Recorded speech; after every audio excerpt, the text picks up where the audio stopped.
Welcome back to the Papa Meat channel. How you doing? Come on in and sit on down. Today I got a bit of an interesting one for you. It looks like TikTok has a new star, a new northern light that guides everyone to prosperity and to freedom. And his name is Anuk. And my God, is he beautiful. Cheers, Lars, He has been just, all over TikTok. You can't scroll anywhere without seeing him. He is all over the place. Yeah, I don't like TikTok. It's a time waster. I don't know. I only watch it whenever I'm laying in bed or I'm taking massive shits. So, it is what it is. There's a lot of funny people on there, but I don't know. But I will say that I see so many of my cartoons uploaded with that fucking Subway Surfer thing added to it to, overstimulate your brain so you can, sit through a cartoon of all things. But I thought to myself, why am I so bitter? Why am I so old? So weak in the mind? I have to join the TikTok crowd to win people over. My very career could be at stake. So I thought to myself, Anuk is popular right now. People watch my stuff with Subway Surfers. Why don't I animate Anuk singing his beautiful song? And I'll tell you right now that I'm currently in the middle of a production that's going to be released on Christmas Day. We could not be more stressed. It couldn't be more crazy. So I'm going to completely stop that and see how fast can I make a viral video on TikTok, baby. Put everything aside and really jeopardize my main moneymaker and see if I can't get some fucking useless likes on TikTok. Let's ride! This video is sponsored by Displates. 'Tis the season to deck the halls with Displates.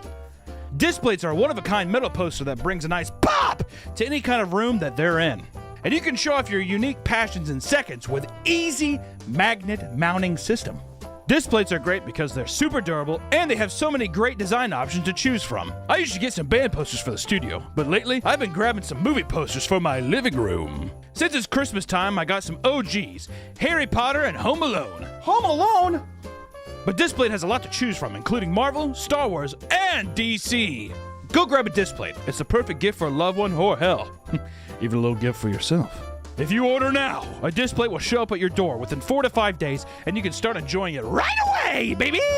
Click my link in the description to get 25% off when you order 1 to 2 Displates, and 35% off when you order 3 or more. Whoa, that's crazy. Thanks to Displate for sponsoring the video. Happy holidays, everybody, and back to the video.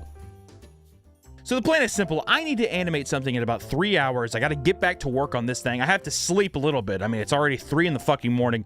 So by 6 o'clock, I got to, finish this thing, put it up, and I'm going to aim for, what's viral?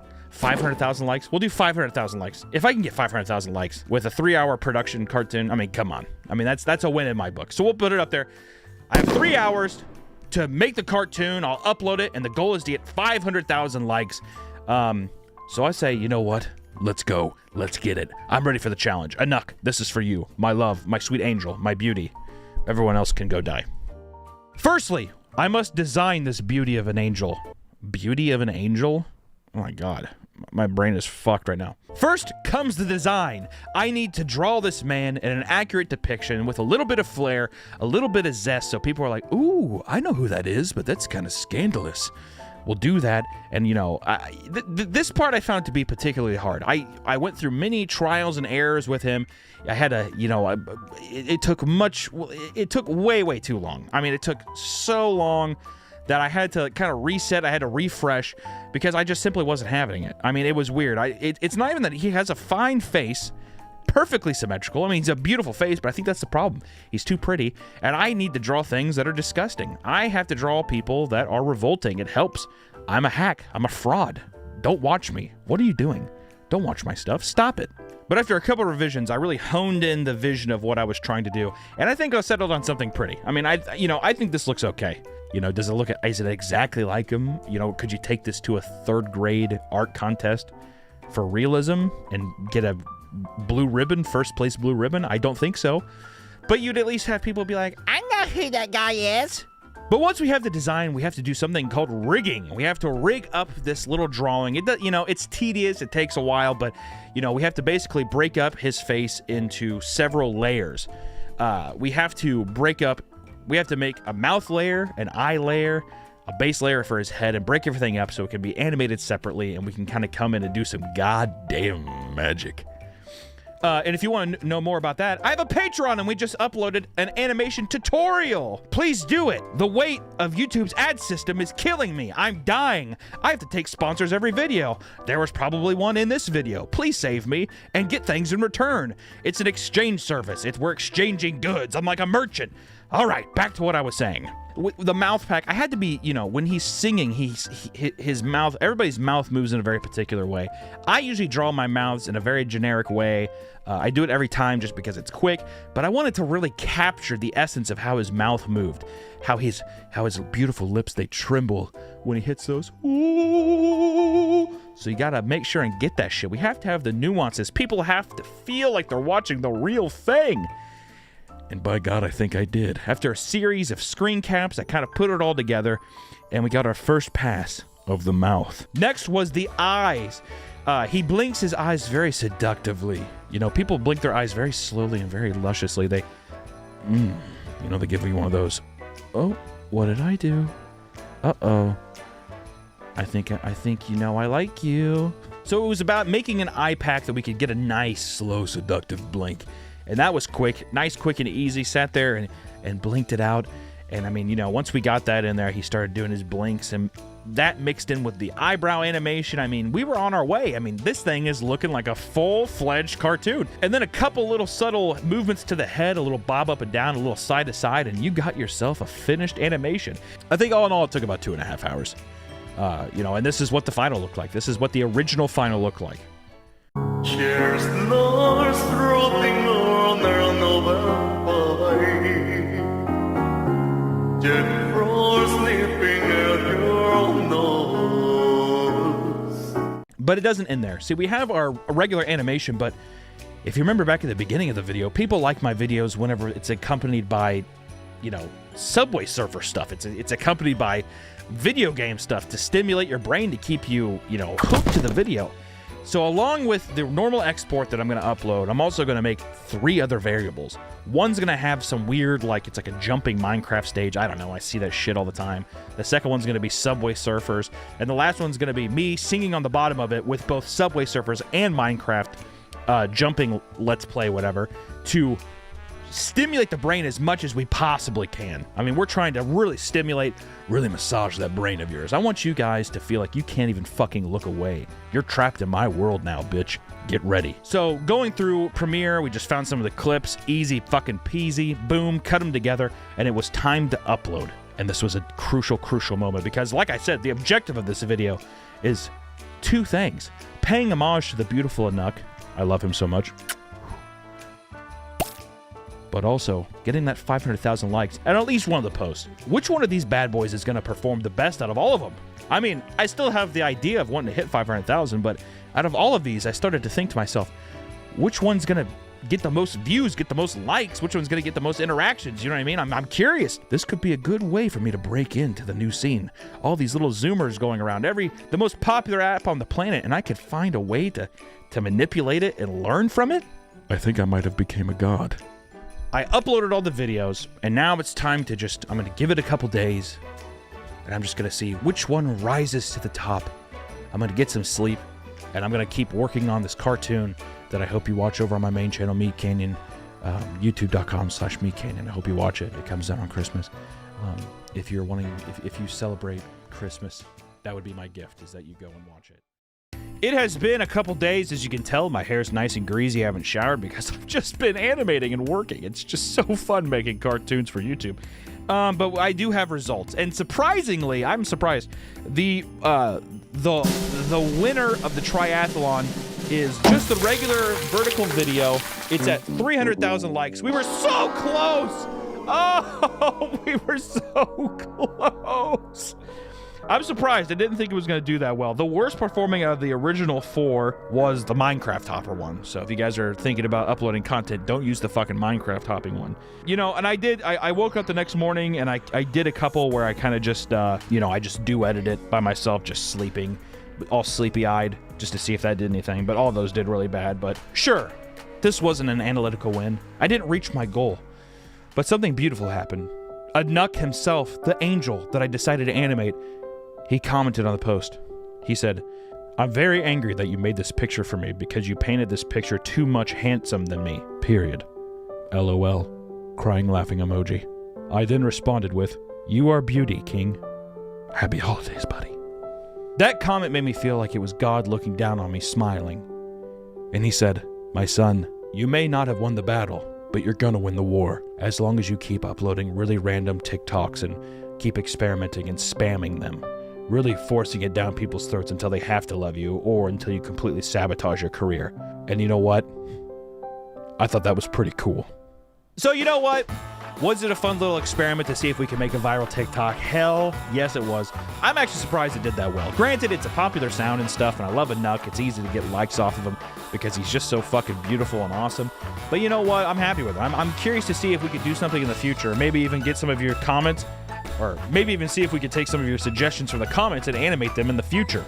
Also, I just uploaded my first animation tutorial up on my Patreon, and if you want to go there and support the Patreon, learn a little something about animation, see how we kind of do things here on the Meat Canyon channel, on the Papa Meat channel, and get monthly stickers, be a part of the community, do all that kind of stuff. We're going to upload a shit ton of new behind-the-scenes content and just Patreon-exclusive content. To give context to even the animation tutorial, it's you get to learn how to animate a piece of shit falling out of an asshole into a toilet, and learn how like balls tighten up and they swell up like that.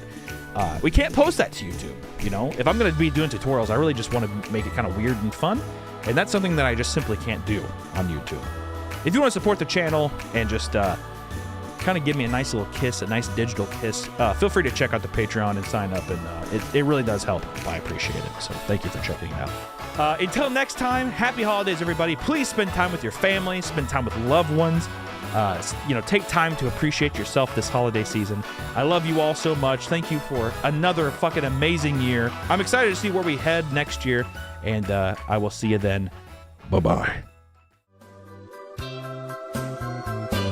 Push your halo march hold me in your arms, baby. Squeeze me oh so tight, show me.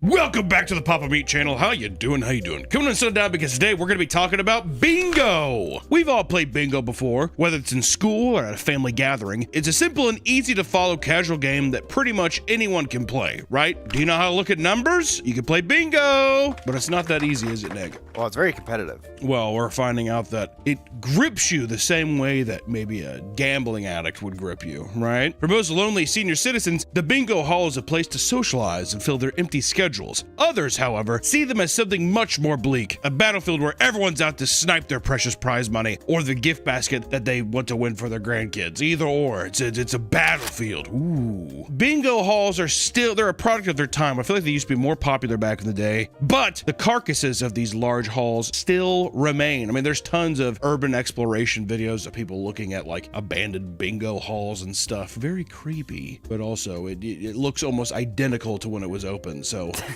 with how many fucking old people are walking around there. I bet they're ghost graveyards. Can you imagine? Do you think ghosts still play bingo in those halls? Probably. Like that movie Ghost Ship. That movie scared me as a kid. Yeah, the wire scene at the beginning. I don't remember anything after that. I stopped there. I was too scared.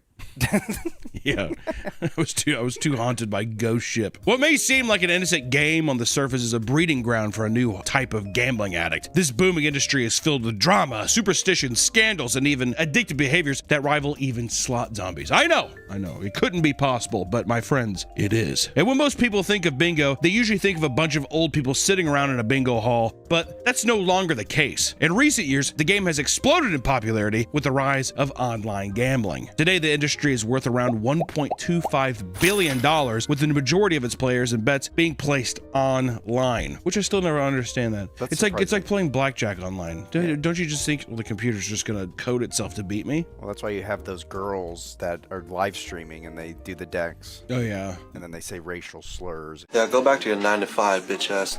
They do. Why? What did that's like a big thing right now. Is like a crazy dealers or something. Is it a meme or is that a? They realized because the dealers started talking back to the players, and that like boosted their platform. Oh yeah, there's a bunch of clips of people also like rage baiting the dealers. Like, have you seen that one where the guy's talking about? I'll show a clip of it. You up 4 in the morning playing blackjack, fucking loser.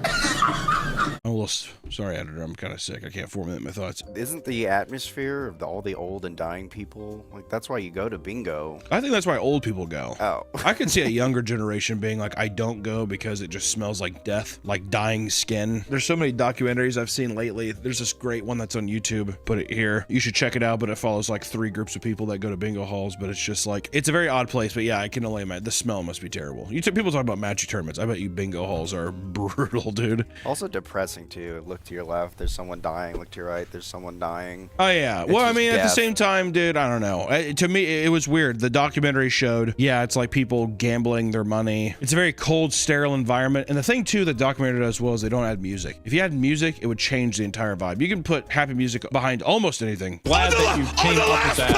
Last post, fuck you. Not everything. And it'll completely change the emotional subtext of what you're watching, right? But at the end, it's just a thing where they're just like, this is their community. I mean, if they didn't have that, what the fuck would they do? So I don't know. The first time I played bingo was in Cub Scouts, and I cried because I didn't win. I don't think I've ever actually played. We should play bingo. Oh, we're gonna go. We should go play bingo. We're gonna go play bingo. All right, we're gonna actually go play bingo. Have to be kind of superstitious here, so I brought my Chip Hazard toy from when I was a kid that my mom ran over and then taped back up. This is still the tape from back in the day. Gonna use this as my lucky tome. I'm hoping to win big here. The main event, I think it's a $4,000 jackpot. So we'll see. We'll see how many we're gonna buy. No alcohol prevented on premise. This is bullshit. This is me shaking it up. This is me shaking it up, dude. We're opening up a Shake It Off $750 game. Shake It Off. Shake it off. I'm very confused. Are we playing off these? I don't know. They're going fast, dude. Damn.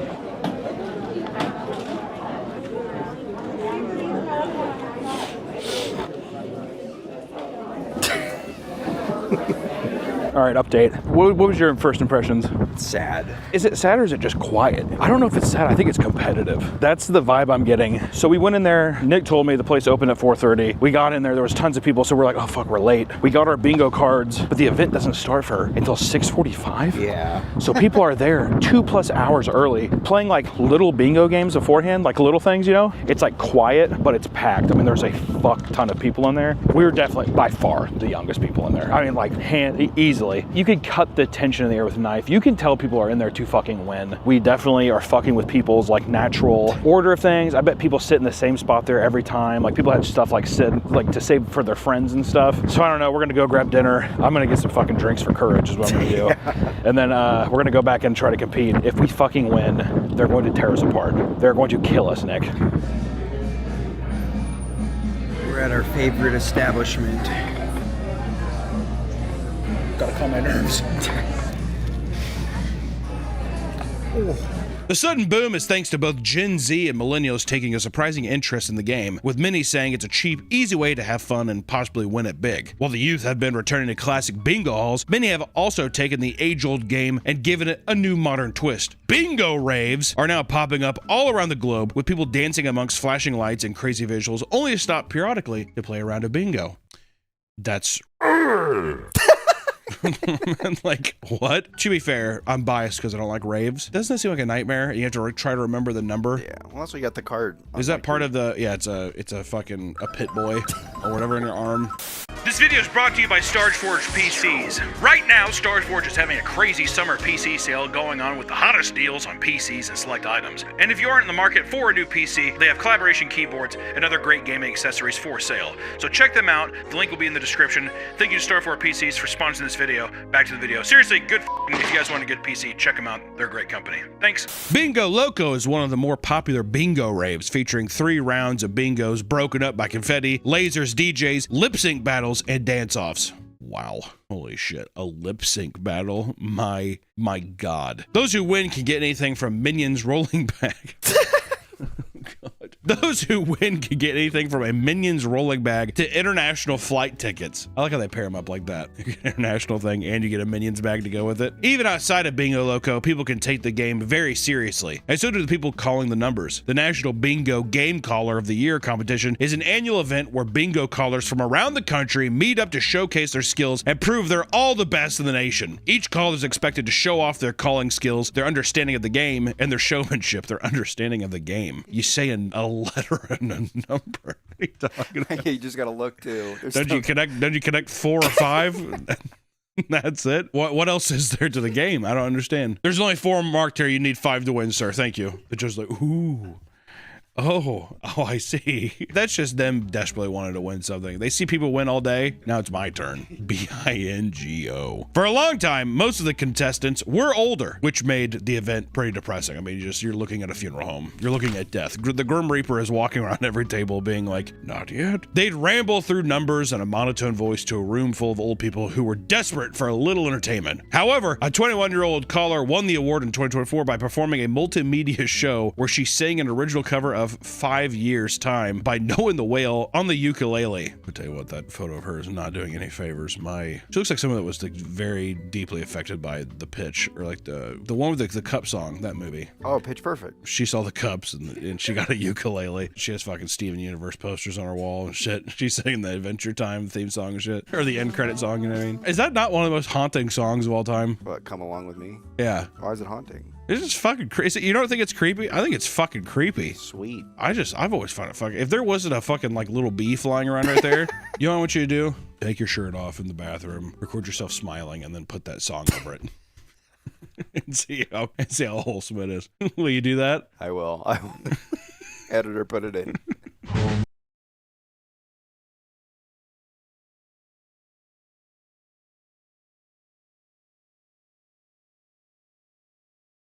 I'm gonna tell you, I haven't seen it, but I can tell you that's gonna be a nightmare. That's what you need too. The tiptoe through the tulips. It's been overused. Insidious drove it to the ground. You know, everyone used it after that. Yeah. Now you need Come Along With Me, Butterfly and Bees. Yeah, slow it down, pitch shift it. Just snickering to yourself. I'm too sick to be doing this shit. Oh God. Only one of us can win. Is that a threat? Yeah. It feels like a threat. Oh, the ink is primed. Pop, pop, pop, pop, pop, pop. Pop, pop, pop. Come on, Chip. Chip likes that. Chip. Stop it, Chip. You gotta get some tape and have him be the... There you go. Chip, the defender of the deal. Yeah, exactly. I'll try and get in the groove of going fast. See how fast that was? That's not fast enough. It was pretty fast. Game 1, dude. Manifesting a win. I got 1. Oh, you got a lot. B8. Rico? No. Machine. Machine! Fuck! It is a machine that Jim is trying to fix. Machine! That ain't anything there. Didn't, not 1. I-17. Bingo, bingo. Oh! Already? God damn. Holy hell. That was so quick. How close that?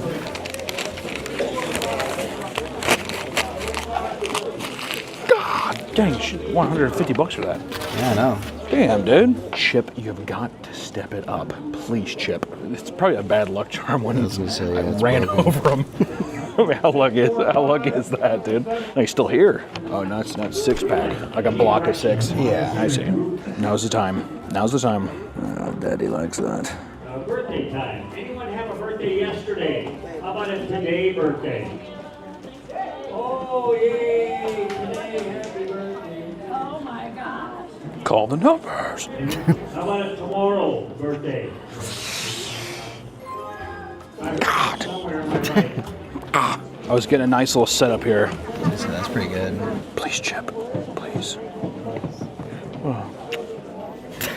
Bingo has the perception of being a harmless, fairly dull game. For a select group of passionate fans, however, it seems to be evolving into a full-on gambling problem, which when you can win money on anything, never a good sign. It's the little chase. It's the light at the end of the tunnel. It's the high. Yeah, well, bingo's even worse. Well, just as worse as all the others because you'll sit there and you'll be like, all I needed was 016. It was right there. I had 4 the whole time. Because also everyone does like multiple cards. Yeah, you had it 6 different times. You're just missing one spot. Oh, yeah. And that's how they get you in. It's like the same thing with going when we went to the slots and there's like the big fat piggy banks. Yeah. It looks like he's ready to blow up. Or the mummy says, maybe next time. Fuck you, mummy. I know, you're like, kill yourself. It's like the craps machine being like, warm beer, cold dice. Warm beer, cold dice. The enticing thing about bingo is that it's relatively cheap, requires little mental effort, and grants the possibility of winning generous cash prizes. Couple this with the fact that it provides older people with an opportunity to socialize, and you have a game that can very easily become a fixation for the right type of player. I mean, don't get me wrong, there's legitimately like, there's bingo halls where the prize is $30,000. It's crazy. Oh, damn. They do micro wins all day, and they have one where it's like, yeah, this is the big one. 30 grand for just fucking winning bingo. That's pretty crazy. Usually like $20, $50 to enter. I don't know. I'd be curious. I'd editor put up a. Usually I would say it depends on the prize. Depends on the prize and the hall or whatever city you're in. Probably the thing too is I think it seems relatively cheap, but if you buy 20 tickets, it stacks. I mean, if it was $20, it's $100 if you're stacking 5 every time. And I forgot how many bingo sessions they do a day, but like you'd be looking at like a couple $100 a day, and some people go daily. The idea of bingo being treated as gambling isn't as widespread as it probably should be. One thing that makes it abundantly problematic is the evolution of bingo technology. Instead of slowly marking off a single card as you enjoy a beverage and talk to your friends, now you can spend hundreds of dollars on specialized tablets available at bingo halls that can load up to 48 cards simultaneously. They're marked up automatically, essentially proving to be no different than buying hordes of scratchers at your local gas station. Those who are truly locked in can use mobile apps and continue to cycle from comfort of their home, foregoing the social aspect that may have brought them inside the bingo hall to begin with. And when the addiction takes hold, there really is no difference between a bingo addict and a traditional gambling addict. Online, you'll see bingo veterans busting out sheets of bingo cards and playing alongside of live stream games in the middle of a wedding. Others rant about how their partners blow all their money on bingo to the point where their valuables are being pawned off to continue the addiction behind their back. In Colorado, one surgeon faces a massive lawsuit after being so preoccupied with an online game of music bingo that he didn't notice his patient had stopped breathing. Good job, buddy. Yeah, exactly. Come on, N22.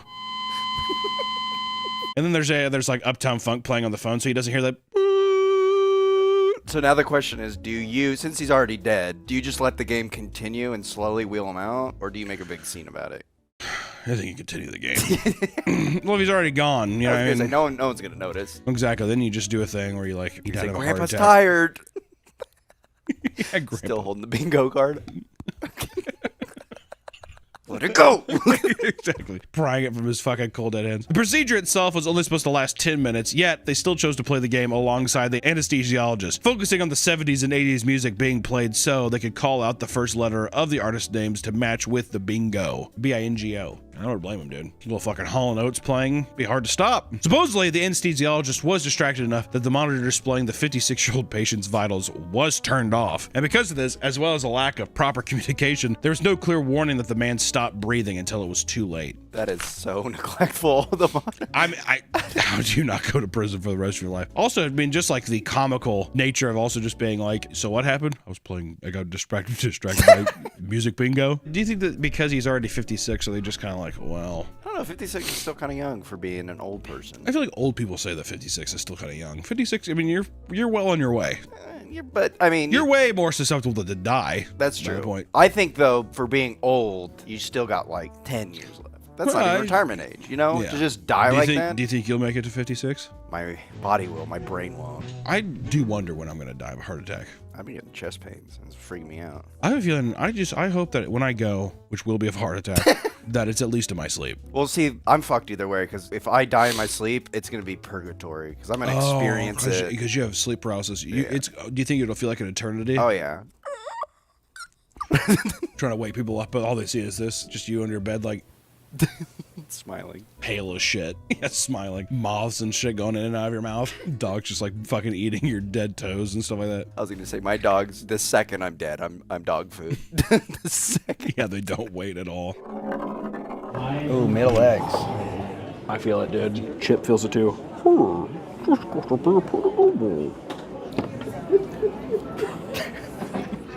Oh, sorry. Come on, Chip. Chip, get your head in the game. I'm 2 away from getting an X. Look at that. Really? Already? Yeah, look.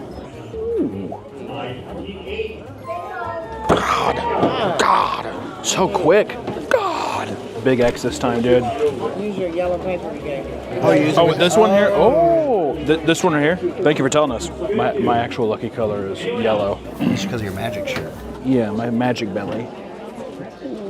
If you have ticket number 3520, last four numbers, 3762.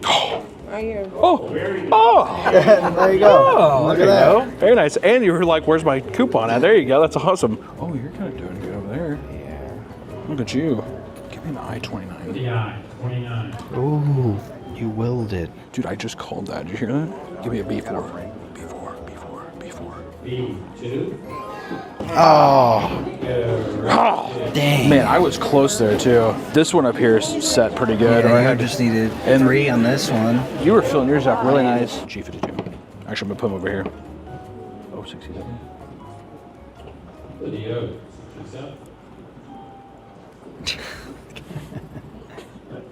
I hate myself. Oh, B2? Is that a big one for you?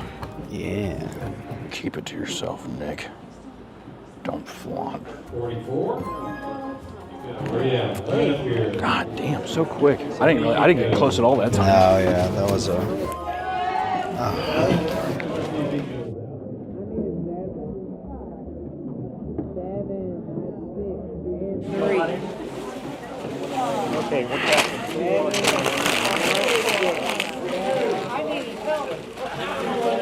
The worst stories to come out from bingo addicts or those living with them are no different than a typical tale of a gambling addiction. But the similarities don't end there. Just like a slot zombie hunting down their lucky machine at the casino, bingo players have their own rituals and superstition used to increase their odds of winning. The most common ritual you see at any bingo hall is the use of good luck charms. Unlike other forms of gambling where someone might keep the trinket in their pocket, bingo players build little shrines right on the table that they play. It's like a good luck shrine. The first time I ever saw this, by the way, was there was an episode of Roseanne where they go to a bingo hall and she thinks it's lame, and a woman has like trolls or whatever, and at the end she becomes an addict as well. We shouldn't put it in because she said some racist shit, but whatever. Some players have a specific arrangement on the table that brings them good luck. If their charms are not the exact right spots, that could cause them to lose the game. Don't you get it? These things matter. I bet someone's got a little boo-boo shrine. Oh yeah. Do people care about those anymore? Has that died? Oh, this has got to be dead. I haven't seen shit about it. I'm kind of superstitious though.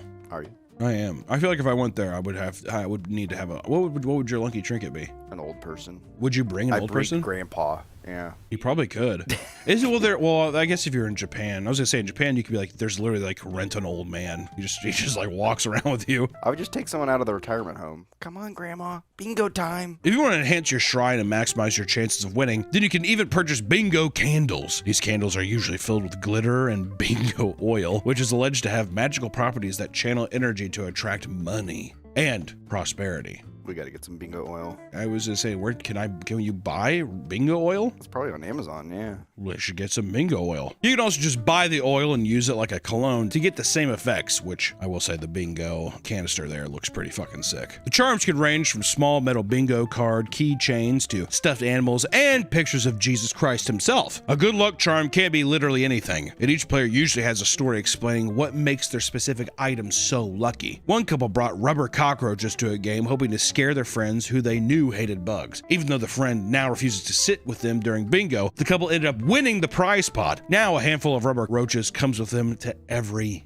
game. See, that'd be me. I'd wear the same socks. I'd wear the same outfit every time. I never wash it. You can't wash the luck off. You got a good, well, if the bingo cologne is on it too, then I definitely don't want to wash it. But it would reek. I'd reek. But no one would sit next to me. You gotta eliminate the competition. Get them out of there. Those are more cards that I have to compete against. Get them out. Do you think, is that a strategy wrestlers use, by the way? Random, but I just thought, like, do you think they don't wash to be stinky, to kind of lower their... Like Olympic wrestlers? Yeah. Maybe. I would. I'd put butter all over myself. No one wants to touch a stinky guy.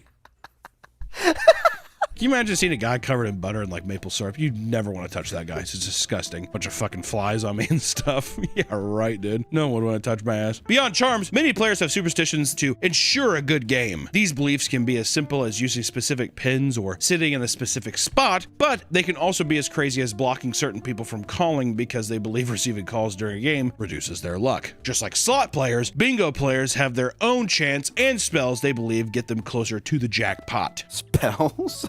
Yes. I don't count out spells now, dude. Ever since those Swifties, they convinced me, dude. Witchcraft is fucking alive and well in the country. Did anything bad happen after the spell? They cursed you. They wanted your teeth and hair to fall out. That didn't happen, luckily, but I did gain like 8 pounds. Oh.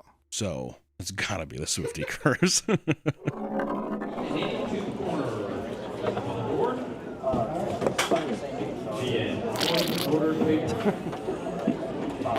They should put it on his head. See if that trick works.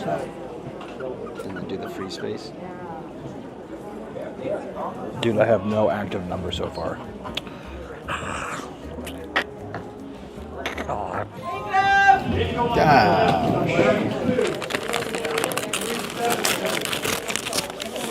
The events that we just did, do they pay out cash or is it like a credit or something? Like that's not taxable stuff. I'm sure that has to be taxable. Right. Have you won these at all before? I won $15 last week. Oh, nice. That's exactly We don't come, so now we can't not come. Yeah. It's cool. I mean, it moves fast, so that's nice. I'm gonna go use the restroom real quick. $9.92. Bill, 992. All right. I got it right here. There you go. That's what I want to hear. Oh man, about to give me a heart attack. I've never wanted anything more in my whole fucking life. When the spells and chants don't work, players turn to powerful bingo subliminal audios that claim to boost your luck. These tracks can be as long as 5 hours, and people in the comments claim they have mixed results. It's a kind of a hit or miss situation. 5 hours long, these tracks. Does this sound like the fucking chant in Eyes Wide Shut? You know what I'm talking about, that soundbite? If it's just that for 5 hours in the bingo hall? You think people like sacrifice animals before bingo night? That's what we should do for our bingo thing. We're gonna take Tugboat. We're gonna club him in the back of the head. We're gonna throw him. We're gonna fire. I'm gonna be at my seat and I'm gonna make a protective circle around me with his ashes because he's a bastard. Believe it or not, there are levels to bingo. There are more advanced and competitive tactics most people will never see. These are clear signs if someone is an advanced bingo player. For example, true bingo aficionados know that the more cards you have, the more likely you are to win. Wow. Yeah, that's... What an advanced player. Why, you mean I have more numbers? I have a better chance of winning? Really? Did you also know cavemen discovered fire? That's why it's common to see players with upwards of 15 bingo cards all to themselves. In reality, hoarding a bunch of cards at the table is actually an easy way to lose a lot of money. So the bingo halls are happy to oblige. They don't give a shit. I don't think there's literally any limit. They'll be like, how many do you want? It's just a matter of can you keep up with it? Because then it's like if you can't keep up, they're gonna be like, you should have looked. On top of increased odds, some people also choose to buy large packs of cards so they can spread them out on the table, leaving no room for people to sit next to them and possibly distract them. These same advanced players who are getting 10 plus cards are multitasking wizards. One person claimed to have seen a woman with 10 to 12 cards talking on the phone, smoking, eating lasagna, talking to nearby players, and playing pull tabs, all while marking numbers with ease. If I go, I'm gonna tell you right now, I'm getting 10 plus tickets. And I will fucking be able to do it. There's no way it's that hard. Are you getting pull tab and lasagna? And I'm gonna fucking bring something to eat. I'm gonna have pull tabs. I'm gonna be fucking railing cigarettes. I'm gonna be talking to people even if they don't want to talk back to me. And watching your iPad, your bingo. Yeah, I'm gonna have Ryan's World up on my iPad, watching him look at toys like this. You think Ryan's World's gonna get into gambling once he turns? If Ryan's World does not become a gambling addict, I will be so surprised. If we do not see Ryan's World at like an Oklahoma Indian casino, like, you guys remember Ryan's World? You guys like recording him from the back? He's sitting there and he's like looking around. You think he still carries toys with him? Oh yeah, it's a little comfort thing. Yeah. Well, his lucky charm is he has Hot Wheels. Oh, was he a big Hot Wheels guy? I have no idea. Probably. These more experienced bingo players are some of the most volatile people in the hall by a long shot. Don't think for a second they aren't above throwing down if it means landing that sweet, sweet bingo. I mean, these are addicts, ladies and gentlemen. You can expect to see them smacking people with their purses or even slapping them, according to experienced bingo callers. These fights can start over the simplest things, like a woman calling bingo after the next number had already been called. called out. When one caller avoided a win because the next number was already called, she threw her card like a frisbee and started arguing with the woman next to her, leading to the two elderly players elbowing and tackling each other to the floor. God, that's awesome. I would love to see. Watching old women fight would be like a dream come true to me. It's like watching turtles fight each other. So slow. That's what I would see. Also, they still have like a post-nut clarity thing afterwards when they get up. They're like, you know, they look around like that. I'd want to see one die. I want to see someone die in front of me. Just in general, or? Okay. Callers have even begun to, you're not going to kill me, are you? I just want to make, okay. Callers have even begun to notice a kind of generational divide at most bingo halls. Younger players tend to dislike it when older players win and vice versa. The shared animosity has led to even more brawls in venues. All of this chaos is ramped up when people start playing what's known as speed bingo. As the name implies, speed bingo is when the caller fires off numbers as fast as possible. Unlike regular bingo, players of this game need extreme coordination and strategies to constantly scan the card and find every number as it's being called. Because of this, emotions are twice as high, as you can lose out on a bingo if you aren't completely dialed the fuck in. This results in twice as many meltdowns, with callers frequently being accused of cheating despite the numbers being generated by computers. Wait, do the people not do the fucking balls anymore? Nope. Really? Yeah. It sucks. A little wheel. Well, with speed bingo, it's going to be like, Or the tube? 13, 14, 15, 16. It's like, Oh, I see. that's You're way like, too fast. For, yeah. so if it's regular bingo, you think they still do the balls? I think so, because that's like the... B5. B5.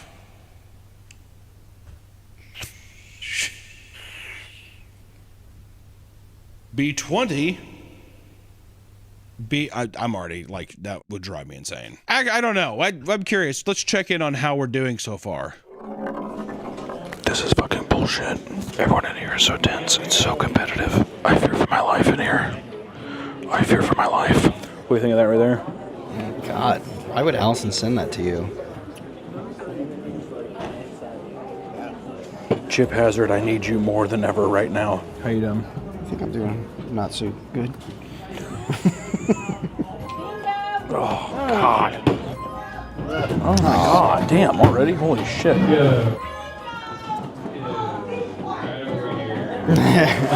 Oh, be quiet, Carolyn. No. This is shit. Are you up? Are you down? Last time with slot machines, I definitely thought I was down. So this time I think I'm doing pretty good. When money's on the line anywhere, drama is inevitable. Bingo halls, my friends, are no different. With an environment as cutthroat as this, there's more at stake than just vengeful bingo players, than just rabid bingo players. Fuck's sakes. 18-year-old Austin Whaley learned this in 2013 when an obnoxious bingo prank put him in legal trouble. It started when Austin and his friends bursted into a bingo hall in Kentucky and a man yelled, "Bingo!" When they realized he didn't actually have bingo, the seniors began screaming at the child and cursing him out. A security guard on duty took this as a crime against their favorite pastime, and Austin was slapped with handcuffs and thrown into the back of a cop car, facing 90 days of prison alongside a fine of $250. What are you talking about? 90 days? 90 days in prison. Because I was going to say, when we're at the bingo hall, should we yell bingo when we don't have it? Not after that story. I was going to say, well, did you think bingo? Oh, no. Yeah, sorry. Yeah. Sorry. I heard that yelling bingo before you have it is like Cardinal sin. That's the like #1 crime you cannot do. People will fuck you up. Those old people coming over. I would lie and just say I had bingo, and hopefully they... Yeah. Bingo, got it. What if they did? Oh, shit. Being nothing more than a harmless prank from an 18-year-old, the judge instead ordered him to avoid that specific bingo hall. Furthermore, he was forbidden to even utter the word bingo for an entire 6 months. What kind of fucking... That's some Kentucky law right there. And you ought to not say bingo. At all. Hear ye, hear ye. You think he had a mic on him, like would explode exactly. or something if he ever said it? Yeah, he has like a fucking saw trap around his neck. Blows up his head. Some people chase a big win for so long that they're willing to throw away multi-year long relationships. One woman rants online about how despite splitting their winnings for years whenever they played bingo, things changed the second her friend won a $2,000 jackpot. The second she won, she immediately ended the arrangement and took off with all the winnings. What followed was a Facebook video posted by the friend in which she was making it rain, which became the final straw, leading them to stop talking entirely. That's a pretty big difference though between winning $50 and $250. 2,000. Also, can a person not win? Can a person not gloat and make it rain on themselves? How many times do people get to do that in real life, Nick? Very rarely. Very rarely. And you can do it from bingo? I think your friend's a fucking jealous bitch. Yeah, when you do, you get shot at prom. What? Didn't you see that story? That kid went to prom, he had like a fat stack, and then at the end of the night, he was killed. Why did he have a fat stack He on was him? showing off. He was... For prom? Yeah, for prom. He wanted to show everybody, which everyone's saying like it was probably fake money. Well, yeah. What? But it's prom. He wanted to get laid. That's true. Every little boy's fantasy. Getting mine on prom night. Now he's in heaven. Oh, he died? He's dead. Yeah. Okay. Update so far. We're getting fucking hosed. I don't know how the fuck people get bingo so fast. Also, we're down $80. It's also fucking hot in there. What's weird is that no one's able to smoke in there, but yet it still smells more like cigarettes in there than it does out here where people are actually actively smoking. Our table's nice though. I haven't seen a lot of superstitious like troll figures or like altars or anything like that. Kind of disappointed. I think I'm the only person that has a lucky totem. It's okay. If I win the 18,000, I'm gonna buy it. Four-wheeler. There we go. We've been out and about for about 4 hours. Missed dinner with my wife, but I bet it was good. Also, just socializing with my wife is nice. You're gonna have to come back over here for some Thai noodles. You should go in there and ask for a level 8. Level 10. A level 10. I say, you cannot handle it. And you say, shut the fuck up and give me level 10. Go to anagalactic. What is it? Anagalactic. Anaphylactic. Anaphylactic shock. I can't handle it. I can't handle it. I can't handle it. I thought I could, but I can't. I thought I could, but I can't. Mouth to mouth. Get me. Give me your number. Get me. Read the date. Read the date. That is really pretty. Look at that. See that sunset? I know, yeah, I'm freaking... Much like at a high-stakes poker table, players at the bingo hall can get quite tense. It doesn't help that many passionate bingo players are old and they're all dickheads, which is why there's so many videos online showing confrontations that turn into screaming matches and even all-out brawls. In them, you can watch senile, hunched-over women in Christmas sweaters threaten to beat another person's ass for being mean to their grandson. And don't think for a second that a senior citizen won't take you out back and whoop your ass for messing with their bingo. Because one 82-year-old man named Fred Smith was so infuriated by 88-year-old Ethel Britt for taking his favorite seat that he grabbed an ice pick from his car, stormed out into the parking lot, and slashed all of her fucking tires. He was arrested and later confessed to the crime, facing $500 in restitution. That's not too bad. I'll skip bingo for a couple days. But know that I still got... They didn't take the ice pick. What's her name? Fucking Brittle? What's her name? Oh, Ethel. Ethel Britt. I'd say, listen here, you fat bitch. I'm coming for you. You're lucky this didn't go into your goiter. I thought for a second I was going to say he slashed her throat. I thought that it was going to be him fucking stabbing the... Because, you know, even I have it. All these fat people have it where it's like a giant hump on your neck. Just drives an ice pick through that. I like to think he adds like that. He fucking picks her up. She's like... Bingo callers often recount their bingo stories like they were in a war. One admits that they had to hire an off-duty sheriff because of how often people got into fights, whether it was over a favorite seat being taken or people who received their bingo cards first. One caller admits to being legitimately nervous about making mistakes, fearing players would be waiting outside to potentially hurt them on the way to their car. That is true. You know what, though? I feel like I'd just be like, I would bring brass knuckles with me and it would say fucking B-I-N-G and I'd have O over here on my middle finger. Pop them, hit him with one of those. I would give anything to take a pair of brass knuckles and just absolutely rock the fuck out of an 83-year-old woman. You did a bad job in there. Don't touch me. Fucking denture slap. Fucking eye explodes out. Did you do that to Ethel? Oh, who do you think gave him the ice pick? I was working in the kitchen that night. Dude, look at that. Oh, man. So close. Brutal. I fucking knew it. Oh, dude. Damn. Oh. That's okay. We still got one more. We got one more board. Let's win $600 and get out of here. Huh? Yeah, let's do it. Get our money back. Get our money back. $600. This is Blackout.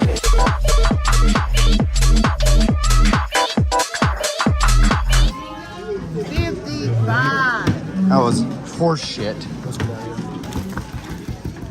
There are many examples of fraud and cheating seen inside the bingo hall. While they may not be aggressively monitored as Vegas Casino, there's still a lot to look out for. Some will simply stand up and shout bingo early in hopes that their opponents will rip up their cards in frustration before revealing it was a false alarm. Devious. Others call bingo falsely, hoping the honor system will be sufficient enough and that they won't be asked to prove that they actually pulled the bingo. One Pennsylvania man tried this, was awarded his jackpot, and booked it before the workers could realize he didn't actually have a winning card. Of course, this wasn't a foolproof plan and he was forced to return his winnings or be charged with theft. Other bingo bandits utilized their arts and craft skills, like 2 New Jersey players that tried to cheat their church out of a jackpot by taping the correct numbers onto the bingo cards when they were easily caught and charged with improper behavior under a borough ordinance, which I would say it's a completely different texture. What do you think is going to happen? I thought they were going to say they painted the card and they were painting the numbers. Oh, quickly drying it. Like, well, you just put a sticker on this. No. Yes. When these lazy attempts fail, some simply resort to stealing winnings from seniors because they know they can't fight back. These jackpots pale in comparison to the millions made throughout one of the biggest bingo fraud cases in history. It all started with a non-profit organization called the Guam Shrine Club. My God. I'm telling you, it's fucking eyes wide shut stuff. What do they do in the back of the Guam Shrine Club? They're killing people. What the fuck are Shriners? Shrines? No, Shriners. That's like I think that's what it is. They have little fez hats. I'm pretty sure those are called Shriners. I don't know. All right, well, period, end of that conversation. The Guam Shrine Club, which sponsored bingo games at the Hatha Adai Bingo Parlor, claiming the money would go to charitable endeavors like helping families cover travel expenses so they can receive medical care at the Shriners Hospital for Children in Hawaii. Over the course of several years, they made around $34 million. In reality, this was a money laundering scheme in which nearly $11 million were deposited into various bank accounts. The ringleader, 49-year-old Michael Lizaso Marasigan, and his cohorts created an illegal gambling business and fooled people under the guise of helping the sick and needy. Of the massive funds they received, it's currently reported that only a little over $140,000 was used for its intended charitable purposes. My God. The FBI and IRS began a lengthy investigation and eventually made co-conspirators plead guilty and were ordered to pay restitution ranging from 6 to 7 figures on top of lengthy federal prison sentences. Michael, the ringleader, was found guilty of charges of conspiracy to operate an illegal gambling business, money laundering conspiracy, money laundering, and conspiracy to commit wire fraud. He was ordered to pay back well over $10.75 million and was sentenced to 22 years in prison. But during a court-approved medical trip to the Philippines, he fled and never returned. He is now currently a fugitive on the run. It's crazy, man. Bingo, much like any vice, is best practice in moderation. It's a simple way for older people to have some fun and get out of the house, but there will always be some that turn it into something far more degenerate. While it's easy to poke fun at the game, there must be something to it if younger generations are flocking to it and keeping the game more alive than ever. So, give it a try if you want. Just be careful. And for the love of God, don't call bingo unless you're goddamn sure you have it. Take care, guys. We'll see you next time. Bingo! Okay, we went and played bingo. We lost. Big time. I tried doing a recap, but the gates of hell were opening up outside and there was a tornado warning. I guess, you know what's the thing that you're right. Had no idea because they threw black sheets over the windows, so we didn't win. But I will say, legitimately, we had a lot of fun. I can see how people could get into the groove of like making this a normal tradition. We were probably the youngest. There maybe have been a couple younger people than us there, but I mean, it was like 300 people probably go there every week. It's their social thing. I mean, initially for each of us, it was $20, and then you add some stuff. I think by the end of the night we spent like $100. That's not bad. The air of competitivity, the competitive nature in the air was so addicting. There was times I just forgot that we were even recording. I was just like so fixated on it. It's so simple, and also the people at our table were really cool. We really liked that. But also my favorite part of the whole event was people being like, "Yeah, fucking Carol's just gonna win this one again." Yeah. God. Or people would like, someone's like, bingo, and does, oh, I really enjoyed tense. that. Those blackout ones, because you know there's some people like, I just need one Well, more. what's insane is the people at our table, it's like you could tell, like as soon as the thing would roll, they're like, they got it. Yeah, that was it's like they kind of know by a certain ball count, if you don't have it, you're fucked. That was crazy too. The girl in front of us, every time, they got it. They definitely have it. I'm like, what? And that bingo! And you're like, it was pretty crazy. Oh no, it was a fucking good time. I'd go back. Would you go back? I would. Yeah. I think too, the $80 or the $100 or whatever, that was on 2 people. That's 2 people playing. I would say on average, because also we didn't buy some, there was like a bunch of like pull tab sessions we didn't do. Realistically, you probably could do it for $50. You could just play the $20 main event. First off, $20, Yeah. that got us 17 games. And I will say, we were there we got there way too early. We got there way too early. It was like 4 hours of bingo. And that went by like I mean, like fucking so fast. It was crazy. And then yeah, like when you're not playing games, the guy next to me, he would just read a book. Yeah, well, they were also I didn't really hear this. I was too locked in, and you were closer to them. Give us what was happening with the lover squirrel at the end of the table. I hope there's like moments on the mic you could pick it up, but his wife was just grilling him. He would like miss something, like, oh shit, and he'd be like, God damn it, Gerald, you keep fucking this up. You know what's weird is I did not get that from them when we first talked to yeah, them. no, she was very sweet. They were both very sweet, very kind, showing us stuff we were asking, because we sat by these two guys before. Oh, and they were like cold. very cold. These two redneck guys, and we were like, "Hey, so when does this start?" And the guy was like, like 6:40 or whatever. I'm like, okay, first off, let's not act like you haven't been here every fucking week for the like however many years, dude. Like, I guess I'll go fuck myself, right? But these people were very chatty, very nice, and they were like, oh yeah, well we come up for this is our new thing, whatever. But yeah, then to hear that there's that storm going on, I'm like, see, that's the bingo.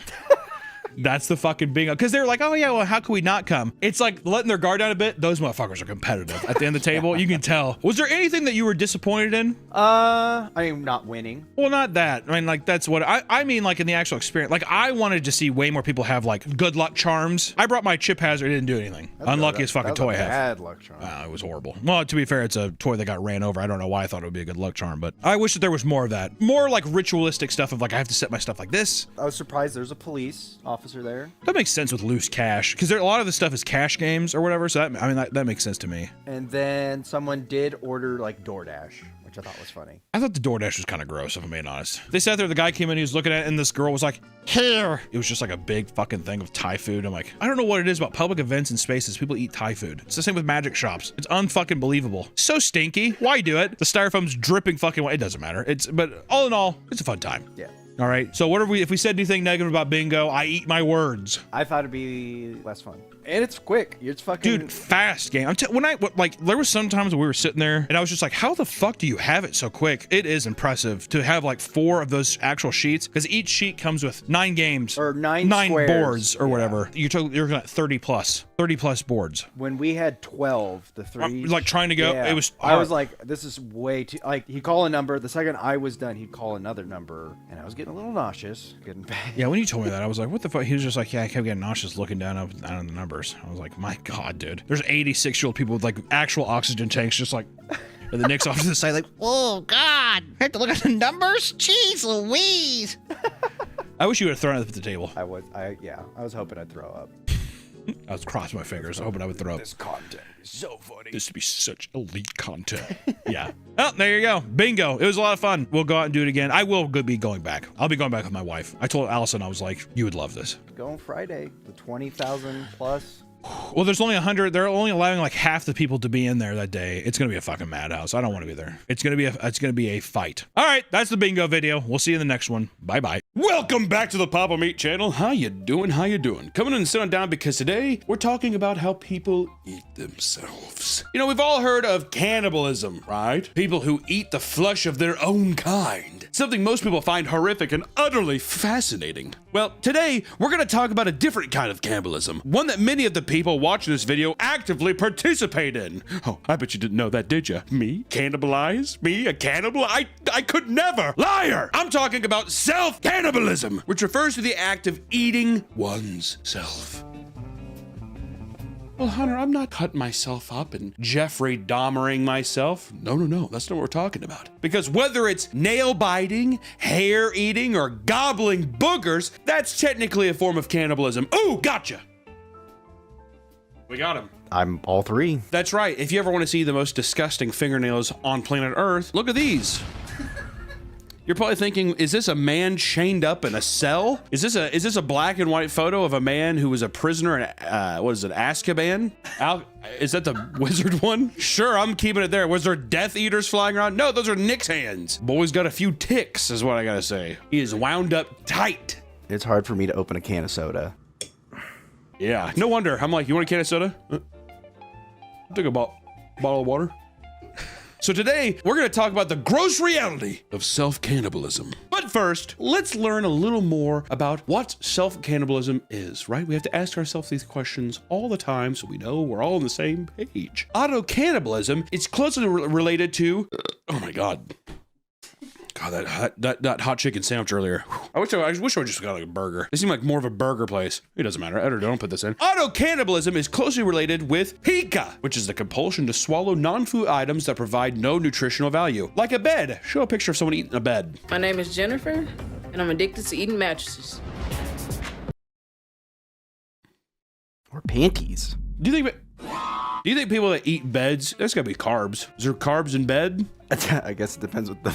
Is there carbs in bed? Is there carbs in bed? Yes or no? Empty calories. It's like a beer. People who engage with these habits often suffer from things like depression, anxiety, and OCD. I don't know what to do for OCD. For them, this becomes a way of relieving stress. That's actually so funny because that's literally what you told me with your fingernails. Show a picture once again of Nick's fingernails. Show a picture of his toenails. Your toenails like that? Yeah. Are they really? I clip them though. Like I will get clippers and I will clip them down. That's probably better than mine, dude. My toenails are rank. I got like a long one. It like grows over the curve of my. Why do I do that? Never once have I ever thought, I'm gonna sit down and clip my toenails. Never. I pick up my big one, so it's all like jagged and shit, because I just like peel it off. I remember, I think it was my 6th grade birthday party. I had people over and I just took my sock off and started chewing on my toenail. I'd ask you to go home, dude. It was my birthday party. Did your friend leave? No, he was just like, ew, what are you doing? And then another friend's just like, leave him alone. It's his birthday party. It's his birthday. We just have to sit here while he eats his foot. You're just like. Then I realized I was like, oh wait, this is kind of weird. Maybe I shouldn't do this. Yeah. In front of people. Yeah. That's a clue. Like you're holding your foot too. You're like scratching your head with it. People are looking at me weird. Other causes for these impulsions can be impatience, boredom, and irritation. And over time, this can become a serious issue if gone unchecked. Things like stomach ulcers, nausea, and internal bleeding, making this bad habit severely damaging to oneself. Also, I heard that if you eat a bunch of, like I eat my fingernails sometimes, click on those, I heard that they can make tiny cuts in your throat and shit. You know that? Oh, I didn't know that. I thought you were gonna say you can get worms that way. Worm eggs will hide under your fingernails. So when you eat them, you get worms. Have you gotten worms before, Nick? Well, at one point I thought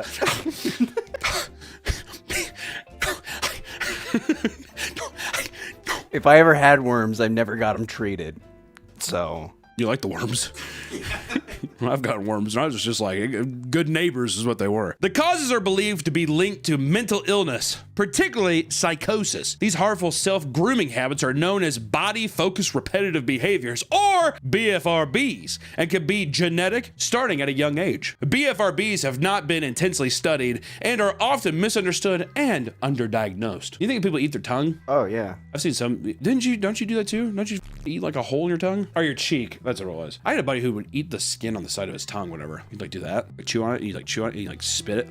It's just disgusting. BFRB. But with that said, I like to go through the many unique types of auto-cannibalism to show you just how strange they can get, with each one getting progressively more bizarre. Today's video is sponsored by PDS Debt. You find yourself in debt? Are debt collectors calling you looking to take away your home, your car, your paycheck? The good news is, there's still a way out. Whether it's credit card debt, personal loans, collections, or medical bills, PDS Debt can find a personalized solution for you.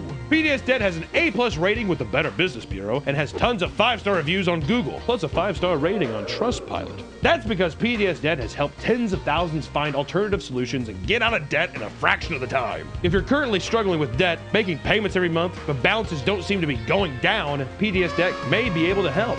Being in debt and not having any money can be extremely stressful, and I went through this for a long portion of my life, and I sincerely hope I never have to go through it again. You're 30 seconds away from being debt-free. So stop living in debt and get your free assessment and find the best option for you right now at pdsdebt.com/papameat. pdsdebt.com/papameat. Thank you so much to PDS Debt for sponsoring the video, and back to the video. Let's start off with by far the most common form of auto-cannibalism, which is biting your fingernails.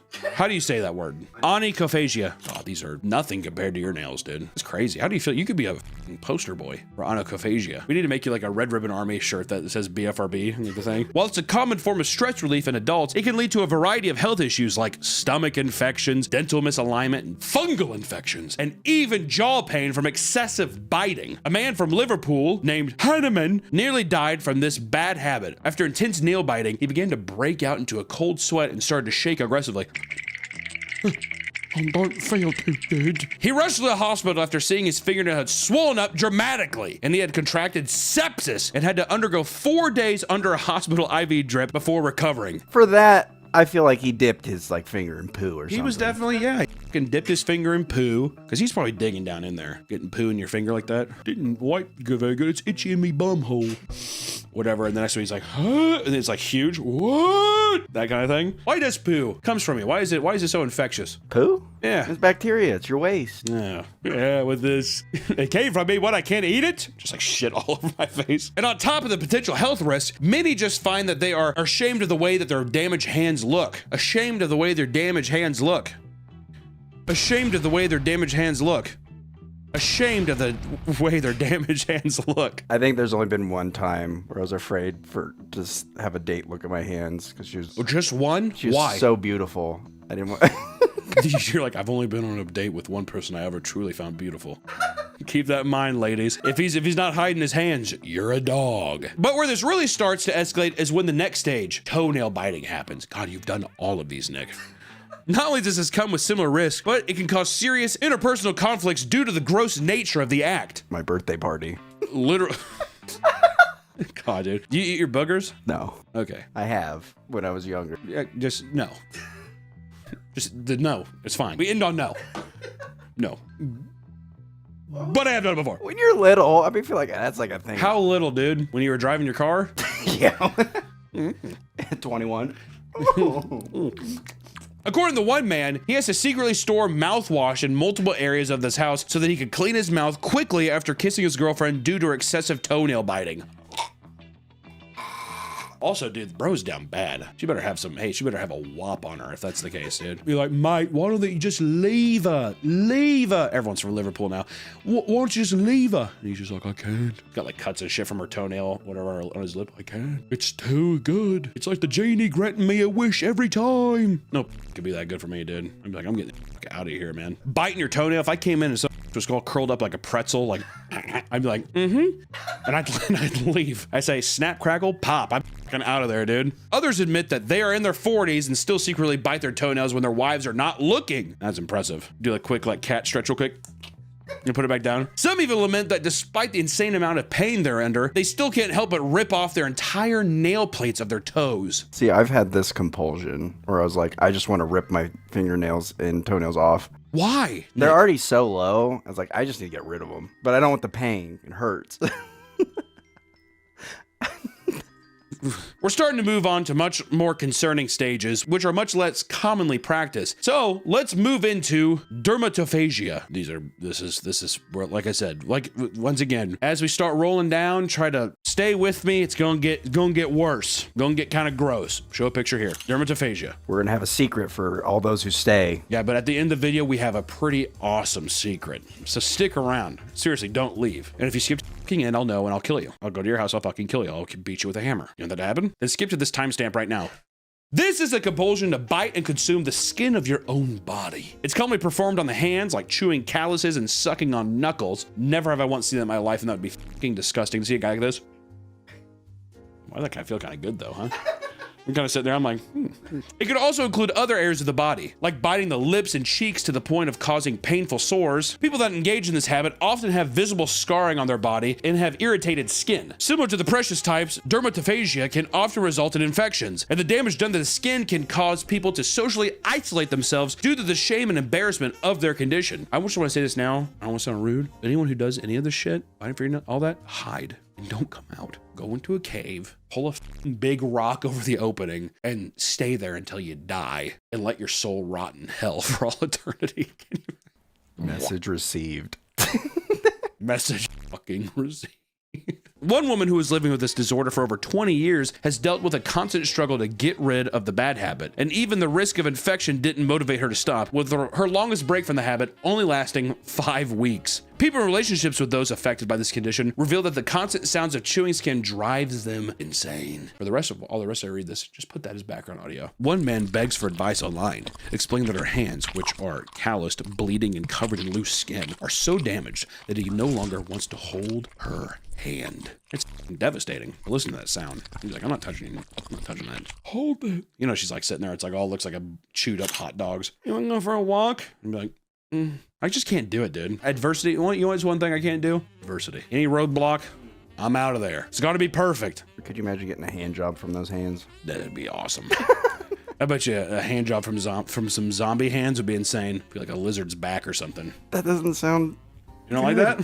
No. That doesn't sound very pleasing, honestly. And another woman online discusses her husband who, after recently getting married, witnesses him secretly peeling large pieces of his foot skin and eating it. The second that he comes home from work, pops his sock off, and goes to town. Once again, to the point where she feels too repulsed to kiss him. Peeling off your fucking heel skin like a anaconda shedding its skin is insane. But, you know, as we progress through the types of auto-cannibalism, things only start to get more bleak, like trichophagia. This refers to the act of ingesting one's own hair. Often to relieve stress, it can extend past just the hair on your head, but with some people pulling out beard hairs, eyebrows, eyelashes, and even hair from their genital area. You imagine munching down on some taint hair. This condition is seen mostly in younger children and can cause some pretty alarming health problems outside of usual bald spots that occur from pulling out your hair. Those that consume their hair for several years can slowly develop a trichobezoar to form inside their stomach. What? Just what? This picture. Pretty sure it's just a ball of hair, like a f***ing cat. Ugh. Because hair is hard for the body to break down and digest, it gets stuck inside of your body. Essentially, a human hairball forms that can sometimes travel down your gastrointestinal tract and into the bowels as it reaches the limits of your stomach wall. This is known as Rapunzel syndrome and can result in its own terrifying list of complications. Trichophagia, if left untreated, can be life-threatening. The only recourse is invasive surgery, where somebody's got to come in and probably like pull that fucking hair out. Show some pictures of that. Probably can't show that. I'll show it. If it's blurred, I'm sorry. Even as a child as old as 9 was rushed to the hospital due to Rapunzel syndrome, Sophie Goss had been constantly pulling out and eating her hair, to the point where her mother started putting olive oil on it at night and giving Sophie gloves to prevent her from yanking on it. So she's probably like, whoop. She was seasoning it. Well, I was like, this is gonna taste delicious, probably. But she's probably like, it's probably like oiling it up. She's like, why can I not? At one point, she approached her mother and told her she felt like she was going to die after throwing up a hairball and passing out. She was rushed to the hospital where a hairball the size of her belly had to be removed surgically after it created a hole in her stomach. That's insane, man. Like, I mean, think about it. That's like a hairball like that big, like a hair volleyball. Now let's talk about one of the strangest types of auto-cannibalism, auto-vampirism. Simply put, these people are drinking their own blood, all right? We've seen some people kind of mess with it. Brian Johnson, the man who's living forever. We deal in blood, but these people are drinking their own blood. They're stabbing themselves and like, They're like a giant Capri Sun canister, right? Often self-harming for the sole purpose of doing so. Some believe it is participated by some strictly for sexual pleasure, while others form an unyielding compulsion. Some also believe that consuming such a large amount of iron can actually be toxic to the human body. It's hard to know much about this specific condition, seeing as it's incredibly rare, but one woman, a 38-year-old makeup artist named Georgina Condon, documented her experience with this practice. She began picking scabs off her body and desiring a taste for blood at the age of 12, a feeling she compares to hankering for red steak. Can you imagine pulling off a scab and actually just like looking at the little motherfucker and being like,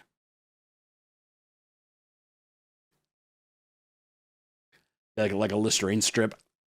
Supposedly, she is terrified of needles and blades, which stopped being an issue once she met a man named Zamal at the vampire-themed Bloodlust Ball in Brisbane. He became her blood donor, cutting him and feeding from him every week to stay satisfied. She explains that she would never consume blood from another donor, as this would technically be cheating.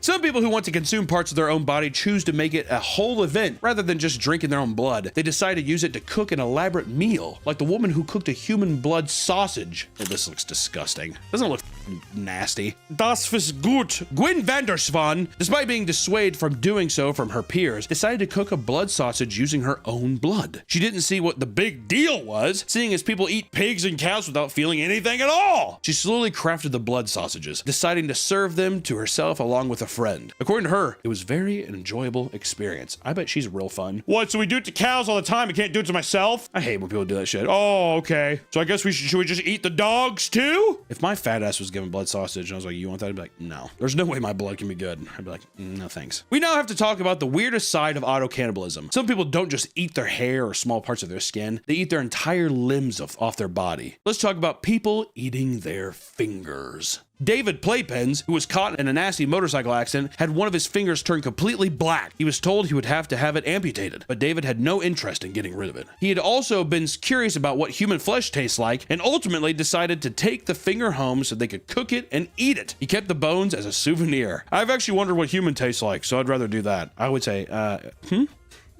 excuse me? Would you eat, if your leg was gonna be cut off, would you cook and eat part of your leg? No. You said that was a lot of uncertainty. Would you? So is someone gonna cook it up and serve it to me? Yeah, like nice. However nice it could be. I bet my fat ass knives would taste sweet. I'd be disgusted with it. I don't know. I'd be like, I just feel bad. My leg.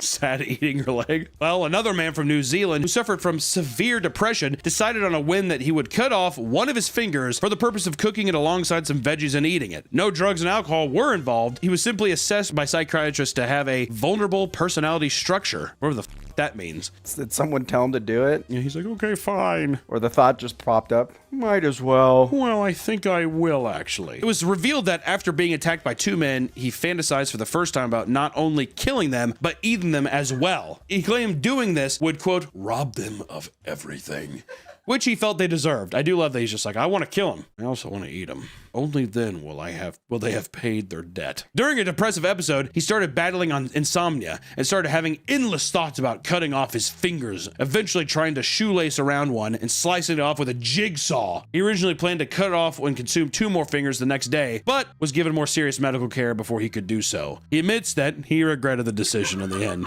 It's just like a crazed fucking manic episode, basically. I wonder where the fingers, though. Probably like the easiest thing to cut off and not like bleed out. You think so? I feel like it's just something of like it's the first, you have the thought, and what's the first thing you see? He's just like, that's the first thing he saw. I feel like, you know, I'd want, if I was gonna eat part of myself, you know, I want this part of your palm. Doesn't that just look juicy? Just scoop that out with a melon baller. I'd go for a little ham hock. You like a little ham hock? Or a little muffin top. Ooh, my muffin top would taste delicious. My muffin top would be sweet, baby. Nice little sweet potato with it. I'd be like, God damn, I'm gonna get a little sweet tooth after this. I want ice cream. To keep the train rolling, how about we talk about the death row inmate who ate his own eyeballs? Eyeballs, ladies and gentlemen. Not just one. Pop both his muffins in. There's a little melon bar.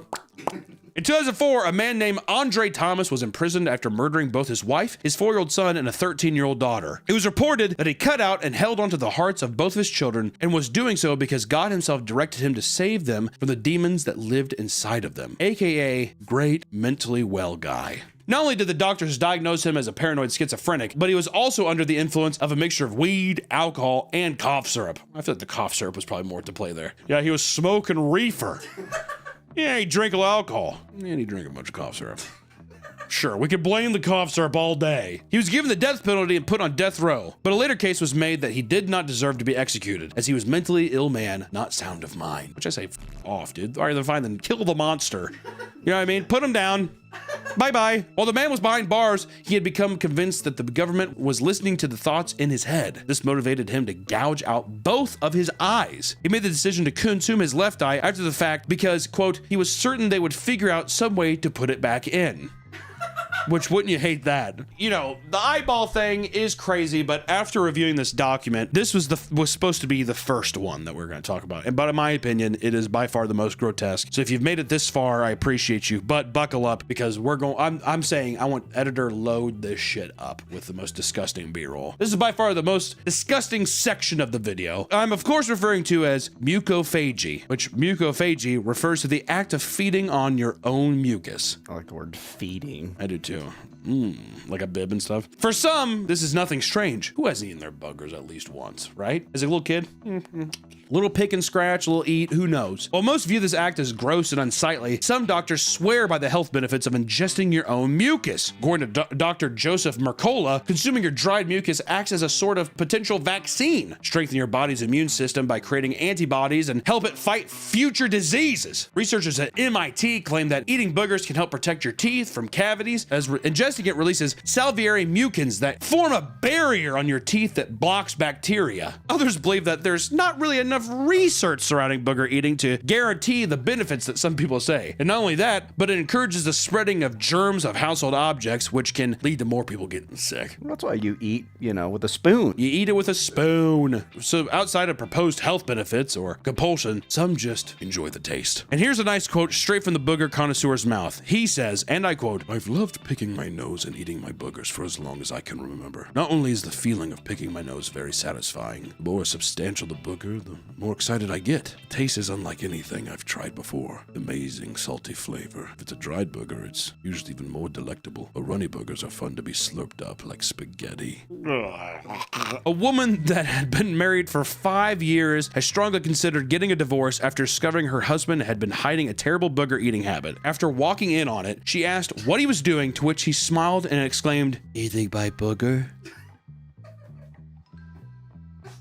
Why does this feel the most disgusting out of everything? This might sound dumb, but it's because it feels so juvenile. Does it feel like when people do it, they're almost like a baby or something? It's kind of like almost like diaper play or some shit with it. Eating my booger. I don't know. Also the texture and the color. She repeatedly voices her disgust over how giddy he was to admit what he was doing, almost as if he was proud of it. His habit caused her to struggle kissing him, grossed out over the thought of his boogery mouth, which I'd be saying, dude, you're and you're just picturing his gums, boogers in his gums or on his tongue or something. Oh god, because was whatever, that kind of shit. Ugh. It's not clear if they ever got divorced, but she admitted that she no longer respects him the way she used to, which is just awesome. What if you found out if Allison was a secret booger eater? I wouldn't care, dude. That's my What if she was eating the horse's boogers? If I went down and I saw my wife putting her face on a horse's nostril and she was eating that, I'd probably run. That's insane. That's insane. To be fair though, if it was a big like a big one, she was I just don't know, dude. I just don't know. Do you think? Okay, well, I think I know this answer, but is it worse to eat other people's boogers? Yes. Yeah, dude. Yeah. Without a fucking doubt in my mind, yes. Oh my god. But as a final treat, we're going to throw in a story about a cult leader who made his followers eat his waste. So let's talk about the Thai feces eating cult. Tawi Nanra is a Thai cult leader who gained infamy in 2022 after police raided his remote jungle compound in Chayaphum. The 75-year-old man was arrested after the bodies of 11 members were found alongside him. For years, Nanra ran a cult in which he referred to as the father of all religions. He taught his followers that all ailments and illnesses could be cured by eating his skin and various body secretions. His followers would consume his dandruff, mucus, skin, piss, and shit, and the various bodies found belonged to followers that foolishly believed in his treatments, and none of his followers were doing anything by force, with one officer witnessing a member willingly drink urine during the arrest. His followers chased after the police car as the 75-year-old man was taken away. They swore by their teachings, refuting criticism made by the public about their disgusting practices, and one member in regard to eating Nanra's waste states, quote, "There isn't even an odor. Only those with tainted mind may smell it." Which I gotta say goes so hard. You smell shit? Probably because you have a dark soul. That goes kind of hard, dude. He was denied bail and remained in custody as the police began an investigation into the cult's strange activity. Could you imagine him just sitting there? Do you think he had nose pickers? Oh, dude, no, I think that he's sitting there and he's doing his teachings. He's like, only through me is everything here. And he does this and a girl crawls up. Oh. Probably do it with and shit too. You have to suck my fucking eat my that kind of stuff too. But only if you want to. But only if I'm holy. I'm very holy. Listen, auto-cannibalism is a terrifying thing, but there's a treatment for these kinds of conditions like medication and cognitive behavior therapy that can help remove the obsessive compulsions that cause these problems. And if you're someone who is just casually bites their nails or perhaps bites a callus or two, keep an eye on yourself. You may think it's stress relieving, but it's not entirely harmless. Thank you so much, and hey, I hope your bellies are full while you're eating your fingernails and skin off the heel of your foot and shit and boogers and all that during this. The booger section of this video, if you made it all the way through, I appreciate you. I don't know why, but shit feels so less invasive than the boogers. I don't know why. Maybe it's because I have a clean mind. I have a clean mind, that's why. Thank you all so much, and I will catch you in the next one. Bye-bye.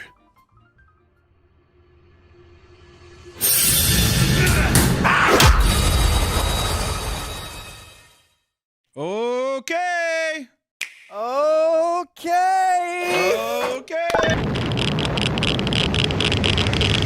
Welcome back to the Papa Meat channel. How you doing? How you doing? Conan settled down because today we're gonna talk about door-to-door salesmen. We've all had experiences with this particularly frustrating group of people. It's usually men. Dressed in collared shirts and backwards hats, riding around on their goddamn hoverboards, desperately doing whatever they can do to sell you things like solar panels or pest control. We're talking about solicitors. And this is actually, well, I'm paraphrasing a bit, but is there actually anything worse in this world than a solicitor? Especially when you got the sign that says, fuck off, no soliciting. They teach you not to ignore that. Be like, oh, I didn't see it. Oh, I actually didn't see that there.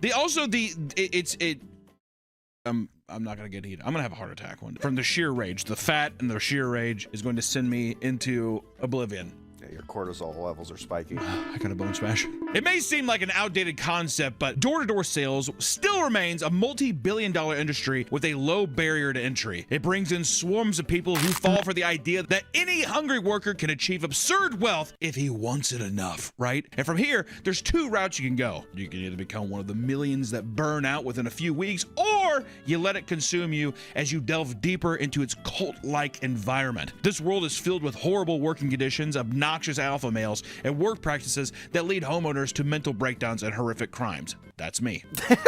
Maybe not the crimes, but I will say a breakdown. Even I live, and I see there's even solicitors for that. They come out to you, really? Oh yeah, if my gate is not closed or whatever, they will drive up and be like, just wondering if you want a new driveway. You're like, no, dude, fuck off. All right, here's my card. I think you should be able to shoot solicitors. You should shoot them. If anybody's coming up to your house to try to sell something, you can shoot them. And I think all the shit that people can put in your mailbox, like the fake thing where it's like you gotta check. Yeah, the spam mail. The spam mail type thing, like actual physical spam mail. I think that you should actually be able to peel their face off and fucking kill them. Hunter's tip. Hunter's tip. Let's bring a law that if a solicitor is on your property, you have every right to shoot them in the face. What would be one thing that people are soliciting that's good? AIDS cure. Hey, I got the AIDS cure. I wouldn't trust it. A door-to-door salesman that's just like, you got AIDS? Nope. Okay. Also, I'd be like, actually, I'd be kind of intrigued. Really? Many of you likely have no idea what it's like being on the opposite side of a solicitor interaction. You'd be surprised at how brutal it can be, right? For anyone who hasn't faced this warfare, God bless you. And I hope that never does affect you in your life. When you really look at what takes place at these sales companies, you soon realize that the rude rejections from homeowners is the least of a salesman's worries, right? The least worrisome thing is someone can tell you to fuck off and go die. Fuck off and die in a ditch. Okay, thank you, sir. As soon as you get hired, you'll be trained to essentially be an asshole that never takes no for an answer. This persistence is crucial when you consider these jobs often operate on a commission-only structure. Zero sales means zero income and a lot of wasted time. And to help people up their sales, companies teach new recruits to lie and mislead customers so their products appear more enticing. And if that wasn't toxic enough, many salesmen have reported being pushed to work as much as 80 hours a week. Well, you know what, dude? I have no sympathy. I have no sympathy for this. I have to work up to 80 hours a week and be a social parasite. Yeah, that's your choice. That's true.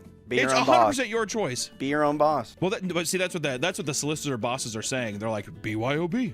Be your own boss. You know what I mean? And what's fucked up is that they're being tantalized, being like, well, all you have to do is just be a bigger parasite, and the longer you stay out, the more money you make. Is pushing new roofs at 6 p.m. at night when someone gets home from work and I've been out for, 12 hours a day, is that worth my time? I was gonna say they must be working weekends then. Oh yeah, 12 hours would be. Well, they never 60. sleep. If anything, they primarily work weekends because they're like, oh, they gotta be home. Open up. Tell your story about the roof guy. Yeah, well, I had solicitors come by, and they're young kids, and they're like, hey, we're in the neighborhood, if you need a new fence deck or whatever. I was like, oh, I need a new fence. So I said yes. But then the actual guy came over, and so just to clarify, young kids, do you need a new fence, sir? I could be in the. All right. We'll see you another day. So you're expecting those kids to come back, but then another man shows up. An adult comes up. Yes. Now I'm intimidated. And he... Really? No. Oh, okay. No. He knocks at my door. First of all, we went out drinking, so I was hungover and did not feel good. Also, just to clarify, me and Nick and the crew were not drinking. The way you said it made it seem like you and the fence guy went out. So I was hungover. He knocked on the door. I was like, God damn it, I don't want to deal with this. So I was like, hey, can you just take measurements of the property and we could talk later? He's like, no, don't worry, man. It'll just be a couple minutes of your time. So I was like, okay, fine, whatever. Went back to sleep. Then he...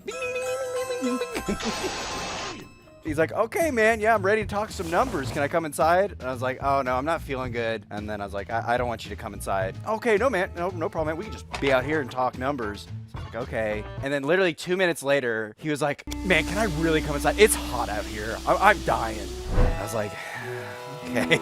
So I got him in. And then literally for an hour, he was on his iPad giving me a presentation on why vinyl fencing's better than wood. And I was buying it. I was like, oh, okay. Wow. But then the price. It was $50,000 for vinyl fencing. And then he's like, I'm giving you a deal, $6,000 off. This is $56,000, but I get you a flat 50. And I was like, man, I'm not feeling very good. I'll think about it. He's like, but if you sign up right now, you get that $6,000 off. Come on, man. Just being super pushy. I'm like, no, dude, I already told you I'm not feeling good. I didn't want you to come in my house, and you're just pushing me. Basically pushing anymore. I'm going to just flat out say no. So he's like, all right, I see you're not in a good mood, so I'm gonna let you think on it. He said that? Yeah. I see you're not in a good mood. I'd be like, yeah, how about you go fuck yourself, dude? That's the number one example why this is so fucked up, is that these motherfuckers, these leeches, these actual cockroaches, they prey on people's, they'll guilt trip you. Yeah, exactly. Or just be like, yeah, come on, man, it's hot outside. To where you're like, what am I gonna do? Let this motherfucker just sit out here and sweat on my front. Okay, well, come on it. They really are weasels. Yes. Exactly. Rodents, fucking extreme rats that just sneak into they infest your home, Nick. You gotta watch out. I bet you, oh my God. And what, did he ever contact you again after that? Yeah, he messaged me a couple times of basically you afterwards. You in a better mood, buddy? You were able to turn that frown upside down, big man? How about we get that fence in your yard? Basically, he messaged me a week later. He's just like, hey man, deal's still on the table. I was like, what happened to signing right then and there? He's like, well, I was able to squeeze you the deal. That just immediately tells me he's already, he's probably upcharging. I don't put fences in. I don't know the actual prices of it. $50,000 is just insane. Hello, everybody. This message is sponsored by Raycon. It's time to refresh your routine and spend more time outside. And there's no better partner for when you're out and about than Raycon's open earbuds. Whether you're on your daily walk, running errands, or just soaking in the sun, these open earbuds let you stay connected to your surroundings while enjoying your favorite musical podcast. Raycon's essential open earbuds keep your ears open while still delivering crystal clear sound. Like this. Regular earbuds block out everything, but with Raycon, you can stay aware of traffic and your surroundings without sacrificing sound quality. And their super lightweight design means they won't slip out when you're moving fast or breaking a sweat. I love using my Raycon earbuds when I'm riding or when I'm working out. But the best part about Raycon is they deliver premium audio quality at half the price. The open earbud case has a 36-hour battery life, giving you non-stop listening throughout the day. Oh, I love the draw. I love the draw. I'm happy. Join over 3 million customers that love Raycon and try them for yourself. The Essential Open Earbuds are perfect for your everyday routine. Go to buyraycon.com/PapaBeanOpen to get 15% off. Oh, thank you, Raycon, for sponsoring this video. Now back to the video.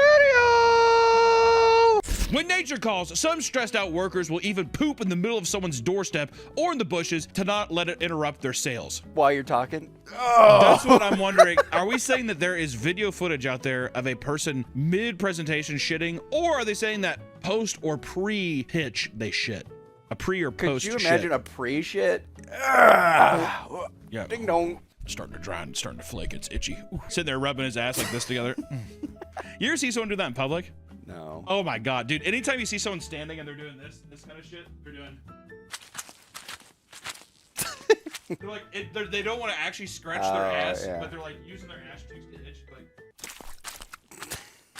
That's somebody with swamp ass for sure, and it's starting to dry and it's itching. Yeah, I can just go up to a desk and kind of... Actually, yeah, go up to a corner of your cabinet. Ooh. I like how you're like in this situation, you could just go wipe your ass, but you're like, you know what makes me think though? Actually, a pre-pitch shit. Person opens the door. Oh, I don't know. You mind if I come inside? Then it gets you to go inside. Oh my God. We shut it, whatever. You smell that? Yeah, you're sitting there eating a big fucking Creole bowl, jambalaya and red beans and rice, just like diarrhea on the bushes. I don't know what that is. Shaking out your khakis. Gotta let that motherfucker air out. When the weather is at its roughest, people are still expected to trudge through their route. It is completely normal for salesmen to walk miles in the rain or in the grueling heat. There are many cases of salesmen passing out from heat exhaustion, especially in the summertime. And there have been examples of people being struck by lightning while out working neighborhoods. That's just God giving you a sign. That is gonna say exactly. That is the Lord just being like, no. While selling Bibles in Miami to fund his religious studies, a Puerto Rican man was struck by lightning and was revived in the streets by paramedics after his heart stopped. The strike left the man hospitalized and in a coma. All his church group leaders back home had to say was, quote, "It's difficult what happened, you know, but what can we do? Things happen in life, but we still believe in God." If I was a religious man, I would turn my back on the cloth right there. Yeah. I'm selling Bibles and I get struck by lightning? That is a sign from God saying, fuck you, God. Or maybe it's a test from God. Are you gonna still sling him? Exactly. Yes, God. All right, God, I will. And then he zaps you again. The level of dedication these people have to make a sale comes from the cult-like culture most of these companies have. Similarly to MLM, Similarly, I can't even Similarly, comparable to MLMs, door-to-door sales companies strong-arm their employees to work for years and even shame them for leaving. And in recent years, there have been entire door-to-door magazine companies that have been revealed to be massive scams with similar structures to MLMs, which if you don't remember MLMs, that was like, they're pyramid schemes. They're like Arbonne, any kind of like, you know, those like protein bars or like energy bars, life bars or whatever. We did a video on it. We did a video on it. It's right here. There you go. Is Mary Kay an MLM? Oh, maybe. I don't know. That's because that's just rich people makeup, right? Or it's like rich housewives selling makeup to other. Because I haven't seen it. Because I used to see it a lot back in the day. Was the fucking pink Cadillacs they'd give you? You remember that? Oh, then yeah. I didn't know that, but that's an MLM strategy. They always give you a car. Oh, then yeah, it's definitely. Oh yeah, so it's an MLM. But I was gonna say, dude, I used to see those all the fuck. I don't really see them anymore. I wonder if like probably because those old bitches are dying off. You know what I saw today? The Wienermobile. What? Really? Oscar Mayer? Oscar Mayer's in town. He was at Whoa. Yeah. But they recruit young people by saying it's easy money and promising things like long careers and lots of vacations. It's the same kind of tactic as the pyramid scheme, but it's way less work of having to like actually get tons of people underneath you to start making money. You kind of just get a bunch of like, young helpless sacks to shill all your fucking product while they're still probably selling stuff online or doing that. It's another kind of like promotional tactic or a way of just garnering. Don't let people come to you, you go to them. You know? Then, once these people join, they are taken hundreds of miles away from their homes and forced to live in shitty motels or vans to get the job done. They are forced to work 10 to 14 hours, 6 days a week, and are charged by the company for food and the motels they stay in. And if they don't meet their quotas, employees can even have their IDs, wallets, and phones taken away so they can't leave. Is this Dubai? Wait, what? Your social credit's no good now because you couldn't push some solar panels? What the fuck are you talking about? Additionally, the company's managers get almost all profit and the sellers are left with practically nothing, making it even more difficult to leave since they can hardly afford to travel home. I mean, we've said it before, but it is to a T a cult. They use the same practices as a cult where they're like, yeah, but you can't really go anywhere because you're fully relying on us now. I have your ID and your passport, so... checkmate. Back in the day with door-to-door salesmen, it was like globes, or like it'd be like dictionaries. I feel people would go around and they would sell educational shit. This is like the 50s when they show up, and then it would be a thing where they're like in a suit, like he's like, you know, a real educated boy would have a globe, and the mom would be like, ooh, you want a globe? The kid'd be like, I guess so, mama. Whatever, it'd be that kind of thing. But now I feel like it's all home. It's all like relative to your home. And I wonder if the strategy for that is just so they can be like, well, your yard's kind of fucked. Exactly. It's way easier to look at like someone's outside appearance and be like, they need a new fence. Yeah. They need pest control, because they can literally lie and be like, your neighbor down the street, man, ooh, big pest. But hey, I got it taken care of for him. Yeah, exactly. Some workers have even gone on record saying they'd rather just be arrested for scamming customers than continue taking the abuse from their employers. And people have tried to hold these companies accountable. However, they are constantly traveling around and changing their names so they can avoid being caught or gaining a bad reputation with probably the Better Business Bureau or even just people in town.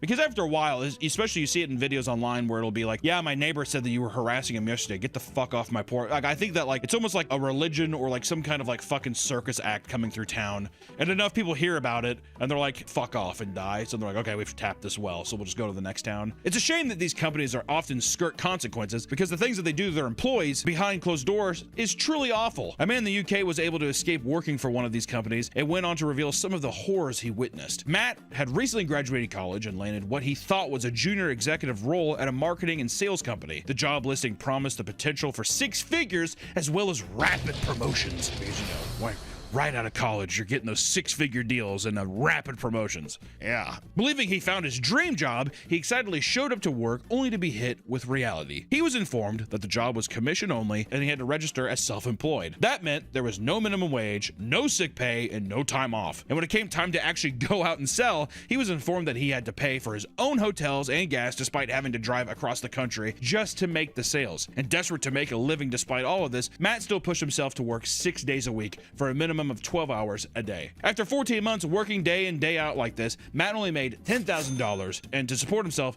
he had to max out all of his credit cards and go into large amounts of debt, which I would say 14 months a year. I'm like, what is he doing that he was enjoying? He had been dipping into something to be like, oh, probably just 1 more week. His financial troubles began to take a toll on him, and at one point, Matt broke down in tears in front of his boss because he couldn't afford basic hygiene products like shampoo despite working full-time. The guy was like, dude, been there. Yeah, you know stink. I mean? Dude, honestly, Head and Shoulders, not that crazy expensive. Yuck, get out of here. And worst of all, the company Matt worked for had an event called Super Challenge Friday, where each employee who underperformed was forced to undergo humiliating punishments in front of their coworkers. We need to start doing that here, dude. I don't know how I gauge it, but... Well, someone fucks up. Yeah, Nick, front and center, please. Not again. Yeah, what did I gotta do this time? Are you guys gonna pants me and tickle me? In this scenario, I'm like, Nick, get the fuck out of my office. Ooh, I'm in yeah, I've been real bad, Hunter. Hope you don't pants and tickle me until I pee myself. Which the punishments included eating hot chilies, being slapped the fish, doing push-ups or sit-ups, and getting your hair buzzed off. God damn. At one point, Matt was one of the underperformers and was forced to have his top knot cut off in front of his coworkers. It sounds more like a gift, a fucking top knot. So that's like fucking millennial haircut. Like, cut your hair, dude. He's like, Matt, take off the bun. He's like, dude, no way. They're helping push sales. If you made $300 this year. No way, man. The bun stays on. My little dumpling. While these acts might have appeared extreme, to those on the inside, it felt very normal. Peer pressure was a part of the company culture since it drove people to want to sell more. Unfortunately, it isn't just the companies engaging in predatory marketing practices. A lot of the employees brought up in this toxic environment are just as bad. Like I said, I have no sympathy. I mean, we're expressing that it isn't always, people can be manipulated to be in these roles, but I gotta say, there's a fucking line in the sand and I'm not crossing it. All right? That's all I gotta say. If you look online, you'll find tons of salesmen eager to maximize their sales by any means necessary, even if it means tricking new employees to join the grift. Videos document them both making sales and interacting with rabid homeowners who are sick of solicitors. And regardless, it will still get clicks and push more people to watch their other videos. Because many tell tales of rookies coming in and making upwards of $100,000 in the span of a single summer, many buy into it and join. Bullshit! No fucking way. I cannot think of a time a solicitor has come up and someone's been like, sure. I don't think I've met anyone who's like, oh yeah, a guy came by and I'm gonna go through with it. I've seen so many videos where it's just like, you just gotta, just like 5th time's a charm, and it starts with like the Homer being like, fuck you! And then the next thing's like, all right, and sign here. Are you serious? Yeah. I don't want to live in that world where they win in the end. Damn it. Some will share insane time-saving methods when scoping out people's properties to see if they're home. They can include inspecting their driveways for tire marks to figure out if they're gone or parked inside the garage. Many people in the comments are angry at these videos, seeing just how unrelenting a salesman can be in their pursuit of selling you things that you don't even want. Which also, how fucking weird is that? Are there tire marks in the driveway? Oh, I hate this video too. She's like, and this is the strategy I use. I ring the doorbell, turn around, lean on. I'm just on my phone, just scrolling. Makes you seem busy. I make them call me. It's just like, what are you talking about? I felt my soul was leaving my body while you were doing this. Also, how fucking rude is that? I'm gonna ring your doorbell and then pretend to be busy so that it makes me look like I'm a top salesman. Yeah, I know, it's fucking stupid. You ever see the Big Les show? I'd want to that bitch. Have you ever seen that? There's a part where he's like boxing this like little man. The audio is so good. Anyways, just play that. Put him up! I would want to that bitch like Big Les would, all right? That's what I would do. One sales trainer all the way back in 2009 posted a video of himself out in the middle of a snowstorm, urging people that it's the ideal time to go door to door because everyone is in their homes. He also tells you that staying home during these conditions means you're letting both yourself and your company down. We kind of talked about that in the LinkedIn video a bit, where it's the people that are like, it's all about the grind set. It's that kind of person, yeah. Also, I bet they're too like, nobody's out here doing it, so if you're the only one, prime real estate, baby. Exactly, I get it. It's all here. Yeah, he's like in like in a gutter of a street, and he's just like. The modern sales guru, however, is constantly trying to tell you about their secret method for doubling their sales. Some will advise you to start knocking as early as 8 a.m., while others assure you that 7 p.m. is much more lucrative. For the latter, one man includes tips on how to not scare the shit out of people knocking on their door late into the night. The list includes incredible ideas like wearing your hat backwards to make the customer feel more safe. 3 in the morning, cat back, he's like in your Ring doorbell cam. I got something to sell you, motherfucker. I was gonna say, that's the advice. Always carry a bat on you. Shows that you're protective. Yeah, shows you're protective, yeah. Hold a gun up to the door as soon as you can. What you'll notice with most of these influencers is that they don't waste time walking from door to door. Instead, they opt to ride hoverboards. When sales are everything, looking cringe is a small price to pay after all. And I gotta say, the hoverboard thing is a epidemic on biblical scales. Watching those guys like drive around, there's like Ring doorbell cams that like driving by. It's like footage from District 9 or some shit, dude. It's fucked up. To show just how dedicated they are, some salesmen will post videos of themselves climbing over gated community gates to gain access to more potential sales. They claim it's because, quote, some solicitors just want it more. This type of attitude speaks to another major problem with door-to-door salesmen, the overly performative alpha male grind set, right? I'm gonna jump over this gated community and like basically commit crimes for the sale. But that's like actually what they're saying. Like, I will break the law to make sales. I saw one video where someone was like, it was text saying like, oh, how did I get in? Oh, I was let in by security. But the video's like showing him like scooting under the fence. I'm telling you, man. Sometimes I just wish that that's when you would just see like he's trying to scoot in the fence and the fence like opens or the gate opens. Gets dragged. Yeah. Gets cheese grated. Exactly. We have all these Chinese factory footages of people like with like those fucking hot metal shootout. Or like a chain will whoosh, whip and take somebody. How do we not have tons of American footage of salesmen like getting attacked by animals or anything like that? I was gonna say, riding their scooter and a car hits them. What I wouldn't give, dude. They give off the energy of college kids who just walked out of a screening of The Wolf of Wall Street and want to live it themselves, which is actually probably a huge inspiration. Holy shit, that lifestyle is awesome. Not taking anything away from it, but holy fuck, drugs and pussy, sign me up. For example, one man named Jason documents a typical day for his sales team. Not only are they waking up early to run together, but of course, one of their 9 a.m. meetings turns into a $100 push-up contest where the entire room of men are getting hyped and screaming like a bunch of frat bros.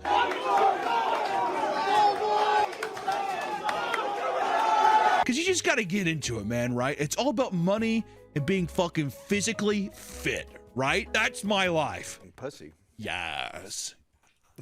If you want to know more about how deep this hellhole goes, we made a video about sales trainers like Andy Elliott that take this to the absolute extreme, which I will say, Andy Elliott, cringe lord. One of the best training cringe lords I've seen. Also a rat. All he does is like, he's an in shape guy, and if you're not in shape, that's all he goes to. This whole thing of like, you gotta have a six pack to be on Oh my yeah, and he's a sales fucking team. snake rat that like foreclosed a key. There's like documents. I'm pretty sure there's videos of him, people being like, yeah, he closed like, it was called like Big Red Kia or something like that. And then he ratted everybody out, and that's how he got the plea deal. Yeah, he's a fucking legitimate rat. Cool, dude, Andy Elliott.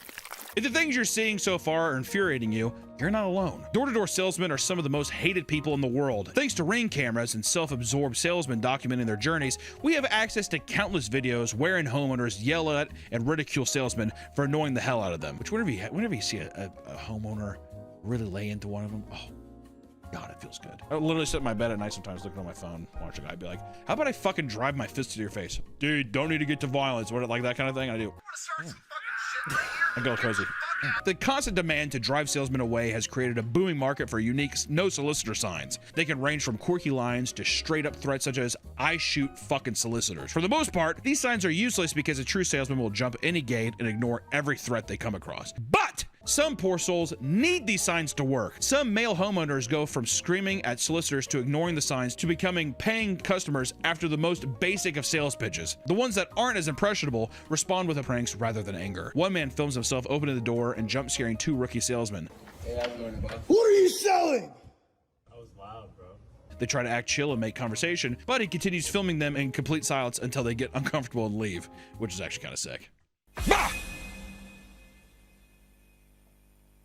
Okay. You scared me. To deter salesmen from even beginning an interaction, one man placed a Claymore-shaped device with a wire attached to his Ring doorbell. In a video he posted, a salesman approached only to stand there for an extremely long time, genuinely worried that answering the door would kill him. This isn't nearly as extreme as what a Colorado man, Brian Hill, did to piss off his local salesman. In 2023, a warrant was issued after a 26-year-old man set up a tripwire that triggered a flashbang and a blank 12-gauge round. The grenade was so loud that a colleague of the salesman several houses away heard it and thought someone had been shot. Upon rushing to help, Brian simply walked out and said, "No trespassing." A search warrant was issued soon after. This led to police finding a second booby trap near his backyard entrance, where a pepper spray-like tool was aimed towards the face of anyone that triggered it. Dude, it is your fucking right to have Home Alone traps, all right? I think Brian Hill, he's a patron saint. Some would argue that it's illegal, but I would say... What? Oh, having booby traps? It's illegal? It's illegal. You can't have booby traps. On my land? I don't like that. You better watch out, Nick. I'm gonna start setting up booby traps everywhere. It's my land, damn it! Regardless of what homeowners do, door-to-door salesmen are too resilient to leave a potential sale on the table. This is when people start to have screaming meltdowns, which are often caught on camera and posted online. Often, they don't know that they're on camera because the sales influencers use meta glasses to film in secret. You only get 3-minute clips with those. Got to keep doing this. Yeah, 1 second. But what happens when salesmen don't get the message? Some homeowners get fed up to the point that they resort to physical violence, which in more extreme cases almost end in death. Just this year, a Florida man named Reginald McGee lost it after he witnessed a group of AT&T solicitors going door to door in his neighborhood. He became aggravated and was extremely confrontational with them. What started as a mere taunting progressed into him chasing one of the salesmen with a handgun. God damn.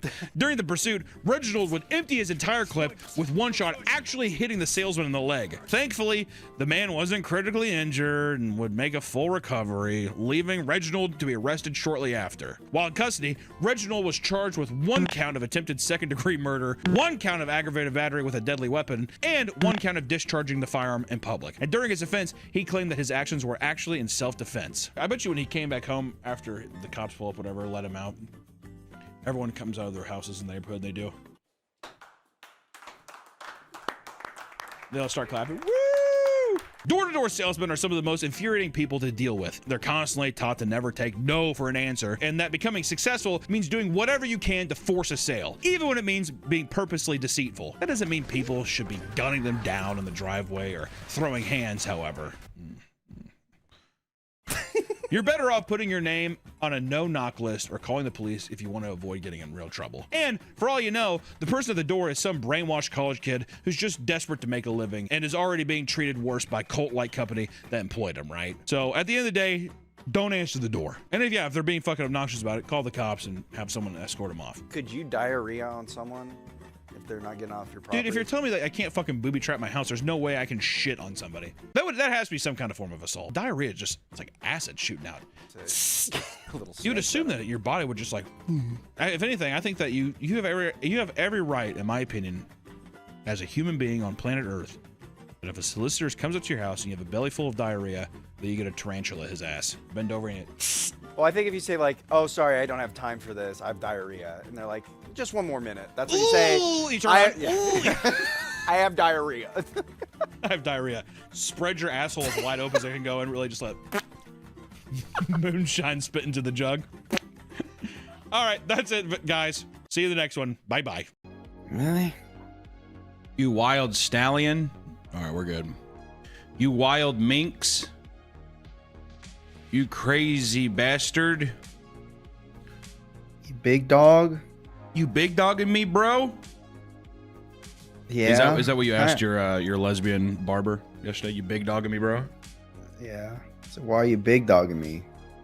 Stop big dogging me, bro. She said, let me grab the clippers.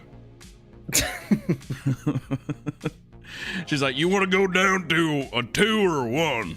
I don't really know the difference between them. All right, we'll start with a 2, and if you don't like it, we can go down to a 1. I want a 4 though. I would really like a 4. You gonna get what you gonna get. Gulp. Okay. Open up. You say open up? Mm-hmm. Kind of haunting.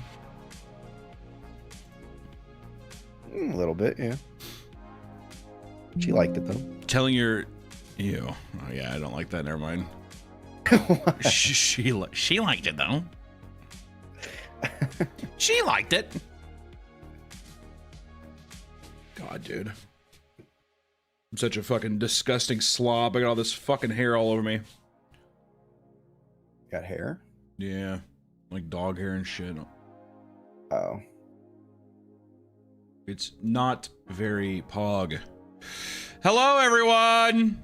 Welcome to the Friday stream. The weekly Friday stream, boys. We're hanging out. Nick got a new haircut. Nick said that the lesbian barber was hitting on him. I don't really know if I necessarily believe him. She was. But I figured that I would open up the floor to at least discuss Nick's new haircut to see what everyone thinks. Because I think he's looking pretty suave. Thanks. She had to cut it 3 times. Why did you have to cut it? Why 3 times? Well, I first go in, I show her the picture I want, and I'll send it to you. And yeah, send me the picture, and I can at least show them what it is so far. Let's see.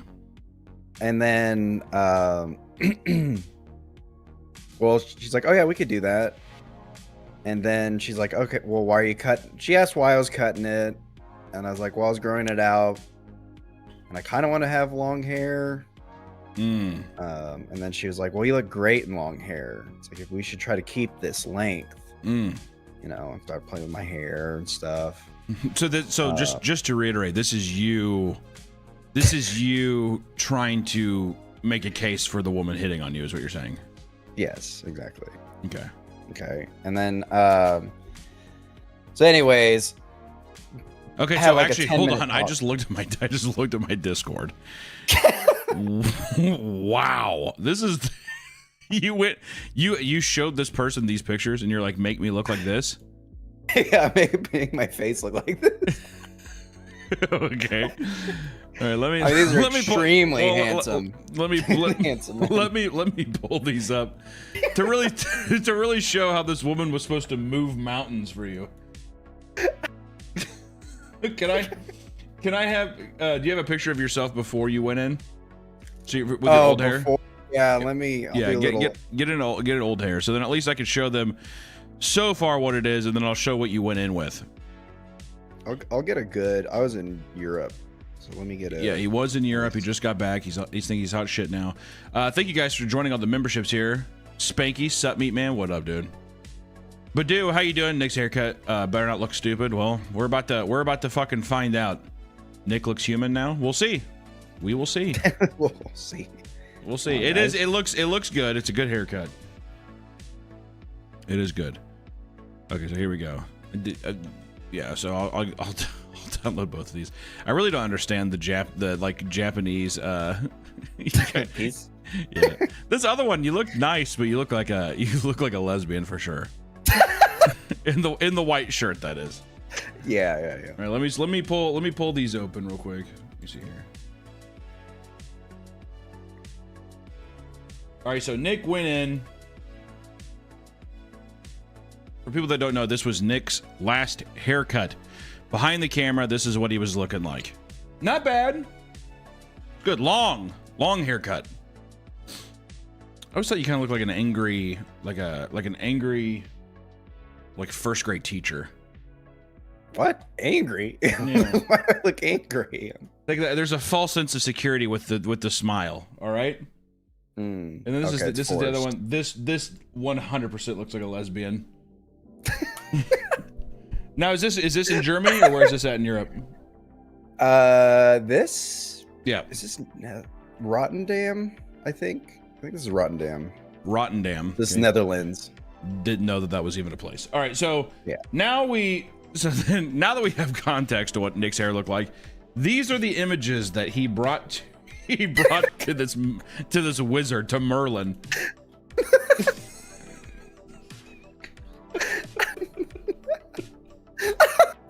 He said, can you make me look like this?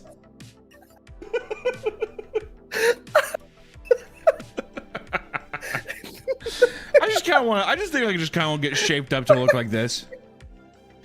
Which, now let me ask, before I show the haircut, so she had to cut it 3 times. What was wrong with the first 2? What was wrong with the first one, and then what was wrong with the second one? So the first one, I was like, well, I want to see what it looks like with just a trim, which it wasn't a trim. She did like this weird. Every time I go in for like long haircut, they always cut it horrible. I wish I took a picture, but it's like they slick it back and like shave my sides down a little bit. You are giving them such a task, though. They're like, I don't even know. They're sitting there. They're like, I don't even know how to approach this. Well, I don't know if I probably just didn't explain exactly what I want, you know? Yeah, well, how did you explain it? Well, I was just like, well, I want it like layered, and you know, just like, I just have so much hair. And she's like, yeah, it just all falls in the front, and it's just, it's just too much, just too heavy. So she's like, we're gonna trim it back. And I was telling her, like, I was trying to train it to go backwards, which was, I guess, the mistake. But anyways, let me try to find a picture of a different haircut because it looked very similar. And anyways, I was just like, God, it sucks. This is awful. Anyways, so she cut it. It's still long. And she's like, how are we vibing with this? And I was like, to be honest, it's like, I hate it. She's like, okay, no worries. So then she so then she's like, we'll go with the actually, wow, this is way shorter than I thought it was. So anyways, we'll show this picture. This is a way worse haircut, but we'll just kind of show this one to kind of paint this. It was a little longer than this. Let me see. I always forget that you look like a completely, this is one of the most least flattering photos of you. I don't even know why you keep this photo. Also, look how you look so much like the vegan teacher. It's crazy. Yeah. Isn't that wild? Wow. This is like, seriously, I don't know, like, this makes me think that you went to Turkey and you like fucked with your hairline and everything. I don't understand this photo. This is such an unflattering photo of you. This was one day. Got the haircut. Probably paid like $45 for this. Hated it. Paid $45 this. Did they go and be like, you could really rock a mustache, or how did that go? No, that was me. I was. I gotta say, I mean, like the vegan teacher haircut looks much better. Yeah. No, yeah. Anyways, so she cut it. It was longer. It was still long, not as short as that picture, but it was just like. So I said I didn't like it. She's like, okay, no worries. So then she started trimming it down to what I wanted, but she's like, let's try to make it a little longer. Right. And then it looked like I had a bowl cut. Like the sides were super poofy, and she was done. She's like, how does this feel? Oh, so then that was the second one. That was the second round. Yeah. And I was just like, and then she like moved it around. I like played with it, and she's like, okay, yeah, it's not good. It doesn't look good. Here, we'll cut it shorter. And then she like trimmed down like my sides more, and then because like before I looked like I had a light bulb head with like the way the top was just like very poofy. And then she trimmed it down and layered it a lot more. Because I was sweating in my chair because I was like, oh god, I'm going to go to somebody else. And this is where we ended up, which is this photo. Can you make sure the finished product? Yeah.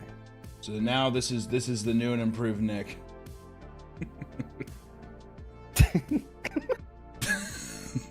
and you know what? It's a nice haircut. It's not bad. He has a couple. Couple deal here. Go back. Can you imagine waking up and this is sitting next to you? Good morning. As you say, you definitely you perked it up right here like a toucan or whatever. But I would say this is the more natural look. Yeah. Now this is what I was really curious about. Let's look at these side by side to see how she did this. Let me see this. You know what? I would say not that far off. I think she did a good job. Yeah. Now I need the plastic surgery. I need to look smacks.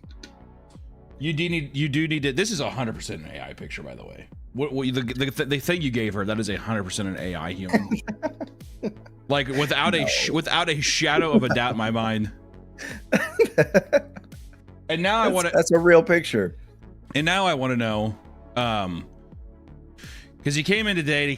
He came raising hell today, ladies and gentlemen. He said he came in. He's like, oh yeah, she was my barber was hitting on me.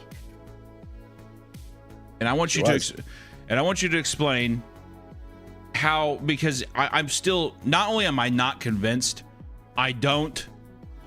because just once again for context, every time Nick gets a haircut, which is like maybe once every 2 years, he comes in swearing to God that the person giving him a haircut was hitting on him. And almost every time, well, I'm just gonna let you go ahead and just. Okay. Go ahead and just. So I sit down. Say. Yeah. Sit down. We do we got the prep talk. Like, what do I want? She's saying you look good. You look beautiful in long hair. She's like, you got this great square face, this great hairline. Okay, so I'm gonna pause you right there. Did she actually say it like that, or did she say, "Oh, you have really nice hair. You have a nice hairline. You have a nice. Oh, it looks really good." No, she was saying it that slow and seductively. Yeah. Okay. Yeah. Exactly. Okay. Super nice, by the way. She's a nice person. It sounds like it. Yeah. Okay, and then so she gets a cutting, and the first conversation she has is, so, like, are you seeing anybody? Are you married? Do you have kids? And I was like, oh no, I'm single. And she goes, oh, really? It's like, that's surprising. Like, how come? You've been, dating? And I was like, yeah, just, basically told her, I was like, oh, I moved to Kansas City. Yeah, you're oozing confidence in the conversation. She's baffled. She walked in. She saw the vegan teacher walk in. She says, "What? Single? How do we know that she wasn't being extremely sarcastic with you?" Maybe. No. Maybe she was. No. Okay. I guess hell's freezing over. And then, anyways, so, so she's like saying, you know, it's like, well, you know, it's like, she led with like, you know, she said something along of like, you know, not this exactly, but like my taste in men aren't as great. I've been married twice. Nice. So anyways, but then she's like, she asked me how old I was. I was like, oh yeah, I'm 33. And then she's like, oh my God, I'm 33 too. And then she's like, what, you know, what's your birthday? I was like, you know, April. She's like, oh my God. Is that like Aries? I was like, no, Taurus.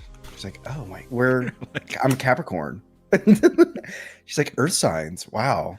I like how oh my God, I do like how you gave her a bit of you gave her a bit of zest back. What is that, Aries? No, it's Taurus. You stupid bitch. She's like, I'm Capricorn. Okay, cool. And then she said something else like, yeah, oh, my daughter's. Yeah. Yeah. But anyway, she's you know, doing the whole horoscope thing, yada yada yada. And she said a lot more. I was getting all these vibes like, God damn, she's, you know, I feel like she's gonna ask me out on a date by the end of this. Really? It was that intense? Yes, is that intense. You don't think it's because that you're a man getting a haircut and she's trying to get a better tip? You think that she was? I don't know. She seemed like very, you know, hippie. So she was like, you know, she's I forgot how this came up, but she was talking about like, yeah, I don't even sell product. Well, first of all, she's like, hey, you're my last client. We could take as much time. You know, it was also late too. There's like some mishaps or whatever. Anyways, she's like, don't worry. Like same thing with the haircut. She's like, don't worry. Like we'll take as much time to, to get what you want. There's a horrible accident. I don't want to go into it. And then she, you know, she said like, you know, I want to make sure you look good. Like, I'm not going to sell you on, she mentioned something about, she started talking about like, she doesn't sell product. She's like, I'm not into that. Like, I'll recommend you something, but I'm not going to sell it to you. I don't care about like sales and all that. I just want to, you know, to cut hair and make people look good. Like, I'm here for you. Right. Type thing. You know, which is maybe just a sales pitch. But but yeah, it was just like she kept saying like, oh, we're so like on the same wavelengths, you know. And then she started talking about like, you know, some weird word I can't even remember, but she's talking about like the Antichrist or something, like religious thing about how like a lot of Christians are believing in this false god that's the Antichrist. I forget the word was. So what the fuck are you talking about? So how did this pop up? I don't. She just started talking about it. So out of nowhere, she just started saying, "Oh yeah, so people are believing in the Antichrist." Is she fucking Peter Thiel? Lord. She didn't say Antichrist. It was something else. It's like, you know, I can't. God, I wish I knew what the fucking word was. Well, also here, this is a heavily upvoted comment. Someone says, or Kate, which I don't know, maybe I think that she's jealous, but says Nick confusing basic human chit chat for unrequited love for him is just right on the money. Now, how do you respond to maybe skeptics that say that? You know, I will say the big meme is that guys, you know, one, they can't tell when someone's hitting on them, and they also think every girl's hitting on them. So, you know, I will take it. After the whole. You currently. I mean, I have a poll up right now. The chat is relatively split.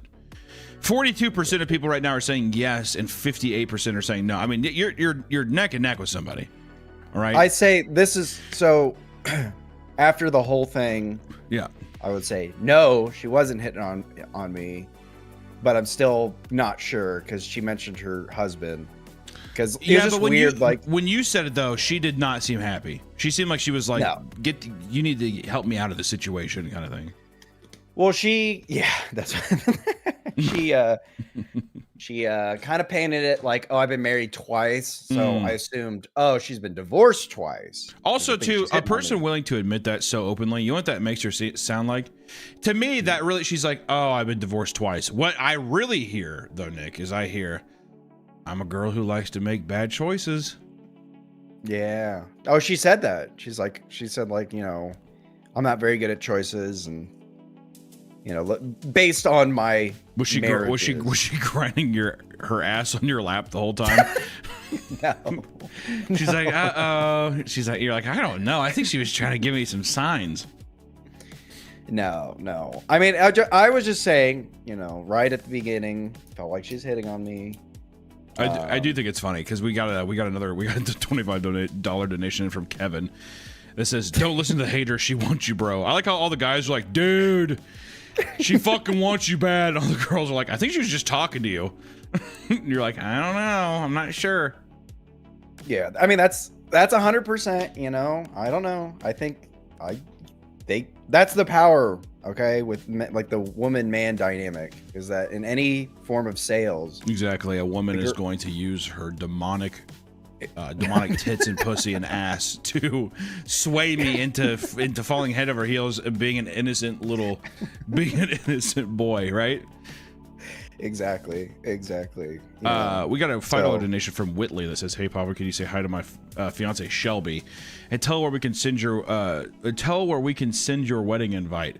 Hi, Shelby. Send it to hell. I'm not going to your fucking wedding, dude. That made it sound very personal. I don't plan. I don't want to go to a wedding. I'm sorry. All right. Weddings are worse than funerals. I'll be completely honest. Is that not right? I mean, am I wrong? Even being at your own wedding is like pretty fucking mid. It's like a very mid day. All right. It's supposed to be the happiest day on earth. It's not. It's really not. I've had happier days than my wedding. I've absolutely had happier days than my wedding, and I think my wife would say the same thing. Hope she's watching this. Yeah, I mean, here's the thing. So if you did think that she was hitting on you, though, Nick, would you go back again for a touch up and be like, listen, I just thought I was kind of catching some. I thought I was catching some signals you were throwing out. Am I crazy? Or because she's married, would you respect that? Oh, if she's married, she's got to ask me. That's the thing. I ain't breaking that social boundary. I love that. Would you respect that? Well,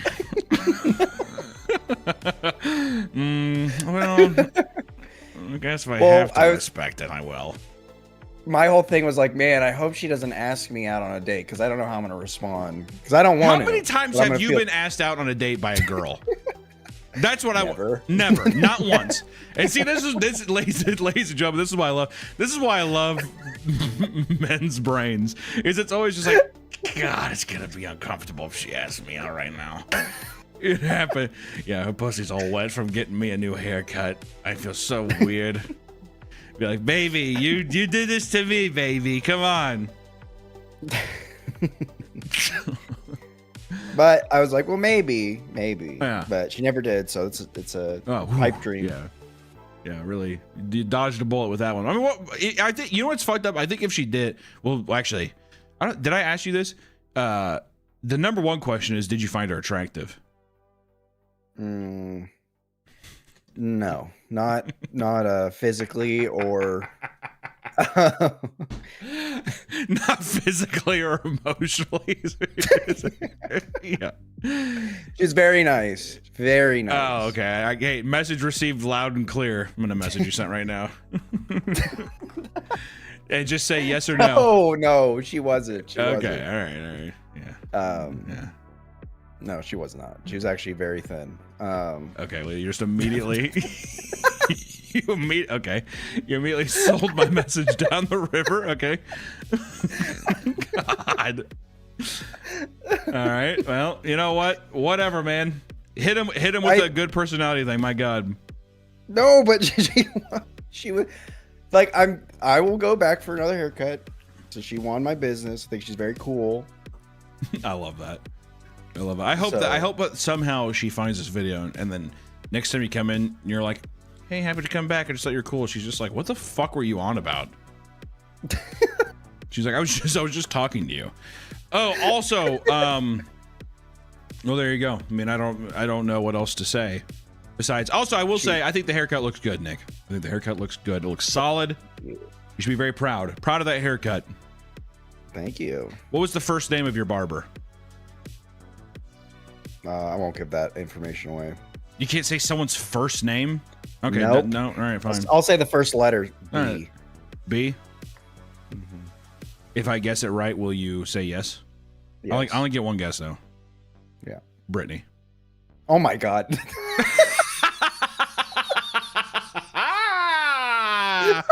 Yes! Oh, my God. I love it. So good. We're not going to say where it was at or anything, but yeah. That's really funny. We got this in the mail. I haven't tried it yet. We got sent some grog. Grog America. Look at these fucking grifters, dude. I was looking at this. I grabbed 2 cans out of my fridge. One was a Grog America, which I think we had a it was so obvious. Okay, well there's also Becky, dude. I mean, there's other fucking B names for women. Grow up, man. 60% alcohol, by the way. I mean, it's pretty fucking, that's pretty heavy, right? Oh, yeah. That's 6, yeah. Looking at some of these in the back here, just want to point out that it's 120 calories. Now, see, my beautiful, nutritious Mountain Dew is 170. So for 50 more calories, I can just have a Mountain Dew. And I'm not going to get into the schematics of how much sugar and all that kind of, that's irrelevant, but we're going to sit here. Let's do a little ASMR test here. Let's see.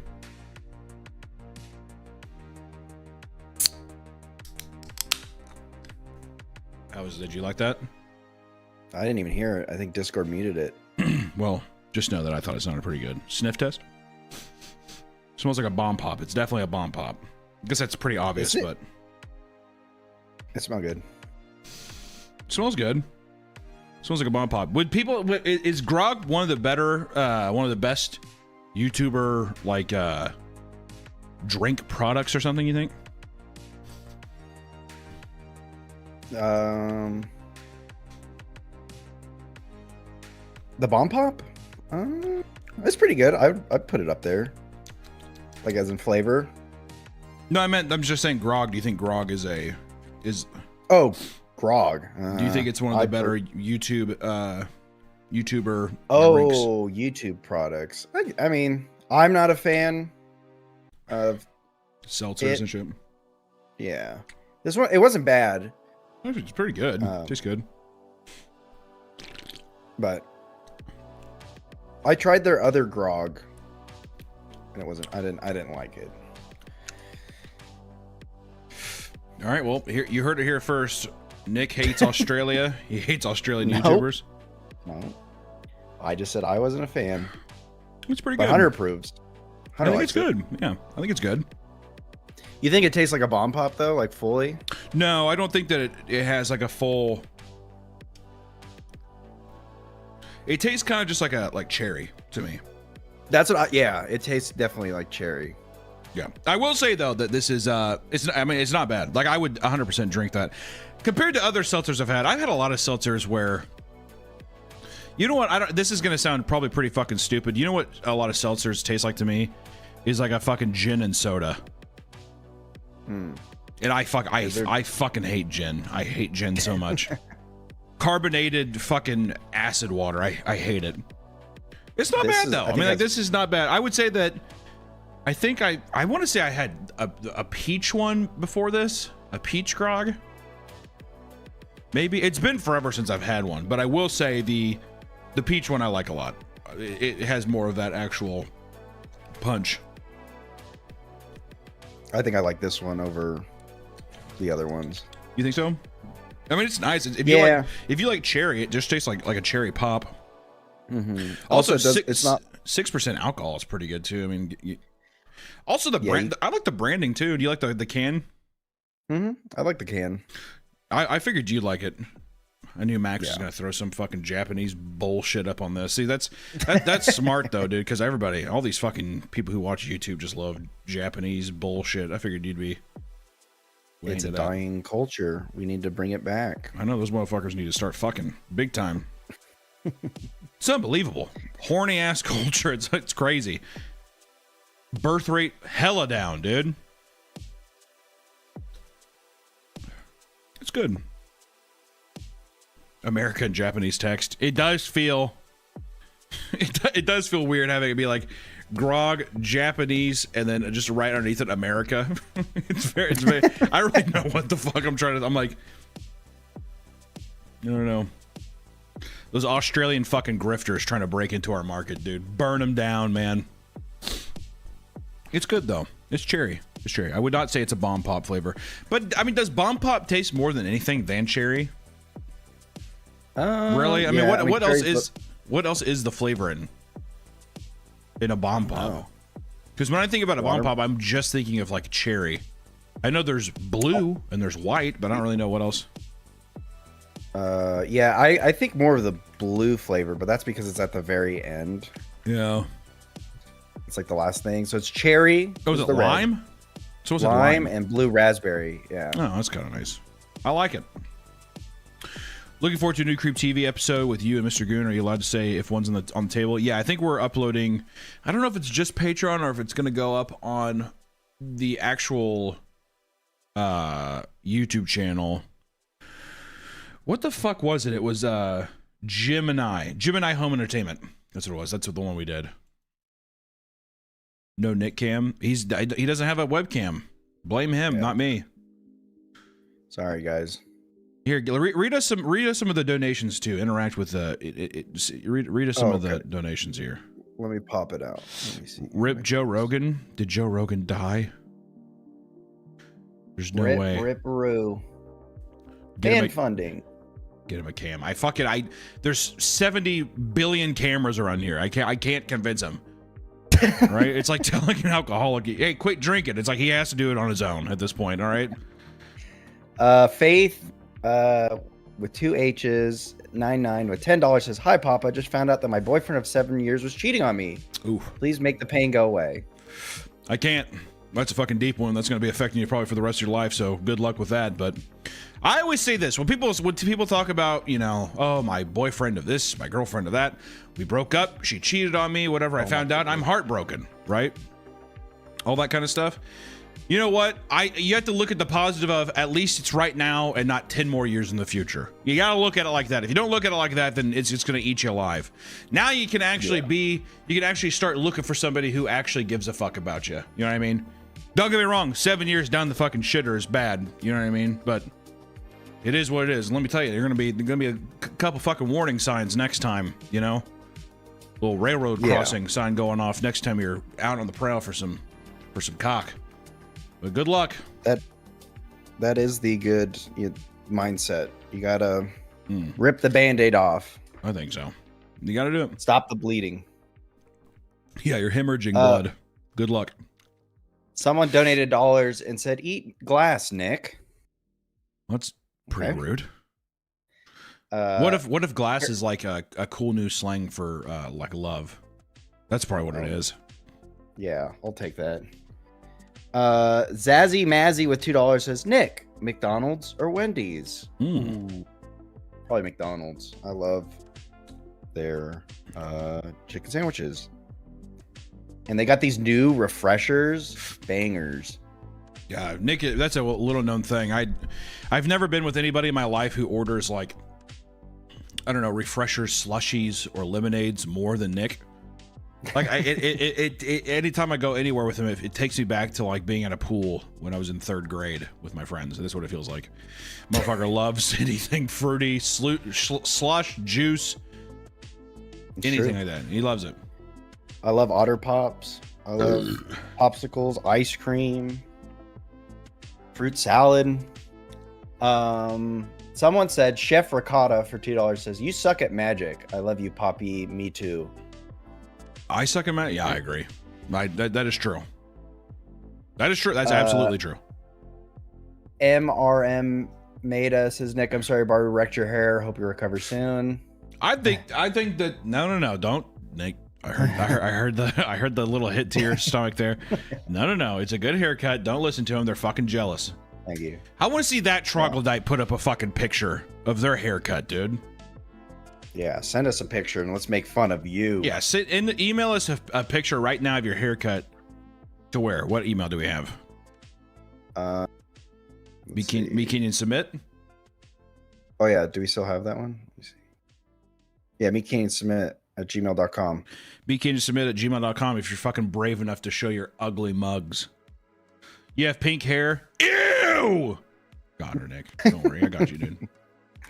I was actually I was debating on dyeing my hair white.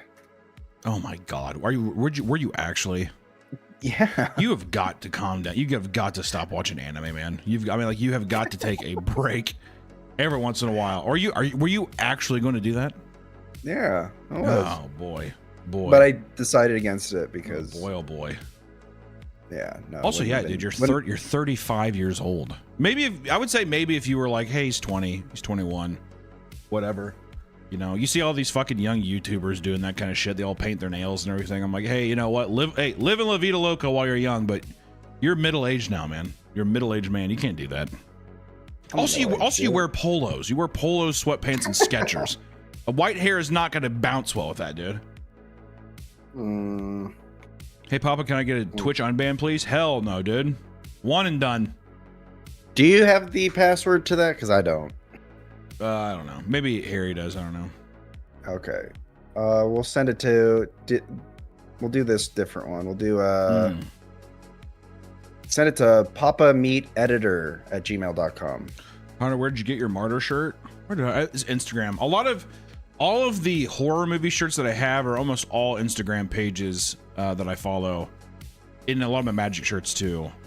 There's so many Instagram pages. Like Dungeon Runes has has a bunch of good metal and Magic shirts. Is really good. Rucking Fountain has really good drops. Cavity Colors are pretty good. They're loud shirts, but they're pretty fun. Graveyard Goods is pretty good.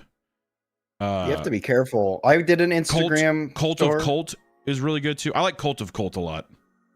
Yeah, they're nice. Yeah, and they're good quality shirts too. I think they use comfort colors. It's good.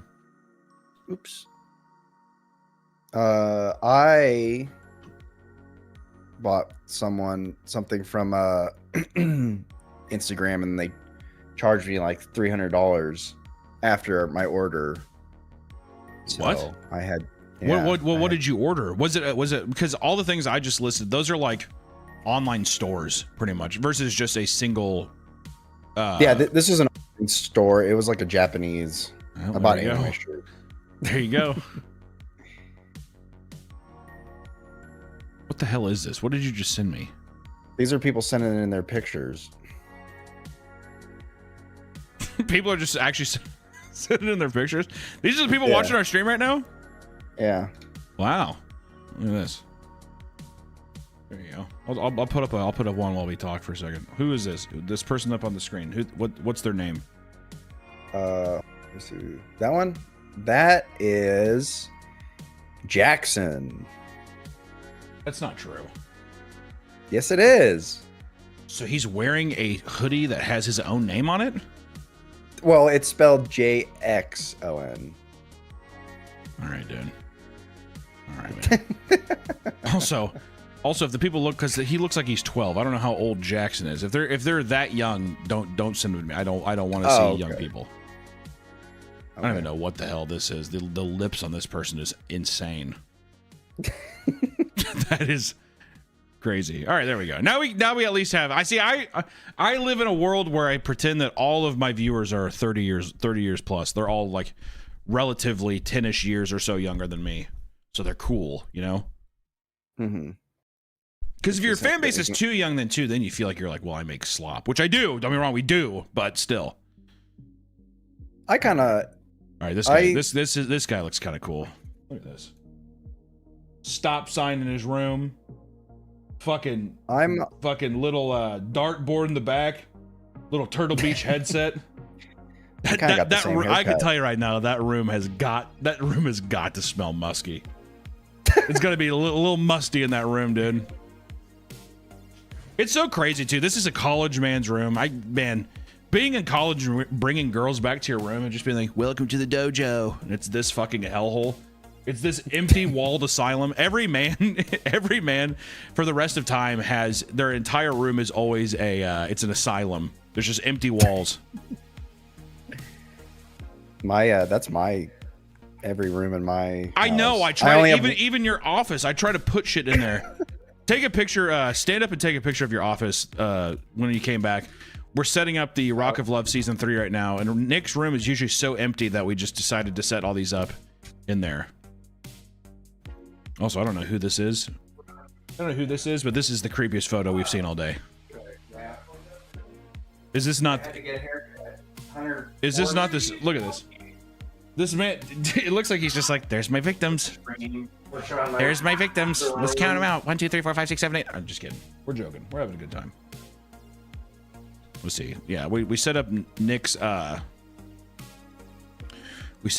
room here.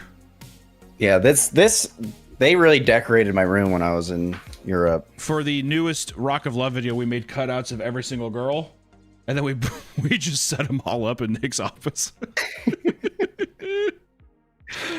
I have exactly one thing in my house on my wall, and it's my dad put it up.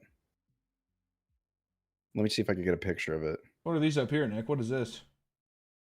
What's what? These up here. What is that? Up there. What is Hold that? on. 1 second. Oh, those are my girls. Those are my lucky ladies.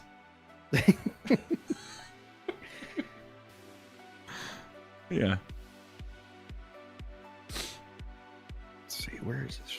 Did I take a picture of it? I'm looking for a picture. Dun, dun, dun, dun. Just keep reading deals. Okay, keep reading. Keep reading and keep reading. We have a lot of very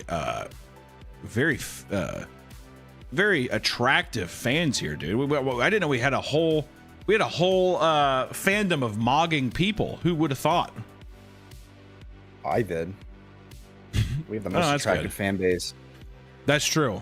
Do you think we have the most attractive fan base on YouTube? Or no?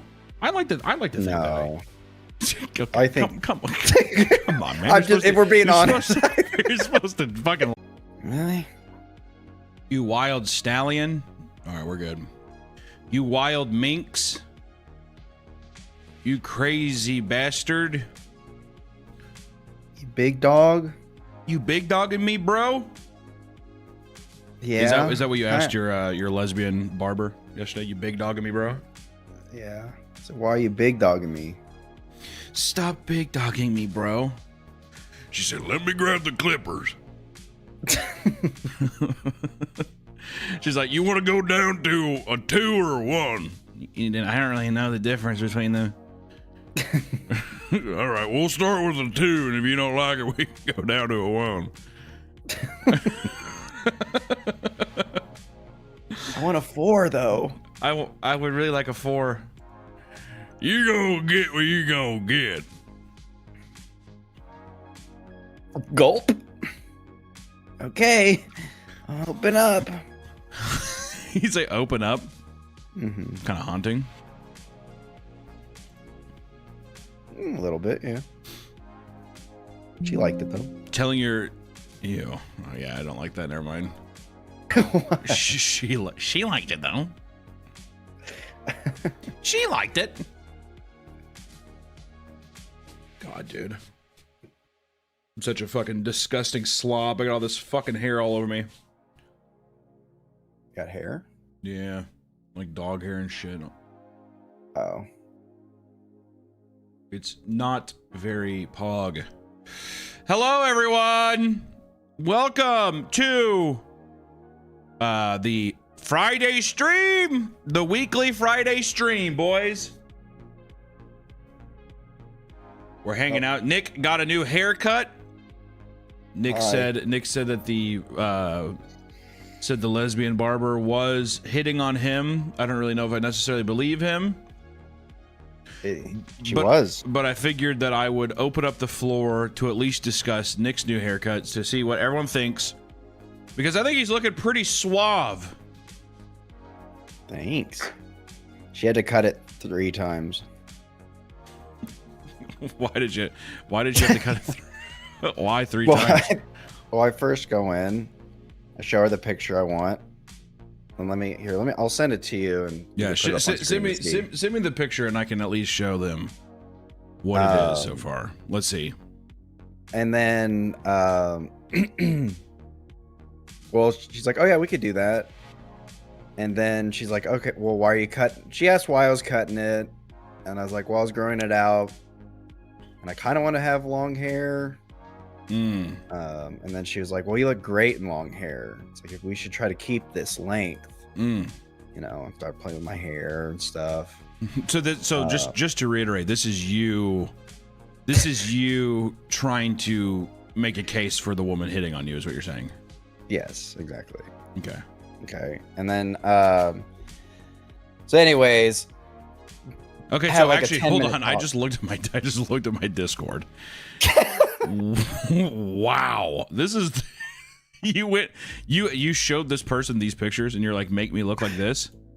Yeah, make my face look like this. Okay.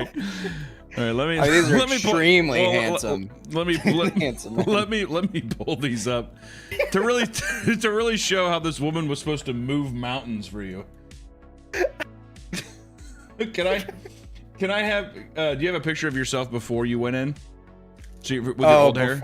Yeah, let me get an old hair, so then at least I can show them so far what it is, and then I'll show what you went in with. I'll get a good. I was in Europe, so let me get a. Yeah, he was in Europe. He just got back. He's thinking he's hot shit now. Thank you guys for joining all the memberships here. Spanky, Sup Meat Man, what up, dude?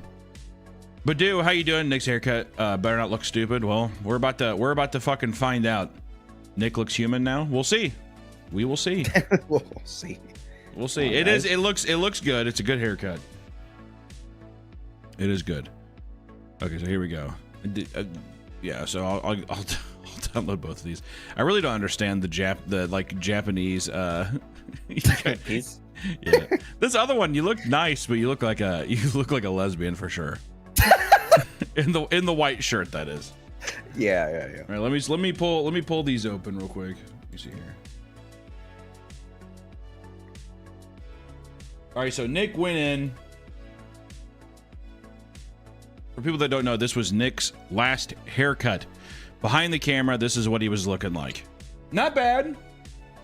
Good, long haircut.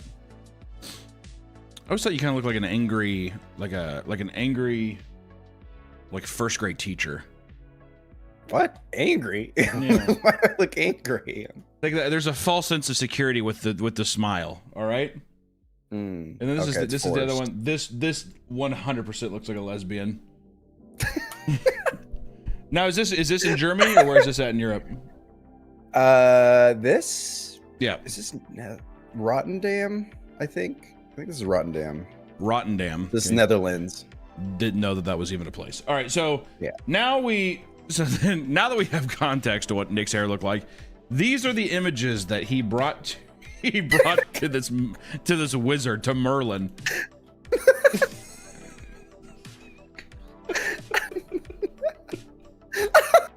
He said, can you make me look like this?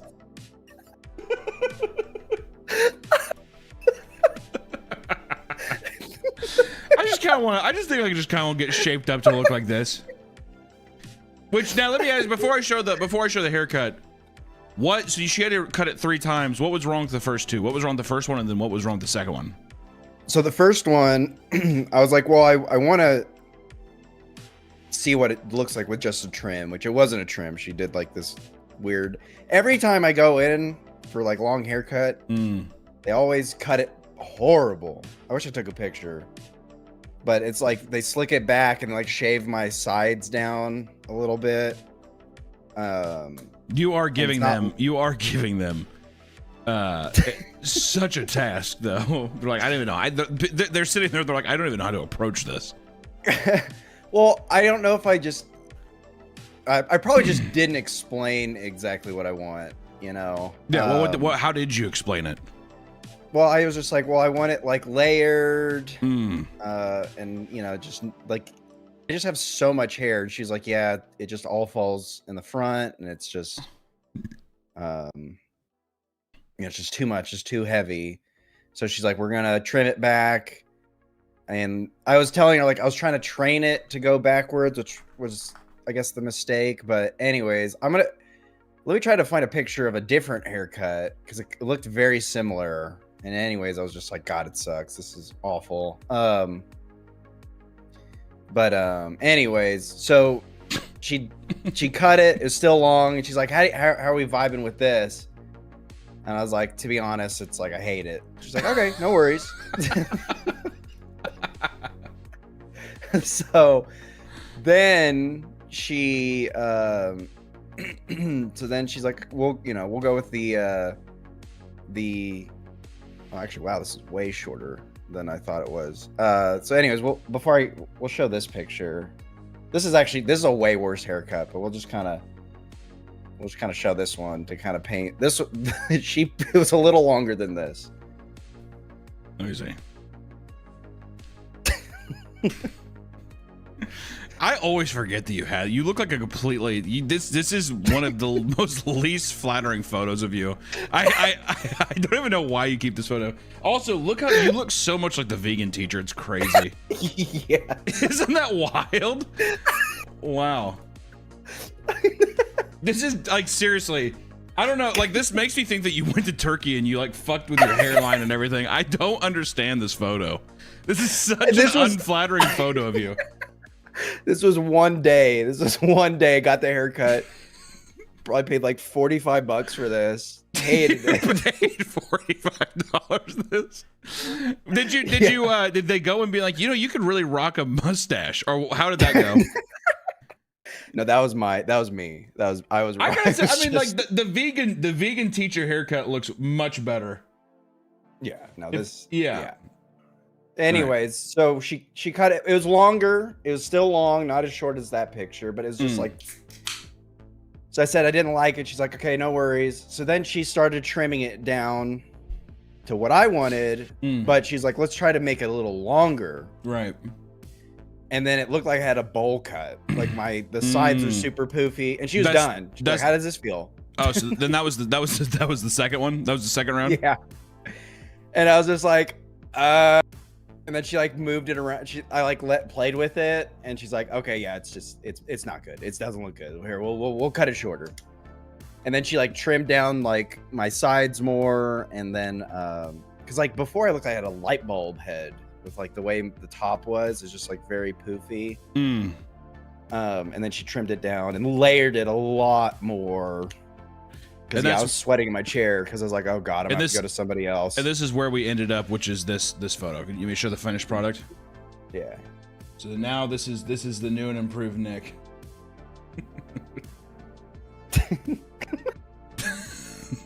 and you know what? It's a nice haircut. It's not bad. He has a couple. He has a couple down here. Go back. Can you imagine? Can you imagine waking up and this is sitting next to you? Good morning. As you say, you definitely you perked it up right here like a toucan or whatever. But I would say this is the more natural look. Yeah. Now this is what I was really curious about. Let's look at these side by side to see how she did this. Let me see this. You know what? I would say not that far off. I think she did a good job. Yeah.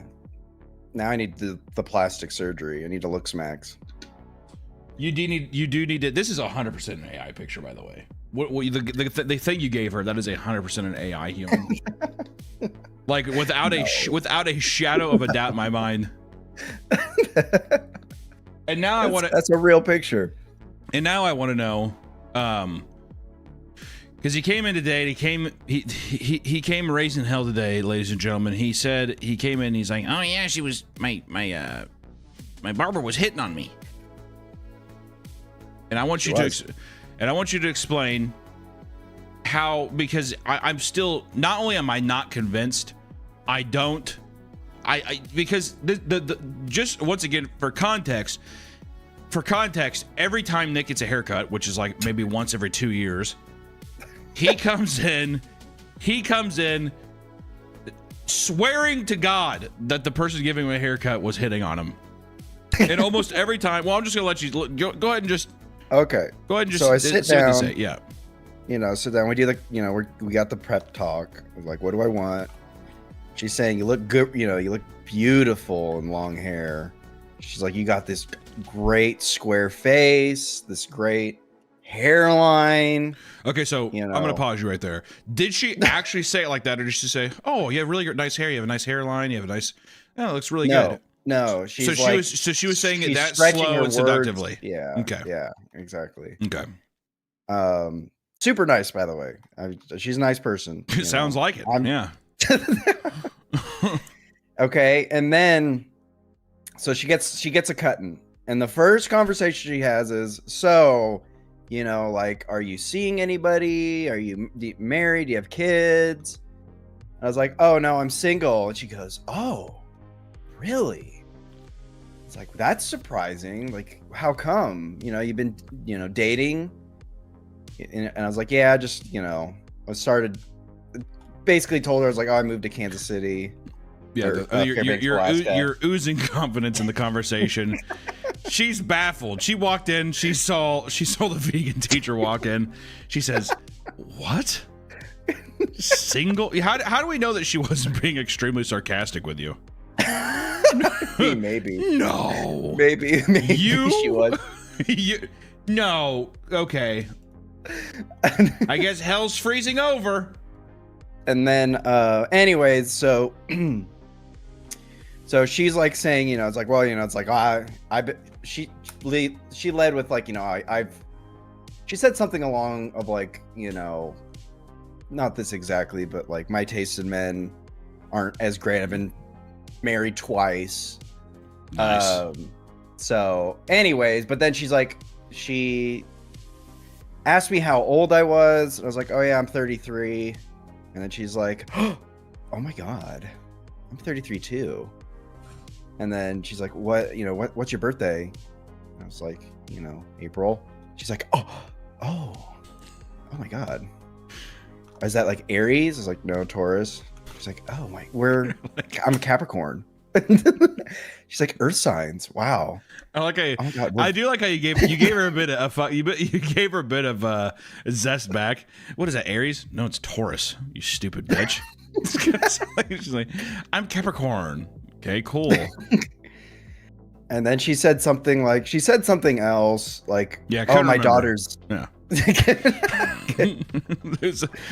Yeah. But anyway, she's you know, doing the whole horoscope thing, yada yada yada. And she said a lot more. I was getting all these vibes like, goddamn, she's, you know, I feel like she's gonna ask me out on a date by the end of this. Really? It was that intense? Yes, it was that intense. You don't think it's because that you're a man getting a haircut and she's trying to get a better tip? You think that she was? I don't know. She seemed like very, you know, hippie. So she was like, you know, she's I forgot how this came up, but she was talking about like, yeah, I don't even sell product. Well, first of all, she's like, hey, you're my last client. We could take as much time. You know, it was also late too. There's like some mishaps or whatever. Anyways, she's like, don't worry. Like same thing with the haircut. She's like, don't worry. Like, we'll take as much time to get what you want. There's a horrible accident. I don't want to go into it. And then she, you know, she said like, you know, I want to make sure you look good. Like, I'm not going to sell you on, she mentioned something about, she started talking about like, she doesn't sell product. She's like, I'm not into that. Like, I'll recommend you something, but I'm not going to sell it to you. I don't care about like sales and all that. I just want to, you know, to cut hair and make people look good. Like, I'm here for you. Right. Type thing. Yeah, which is maybe just a sales pitch. But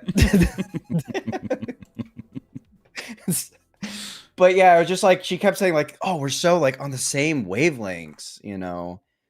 And then she started talking about like, you know, some weird word I can't even remember, but she's talking about like the Antichrist or something, like religious thing about how like a lot of Christians are believing in this false god that's the Antichrist. I forget the word was. So what the fuck are you talking about? So how did this pop up? I don't. She just started talking about it. So out of nowhere, she just started saying, "Oh yeah, so people are believing in the Antichrist." Is she fucking Peter Thiel? Lord. She didn't say Antichrist. It was something else. It's like I can't. God, I wish I knew what the fucking word was. Well, also here, this is a heavily upvoted comment. Someone says, or Kate, which I don't know, maybe I think that she's jealous, but says Nick confusing basic human chit chat for unrequited love for him is just right on the money. Now, how do you respond to maybe skeptics that say that? I will say the big meme is that guys, one, they can't tell when someone's hitting on them, and they also think every girl's hitting on them. So, I will take it. After the whole, I have a poll up right now. The chat is relatively split. 42% of people right now are saying yes, and 58% are saying no. I mean, you're neck and neck with somebody. All right. I say this is so. After the whole thing, yeah, I would say no, she wasn't hitting on me, but I'm still not sure because she mentioned her husband. Because it was just weird. When you said it though, she did not seem happy. She seemed like she was like, you need to help me out of the situation, kind of thing. Well, that's she kind of painted it like, oh, I've been married twice, so I assumed, oh, she's been divorced twice. Also, too, a person willing to admit that so openly, you know what that makes her sound like? To me, that really, she's like, oh, I've been divorced twice. What I really hear, though, Nick, is I'm a girl who likes to make bad choices. Yeah. Oh, she said that. She said, I'm not very good at choices, and based on my was she grinding her ass on your lap the whole time? No. She's like, uh-oh. She's like, you're like, I don't know. I think she was trying to give me some signs. No. I mean, I was just saying, right at the beginning, felt like she's hitting on me. I do think it's funny because we got a $25 donation from Kevin that says, "Don't listen to the hater. She wants you, bro." I like how all the guys are like, "Dude, she fucking wants you bad." All the girls are like, "I think she was just talking to you." You're like, "I don't know. I'm not sure." Yeah, I mean that's 100%. I don't know. I think that's the power. Okay, with like the woman-man dynamic is that in any form of sales, exactly, a woman is going to use her demonic tits and pussy and ass to sway me into falling head over heels and being an innocent boy, right? Exactly. We got a $5 donation from Whitley that says, "Hey Papa, can you say hi to my fiance Shelby and tell her where we can send your wedding invite." Hi Shelby, send it to hell. I'm not going to your fucking wedding, dude. That made it sound very personal. I don't plan. I don't want to go to a wedding. I'm sorry. All right. Weddings are worse than funerals. I'll be completely honest. Is that not right? I mean, am I wrong? Even being at your own wedding is like pretty fucking mid. It's like a very midday. All right. It's supposed to be the happiest day on earth. It's not. It's really not. I've had happier days than my wedding. I've absolutely had happier days than my wedding, and I think my wife would say the same thing. Hope she's watching this. Yeah, I mean, here's the thing. So if you did think that she was hitting on you though, Nick, would you go back again for a touch up and be like, listen, I just thought I was kind of catching some. I thought I was catching some signals you were throwing out. Am I crazy? Or because she's married, would you respect that? If she's married, she's got to ask me. That's the thing. I ain't breaking that social boundary. I love that. Would you respect that? Well,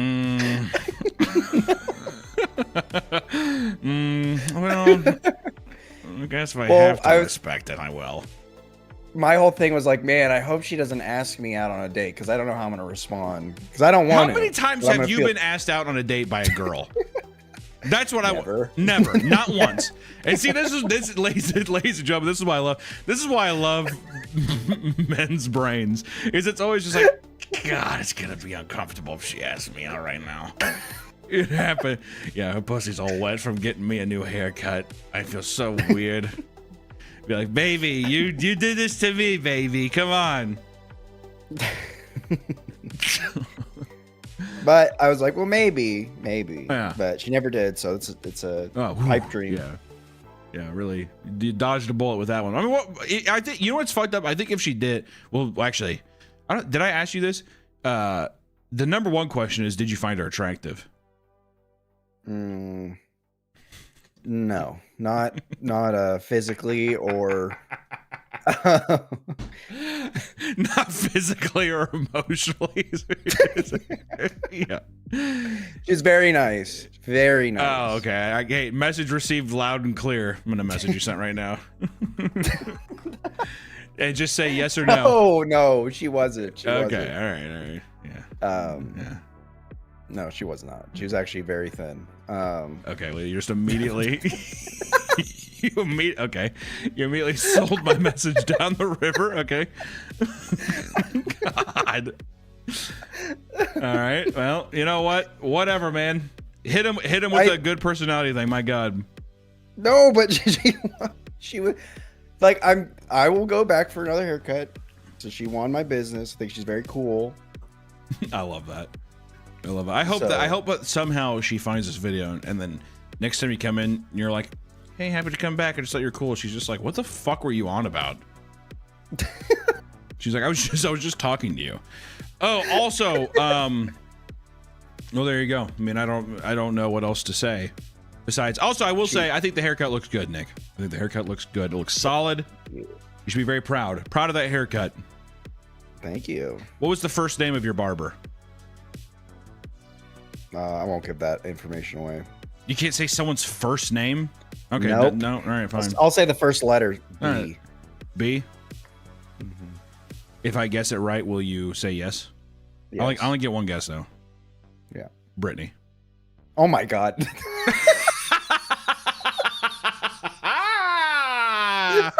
Yes! Oh, my God. I love it. So good. We're not going to say where it was at or anything, but yeah. That's really funny. We got this in the mail. I haven't tried it yet. We got sent some grog. Grog America. Look at these fucking grifters, dude. I was looking at this. I grabbed 2 cans out of my fridge. One was a Grog America, which I think we had a it was so obvious. Okay, well there's also Becky, dude. I mean, there's other fucking B names for women. Grow up, man. 60% alcohol, by the way. I mean, it's pretty fucking, that's pretty heavy, right? Oh, yeah. That's 6, yeah. Looking at some of these in the back here, just want to point out that it's 120 calories. Now, see, my beautiful, nutritious Mountain Dew is 170. So for 50 more calories, I can just have a Mountain Dew. And I'm not going to get into the schematics of how much sugar and all that kind of, you know, that's irrelevant, but we're going to sit here. Let's do a little ASMR test here. Let's see.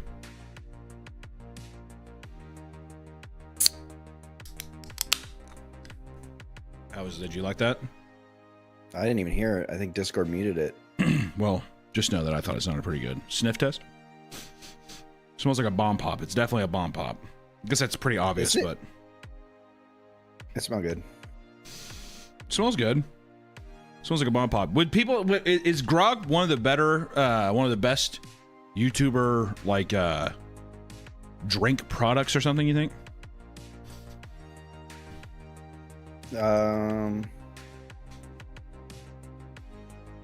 The bomb pop? It's pretty good. I'd put it up there. Like as in flavor.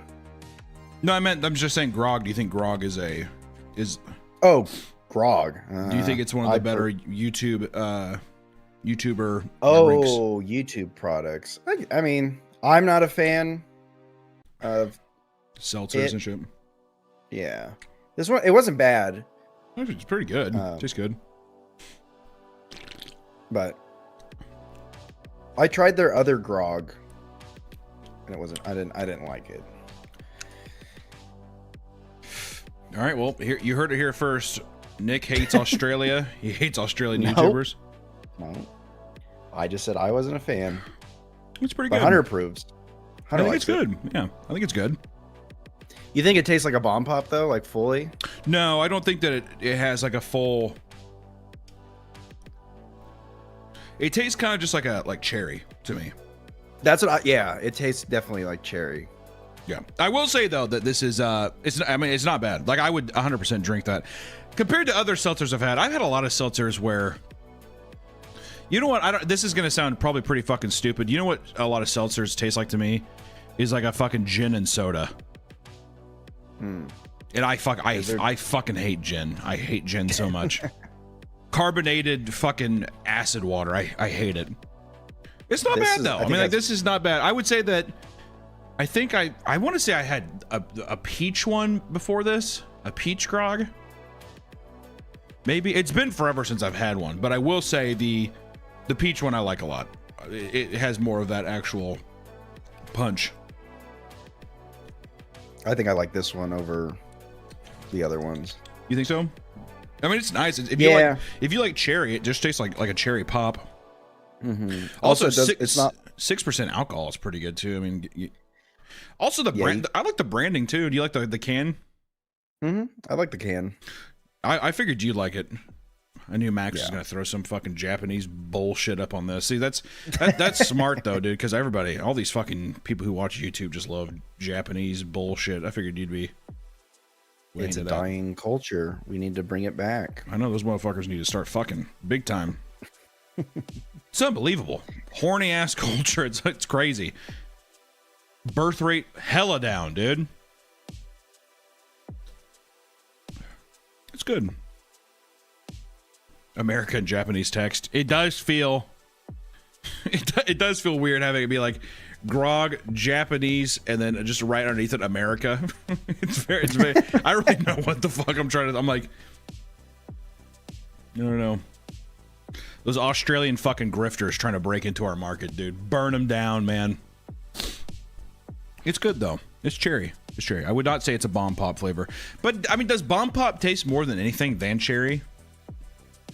Really? I mean, what else is what else is the flavor in a bomb pop?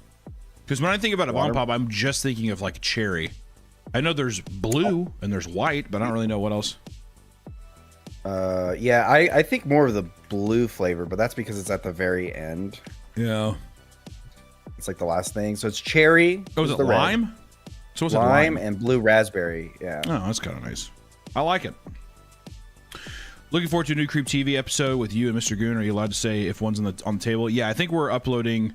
I don't know if it's just Patreon or if it's going to go up on the actual YouTube channel.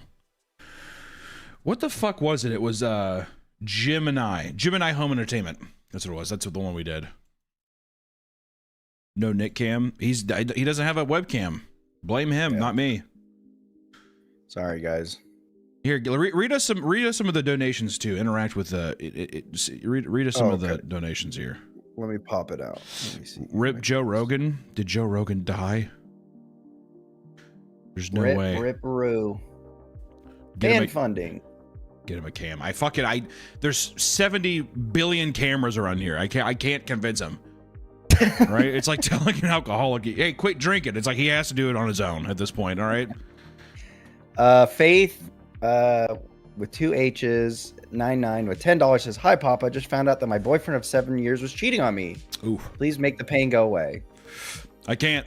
That's a fucking deep one. That's going to be affecting you probably for the rest of your life, so good luck with that. But I always say this when people talk about, you know, oh, my boyfriend of this, my girlfriend of that, we broke up, she cheated on me, whatever. I found out, I'm heartbroken, right? All that kind of stuff. You know what?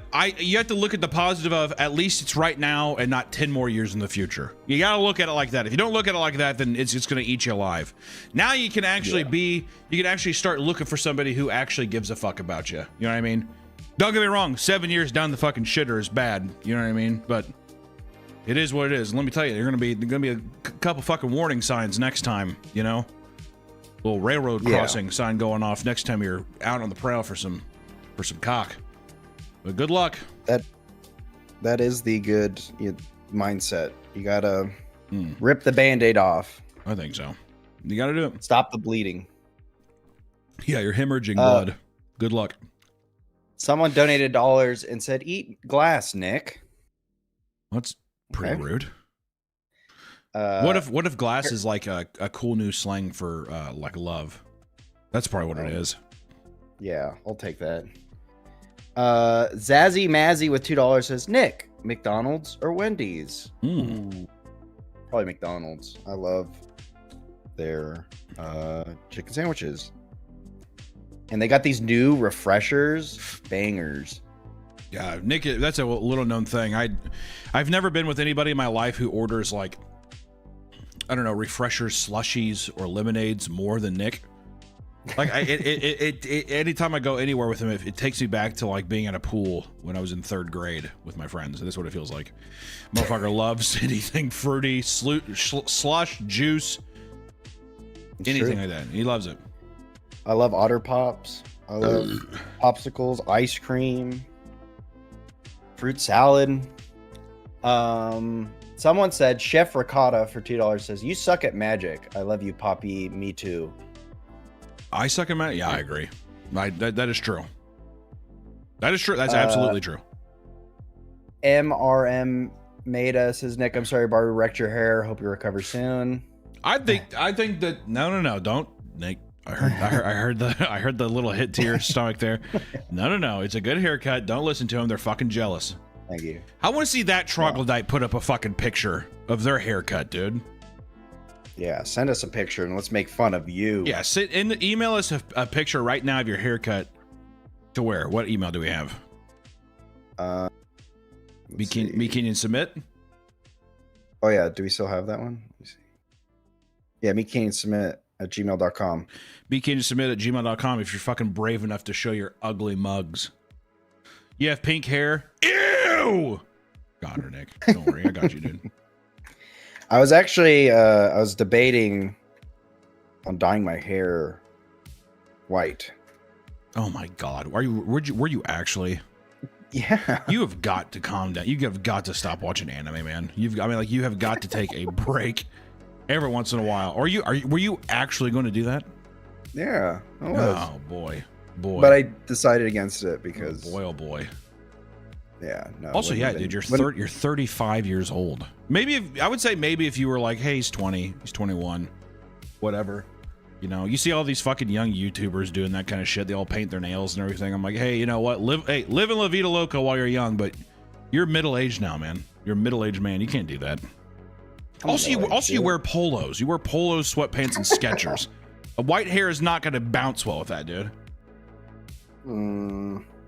Hey, Papa, can I get a Twitch unban, please? Hell no, dude. One and done. Do you have the password to that? Because I don't. I don't know. Maybe Harry does. I don't know. Okay. We'll send it to... We'll do this different one. We'll do... Send it to papameateditor@gmail.com. Hunter, where'd you get your martyr shirt? It's Instagram. All of the horror movie shirts that I have are almost all Instagram pages that I follow. In a lot of my magic shirts too.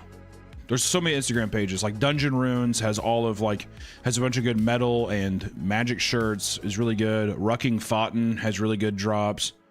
Cavity Colors are pretty good. They're loud shirts, but they're pretty fun. Graveyard Goods is pretty good.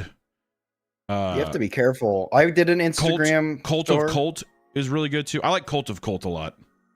Yeah, they're nice. Yeah, and they're good quality shirts too. I think they use comfort colors. It's good.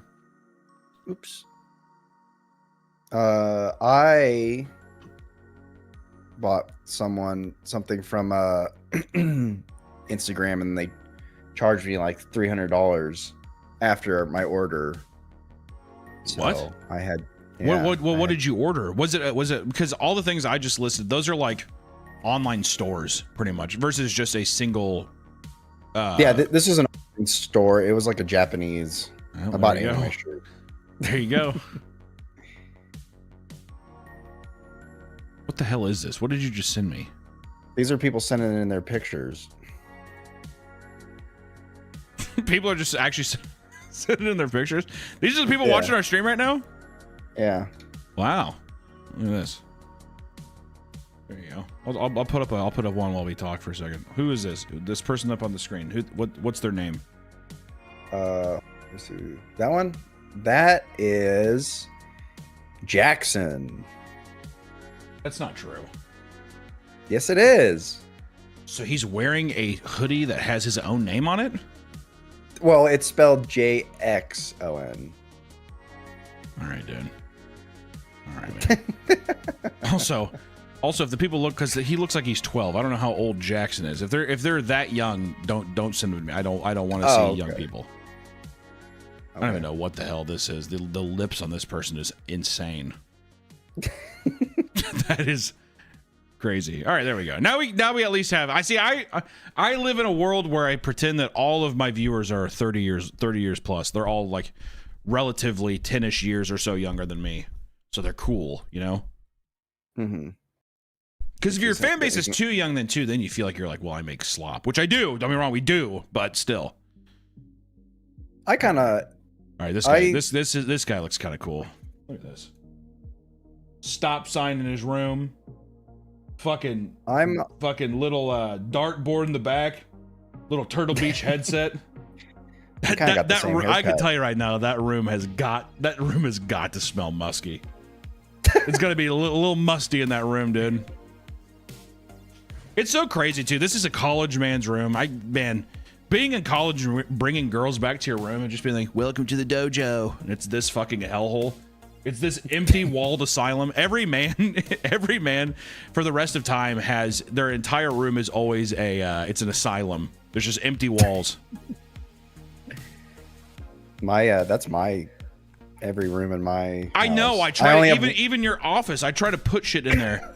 Take a picture. Stand up and take a picture of your office when you came back. We're setting up the Rock of Love season 3 right now, and Nick's room is usually so empty that we just decided to set all these up in there. Also, I don't know who this is. But this is the creepiest photo we've seen all day. Is this not? Is this not this? Look at this. This man, it looks like he's just like, there's my victims. There's my victims. Let's count them out. 1, 2, 3, 4, 5, 6, 7, 8. I'm just kidding. We're joking. We're having a good time. Let's see. Yeah, we set up Nick's room here.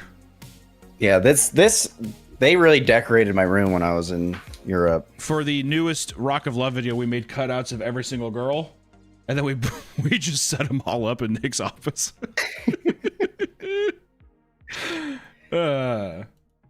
I have exactly one thing in my house on my wall, and it's my dad put it up.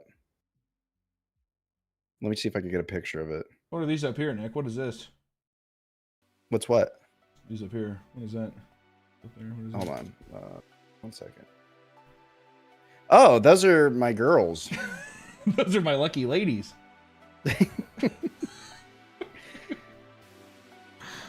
Yeah. Let's see, where is this? Did I take a picture of it? I'm looking for a picture. Dun, dun, dun, dun. Just keep reading deals. Okay, keep reading. Keep reading and keep reading. We have a lot of very attractive fans here, dude. I didn't know we had a whole fandom of mogging people. Who would have thought? I did. We have the most attractive fan base. That's true. Do you think we have the most attractive fan base on YouTube? Or no? I like to think that. Okay, I think. Come on, man. If we're being honest, you're supposed to fucking lie a little bit. No, I'm not saying we don't. But you're saying the most? Yeah. No. Okay. I think that's some other big like super hot man or super hot woman, like some kind of beauty or fitness channel. Dude, the people watching those fitness YouTube channels they're not what you think, dude. We're giving people sophisticated, everyday content for beautiful people. That's how I would describe the channels. You know? Yeah, everyday, regular, beautiful people. No. And I'll say this. I'll say this right now, and I'm gonna stick by this. If you are on the scale of beauty from 1 to 10, if you're less than an 8, there's a little button called subscribe or unsubscribe. Fucking unsubscribe and get the fuck out of here because we don't have uggos, dude. All right? Because Nick has told me many times I'm an 8.3. So I fall in that parameter. I get it an 8.5. Thank you. Round up. All right? And with the amount of fucking girls that are flicking their beans over Nick over here, I'd like to think that he's a solid 9.5. You know, I don't think I'd ever give anyone a solid 10. It's very hard to be perfect. All right? Yeah, I agree. No one's a solid 10. If they are, they're lying. Yeah, and I think that even right now, there needs to be viewers who are watching that need to start realizing what they are and start getting the fuck out, dude, all right? Because that's... Get on out, all right? Yeah. All right. Amen, brother. What are some other ones? Give me some other ones. All right, let's see. Not even Tug? I put Tugboat down. I put a handful of Ghirardelli dark chocolate in my hand, and I had him eat it. And I said, fucking go into the sweet night, Prince. This one's kind of sad. It says, last year we found out my daughter had a hole in her heart. Shortly, my little brother was diagnosed with cancer. Then my dog died of cancer. I strived with the parent I never had, and your videos helped. Holy shit! God damn! Oh. I can't even think of what video could even man that tidal wave. I mean, I appreciate it, but my God, I just... Good Lord. Saber Spark gave us $50. Thank you, Saber Spark. He says, hey, Hunter, Nick, hope y'all are well. Question for y'all. If I wanted to run a voice acting inquiry by y'all, is there a work email I could reach out to? Just wanted to ask. Keep up the awesome work, guys. Love you guys. Meetcanyon@gmail.com. Are you talking about for you or me? I don't know. Either or, it doesn't matter. Yeah, we can chat over email. Just send me an email. Meetcanyon@gmail.com, buddy. Danke. Oh my God. I don't know what currency this is, but it's big number, 500. What's your favorite horror movie? Obsession. Yeah, same. It's a tie between Obsession and Backrooms.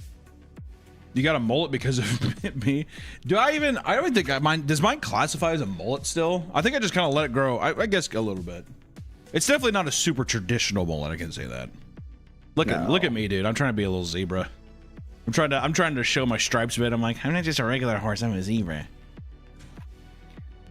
K Street Walker with $20 says, I'm so glad Nick got a haircut. His hair was a fucking sensory nightmare for me and couldn't bear to look at his long ass salt and pepper hair. Still kind of like you, Nick.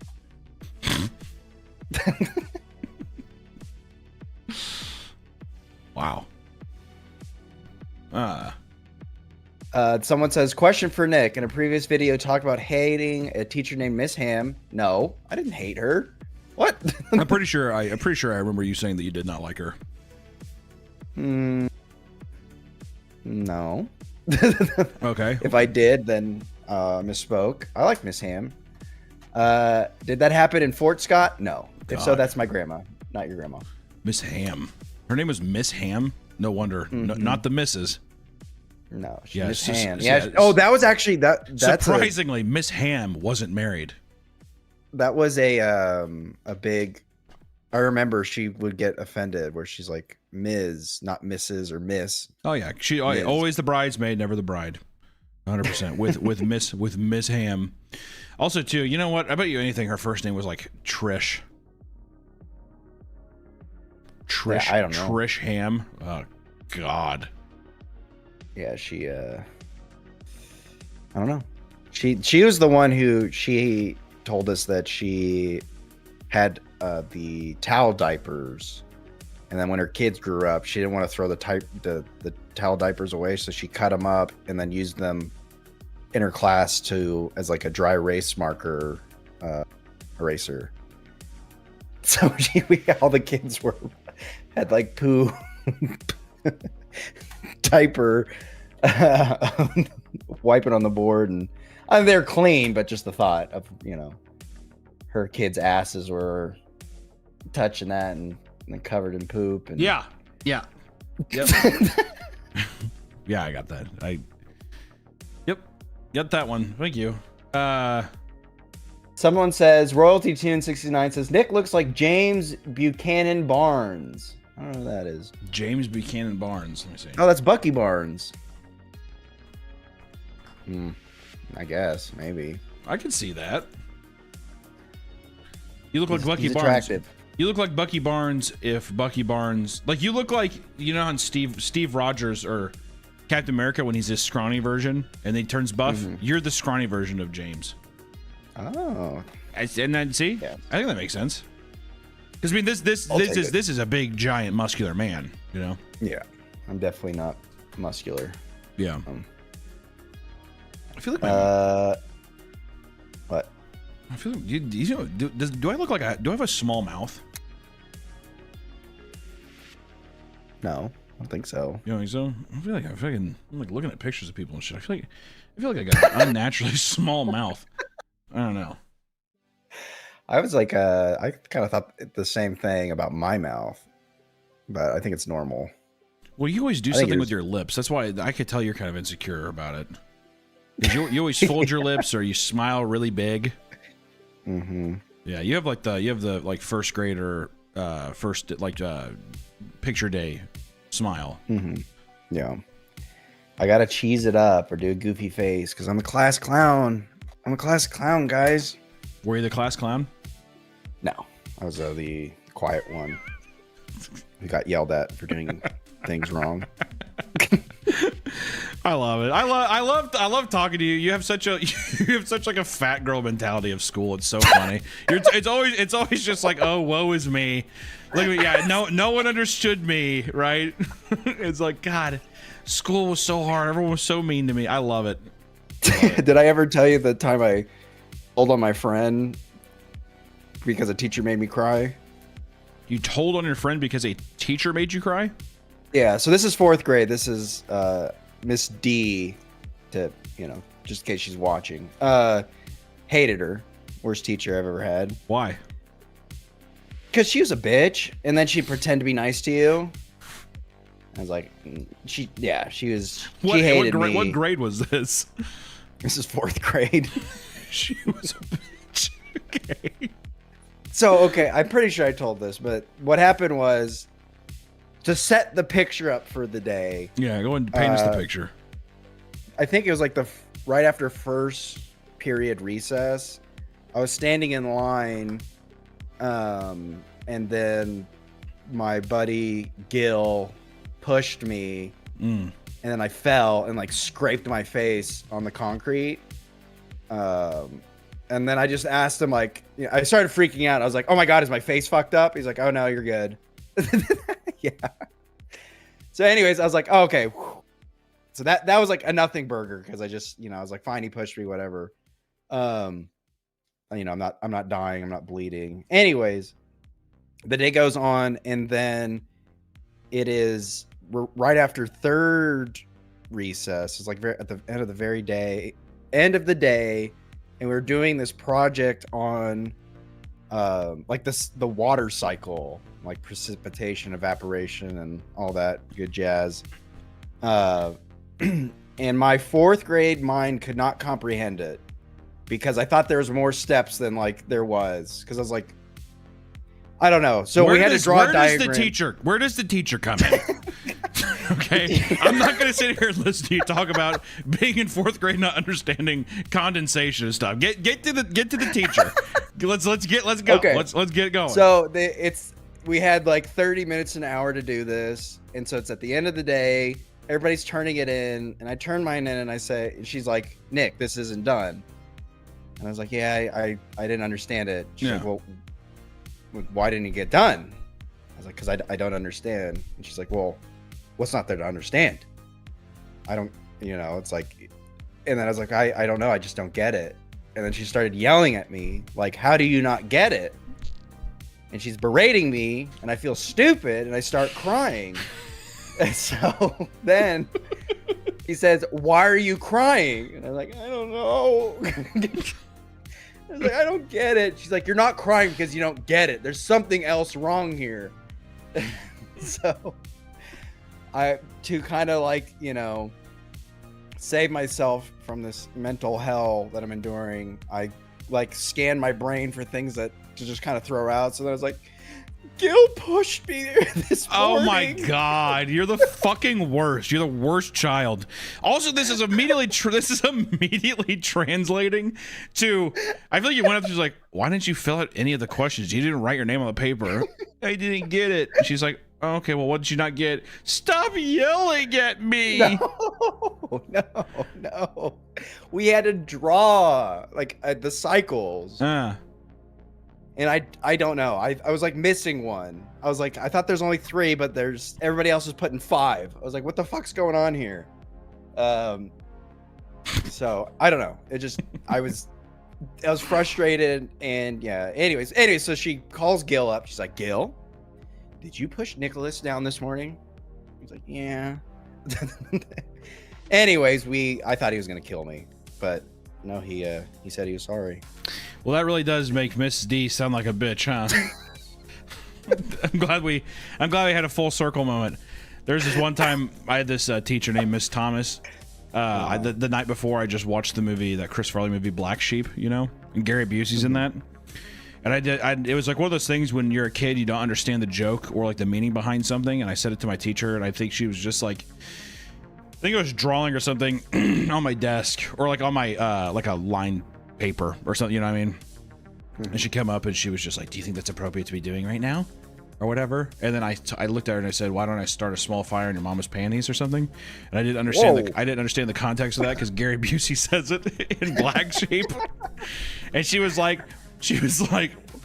"What? Why don't you go home and tell your mom that you said that and see what she says?" And I told my mom, and I think she thought I was lying, and she thought it was really funny. So then I went back the next day, and she was like, "Well, what did she say?" And I said, "Oh, she thought it was really funny." And she's like, "Ah!" And then like 2 weeks later, it was parent-teacher conferences, whatever. and my second grade teacher was like, "Yeah, so why did you think that was funny?" And my mom was like, "Yeah, I thought he was lying. She's like, "It's funny. We watched this movie called Black Sheep," and she's like, "I know what Black Sheep is. It wasn't funny." And it was a horrible thing. Anyways, I ended up really liking the teacher. See how my story turns. That's good. I liked her a lot. She was my next door neighbor even. Oh, there you go. Well, there was one time I saw her husband. He was carrying in mulch from his truck outside, and he like totally fucked up his back, and he was just like laying in his driveway screaming. I was too young to do anything, but he was just like a thing where it's like way too old of a man to be, you know, he was definitely ego lifting, picked up like 3 or 4 bags of mulch. That motherfucker snapped like a twig, and he's just on the ground like, ah! I didn't know what to do, and he just kind of like looked over at me, and he kind of did like the arm thing, you know. It's like if you're looking at my camera, he's like ah, like this, and he looks over,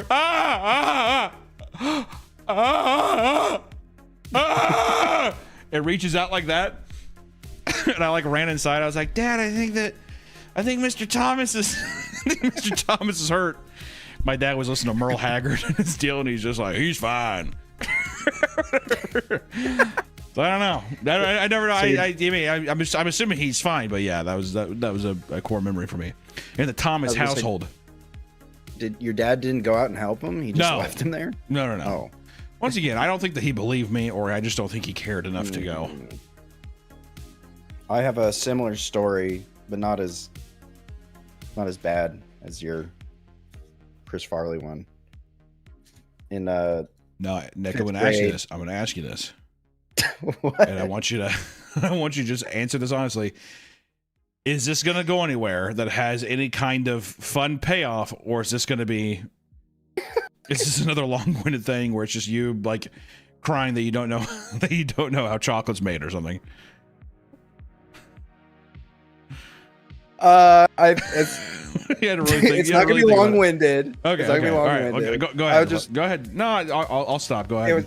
It was kindergarten, and it was Bugs Life just came out, and we're sitting down, and I thought it was a very funny movie, and I just under my breath said a line, said "turn your butt off." I was like, hey, "Turn your butt off."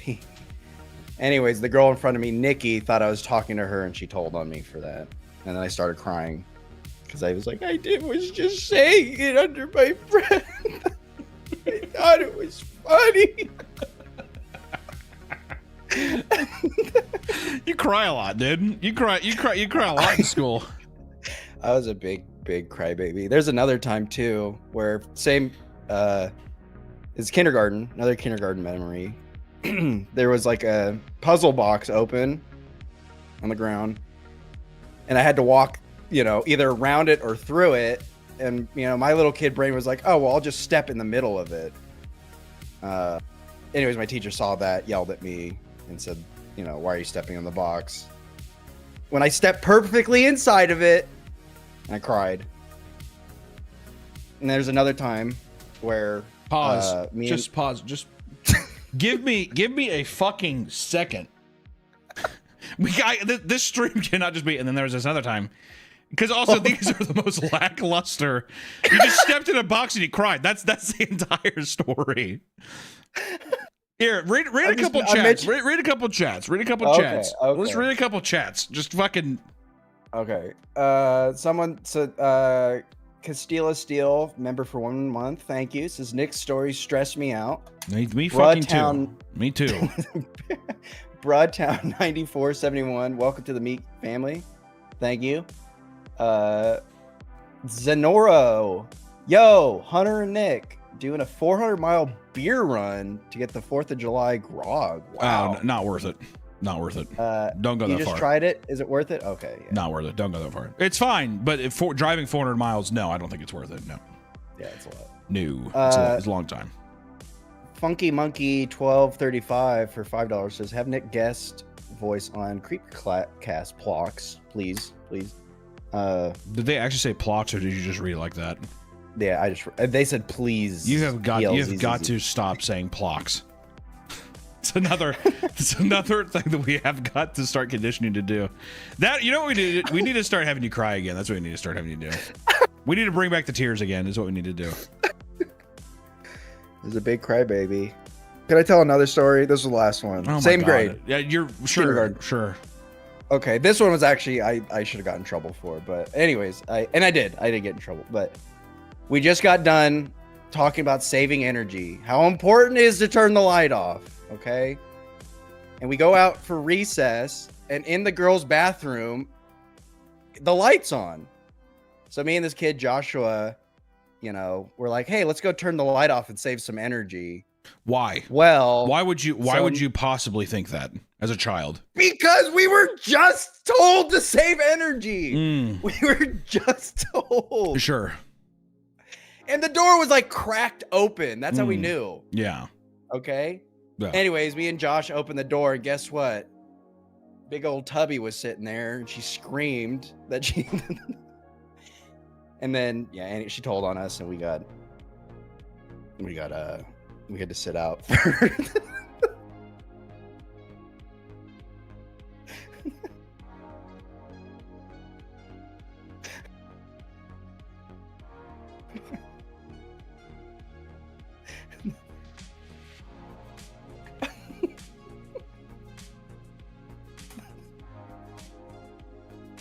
Where'd he go?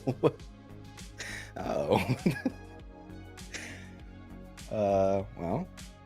You did not just sit there and just say big old Tubby.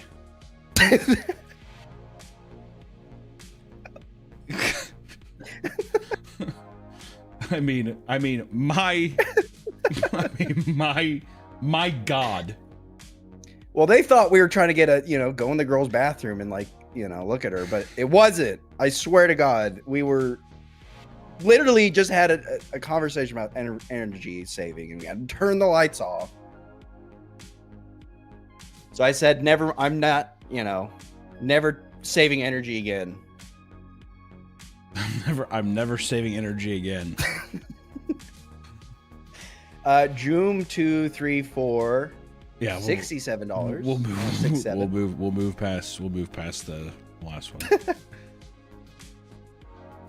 He says, "Hey Hunter, Nick, happy 3rd 4th of July. Want to spoil my boo thing, Margaret." Oh, thank you. Always opinion on Crown Royal. What? Also opinion on Crown Royal. It's good. I don't know how you said always opinion. Also opinion on Crown Royal. Oh, it's good. Sorry. It's good. I'm a big Crown Apple. I love Crown Apple. No. Love Crown Apple. Okay.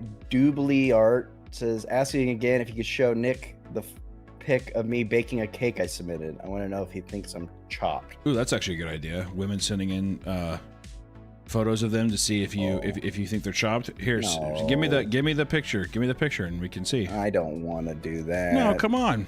You're so so kind. I think that people would really benefit from it. No. I think people would really benefit from being judged by you. Who I think you're a fair, honest man. Nope. All right.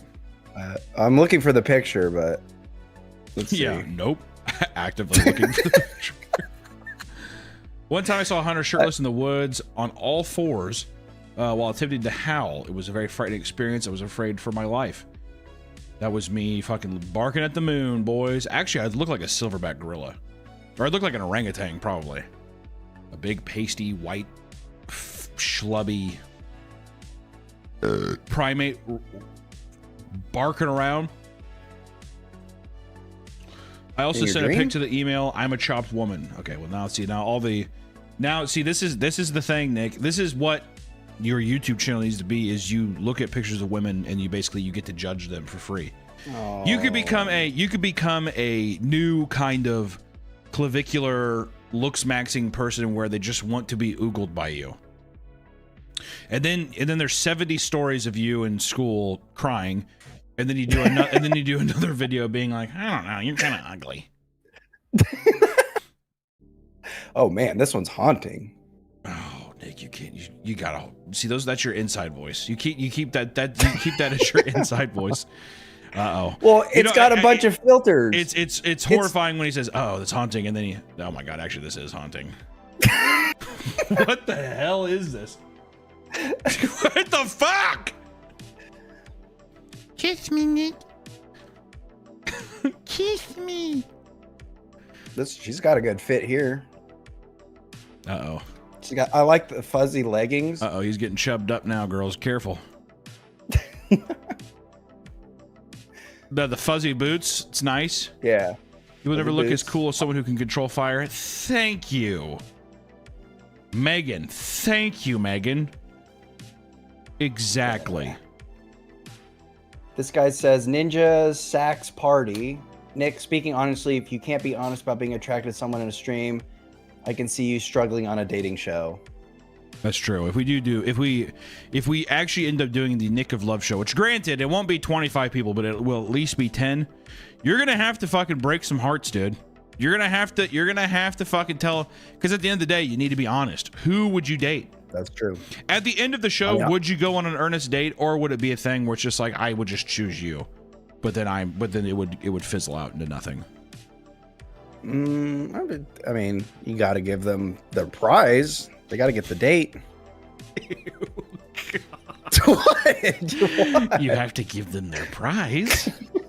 I'm pretty sure we're going to pay these people. I think that the prize it's going to be work. I love that. We have to give the ladies, we have to give the little girls their prize. We have to give the little princesses their tiaras. I mean, I'm gonna, I'd be honest on the show. Yeah. Like, how hard would you go? Pretty hard, or would you try to would there be a little buffer? I mean, I don't want to be, break any hearts. I'm gonna do what Brett does, Yeah. Oh, there's a lot of chemistry, a lot of energy, but you know what? I wasn't feeling it. That's true. You know what? I love that you're pulling that. That's a great thing to pull out of the back pocket. I think that you're sexy. I think that you're radiating all this energy, but I just think that there was just a misconnection of some kind. Yeah, totally. So for now, your tour is over. Hey, thank you, Brett. Yeah. I'm not gonna insult anybody. Well, I'll tell you what you can't do. You cannot kiss any of these women. No. You can't kiss. I don't think legally you can't even touch them. I don't think you a hug, a handshake. Yeah. We'll do the mirror kiss where there's like, or glass kiss where there's a glass. You guys, yeah. Yeah, we.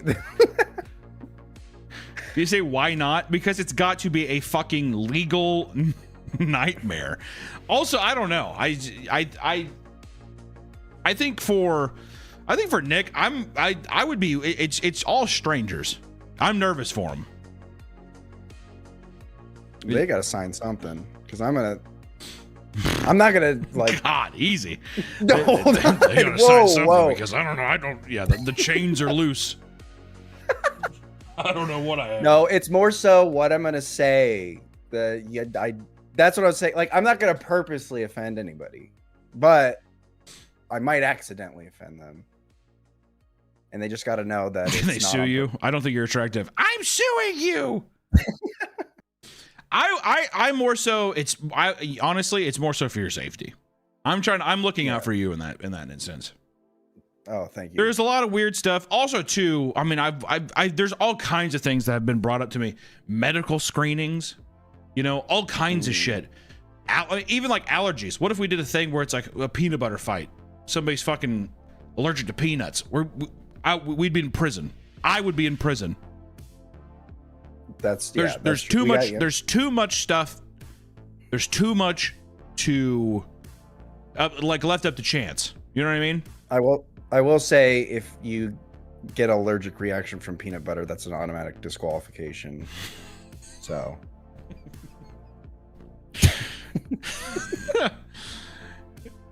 All right, that's fair, I guess. Is that just because you really like peanut butter? You're a big peanut guy. Yeah. Also, I can't have a household. Yeah, you're so restrictive. I enjoy peanut butter. Yeah. Also, I don't want to pass on that gene to my kids. What? Oh, see, now I like that you're thinking of future generations. Mm-hmm. I do like that. I will say, what's fucked up is there was a world where I envisioned that the winner of this show, you would actually end up with. You would be in a long-term relationship with. That's what my dream would be. Oh, your dream. My dream. The dream will come true. And the problem is I either have to do no Japanese girls or they have to all be Japanese, because if there's one Japanese girl, she's making it to the end of the finals. Right? So it's either that's absolutely true. So now I have to sit there and I have to either vet to where there's no Japanese people, or they got to be all Japanese girls. All right. And even in our chat, I think it's a safer bet that we don't have Japanese girls, because I don't think that we have enough Japanese fans. In chat, do we have any Japanese fans in chat? I don't think so. I'm not sure. I don't know. Would you settle for Japanese American, or do they have to be straight from the source, Nick? No, they don't have to be straight from the source. I'm fine with the half breeds. God, you're kind. Why are you sending me? What the hell is this? Oh, someone made us in a Nintendo game. Oh, there you go. Look at that. So we're all Japanese. That's not true. I will accept anybody. That's not true. Anybody. I can tell you right now, that's absolutely not true. First-hand experience looking at his dates and stuff. That's absolutely not true. The man has a type. All right. And let's just say if you're Japanese, you have quite the lead in this race. All right. Can I catfish Nick? No. Everything will be verified. Yeah. That's the weird. I won't even get to see them until the show. Can guys participate? Nick, would you be willing to let a guy participate in Nick of Love? Yeah, maybe. Maybe he'll win and we'll be bros. See, I don't know. You've had a little gay tendencies before, to where I could see you throwing a curveball in there and you're like, I don't know why actually. I really like Steven. And even you're confused by it. You know what I mean? That'd be pretty funny to keep Steven. Yeah, like you're like it'd be quite the hoot, even though you're just like you're rock hard the whole time. You don't kiss anybody but Steven the entire time. Well, was that a good bit? I'm like, this show's been over for 2 months.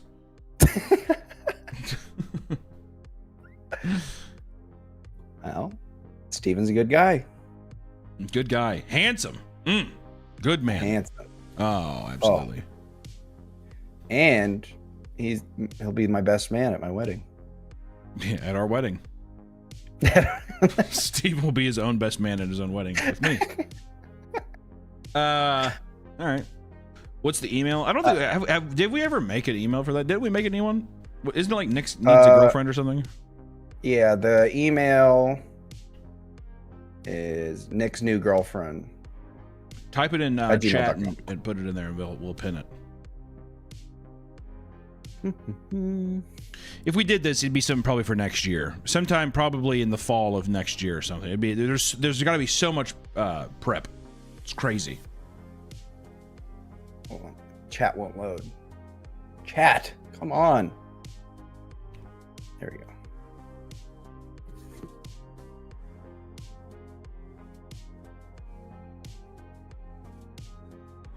Bing bong, bing bing bong, bing bing bing. Spencer Clark said, "Will you officiate me and my boyfriend's wedding one day? I'm begging so dead ass. Nick can even cry if he wants." No, I mean you can, Nick. I don't. I've said it before. I said it again. I'm not going to anybody's fucking weddings, dude. It's so boring. Not doing it. No. Yeah. Spooky like Bookster says no fatties. Well, now you're speaking Nick's language.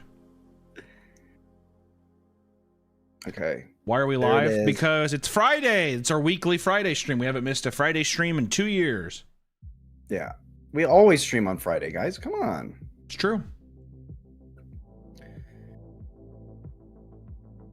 Okay. It's pinned. I pinned it. Submit. Do we have any submissions so far? Yeah. That's good. Kind of old submissions. We had it to where you had to like post a picture of yourself and say a little blurb. We need to do like audition tapes. What they do back in the day. Hi, I'm Sydney. I'm from Minnesota and I love to party. Woo! You know? Woo! Yeah. That's submit your audition tape. Submit your autistic tapes. Sinister Sammy says, "Can you come to my funeral instead?" Yes. I would, yeah. I probably would. My second wedding will be so convenient for you, Hunter. I'm not going, Vamp. I didn't make the first one. You know, sure as shit I'm not going to make it to the second one. What are your other preferences, Nick? Says someone. Preferences. What are absolute no-goes? No-goes? Smoker? Yeah, maybe. I don't know. That'd be a turn off. No-goes. Dumb. If I think you're dumb. It's a pretty subjective way to... You know, I would like you, but you're extremely dumb. God. Also, I think people who are uptight, like you can't learn to party, you know. Not party, just like be chill. You can't learn to party. What do you mean by be chill? You know, or it's just like if you're like high strung all the time and freaking out. Oh, I see. Yeah, you got to have someone who's going to ground you, who can embrace the fun side of life, right? Exactly, because I'm going to be freaking out, so I need that yin and yang type thing. Yeah. All right. Yeah. Also, no. Actually, a great question is age minimum and age maximum. Minimum. You have to at least be X age. Yeah, I was gonna say like 25. All right, that's a 10-year difference. And max. That's right. That's 8. That's 8. That's 8 years, and we can round up. Your brain is fully formed at that time. There you go. I love that. I love that justification. Yeah. There can be no misinterpretations. 25. Perfect. What is it? It's half your age plus 7. I don't know. I never fuck. I mean, like, what kind of fucking like, what kind of weird like magic ritual is that? Take half your age, add 7. That's the minimum. And oldest, no one older than 40. All right. No one older than 40. That's fair. That's going to be a very eccentric group. 25 to 40-year-old women's in there. Yeah, that's different generations there, multiple generations. And you're right. We could have one really old person. One really old person. I mean, 40. I mean, 40 is. You know what? I'll say that makes sense. You can go 7 years above your age, 7 years below your age. Yeah. See, that's okay. I got you. Yeah. I don't. I'm a vibes guy. No, you're not. No, you're not. Well, after you're almost all physical, almost all physical beauty, little to no substance in someone's character. If you like movies, that's a turn on. You like reading? Can you stop saying turn on? Can you just say that's a plus? Just say like that's a plus. Okay. Yeah. Just stop saying a turn on. Just say it's. I don't like this. This is a plus. Okay. For just the sake of the video. Yeah, I guess. So you have to be in the ages of 25 to 40 and like movies, and you're in. There's nothing else. What's something else besides someone's physical? I know physical beauty is obviously the most important to you, but what's another thing that people could be looking out for? You got to carry a conversation. You got to be able to bounce off me. You just can't stare at me with a big, beautiful smile. You have to carry conversation with me. Very nice. You can't just look at them. You cannot look at them. Yeah. I've gone on dates where they just, big eyes, nodding. Right. Going, yeah. How do you shut that down real quick, or what do you do? Try to ask questions. What do you like? Yeah. What do you like? That's kind of an ambiguous question, though, huh? Well, what do you like? Food? I like to do what ifs. Okay. Yeah, actually, that's great. Give me a what if. My go-to is, or would you? So not a what if. Would you? So not the what if. Okay. So would you what? God, it's been a while since I've been on a date, but there you go. Okay. Would you put your brain in a computer? So you've legitimately asked this before to a woman? Yeah. Would you put your brain in a computer? What do you learn out of what does it get you by knowing a yes or no to that question? I want to hear because a lot of people are like, oh no, or I never thought about that, and it. Oh, true. Okay. So you're this is almost a ruse to be like, if they answer, okay. Or how about the biggest one? Okay. This is the biggest one. Is a milkshake ice cream?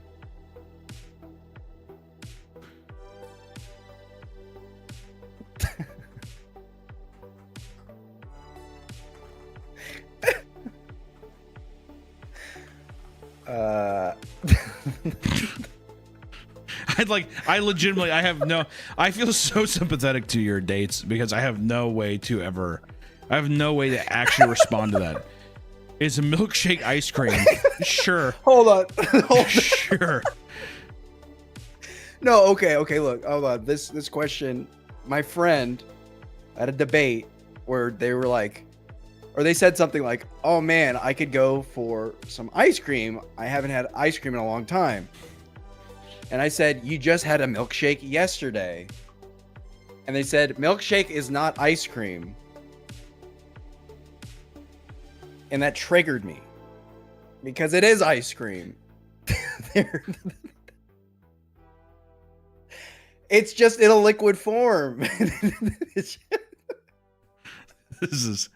This is really brutal. You know what though? This should make for a great show though. I can't wait to see how confused people are. That's crazy. You know what's crazy? You know what's one thing we keep asking about all this stuff. I'm curious to see when people throw questions at you and they like when contestants are walking themselves off. I can't. I can't anymore. Yeah, I want to see that moment too. Also, someone mentioned they sent a cake. I looked through every single photo. There is no cake photo. You lied. They're a liar. You wasted my time. Well, see, that's the other thing we have to deal with, Nick, is that women are liars, right? And that's another reason why we have to be we have to take so much precaution with this goddamn dating show, because women lie, right? That's just a fact of nature. It's a fact of nature. Women lie. They love to lie. Women love to lie and break your hearts. Love to lie, break your hearts. What's the longest relationship you've been in? Like 2 months. 2 months. 8 weeks. And someone broke his heart. The longest 8 weeks of my life. Really pushing boulders up mountains for 8 weeks. 8 weeks is so funny. I can't, babe. 2 months. I mean, like, I wonder, like when people hear about this and stuff, I really do wonder, do people look at it like, oh, well, he's just quirky, he just hasn't found the right person? And then when you hear the 2 months thing, do you think people like sit there and they think like, maybe I think it might be Nick? No, definitely not me. I love that. What? No. I'm not the problem. They are. No, it's definitely me. But you know sometimes what, though? they break my heart. You know what? There's a very strong possibility, and I wouldn't mind this ending either in the show, is that you don't choose fucking anybody. Oh, I like that. Because you're with, and I take the money. I take the prize money. Yeah, and then I'll give you the prize money. And then we can be like, well, if you guys want to fucking have another season, you could try, but just know that he might not choose you. He might not choose you. Mm-hmm. Oh yeah, I might not choose any. I might just be dropping people like flies first episode. Well, you can. You're only allowed to disqualify so many other people. You can't just disqualify everyone in the first episode. I'm picking the winner of the first episode, so I'm being like, sorry, ladies. Is that really a way? Do you think that they do that in reality television shows? Is it a thing where when they go into the season, I mean, I imagine that it's all scripted, you know, obviously. But is it from the beginning, or is there an actual factor where the host slash like Bret Michaels, is he like, I'm leaning towards this person, or are the producers like, hey, this is just the person who's gonna win?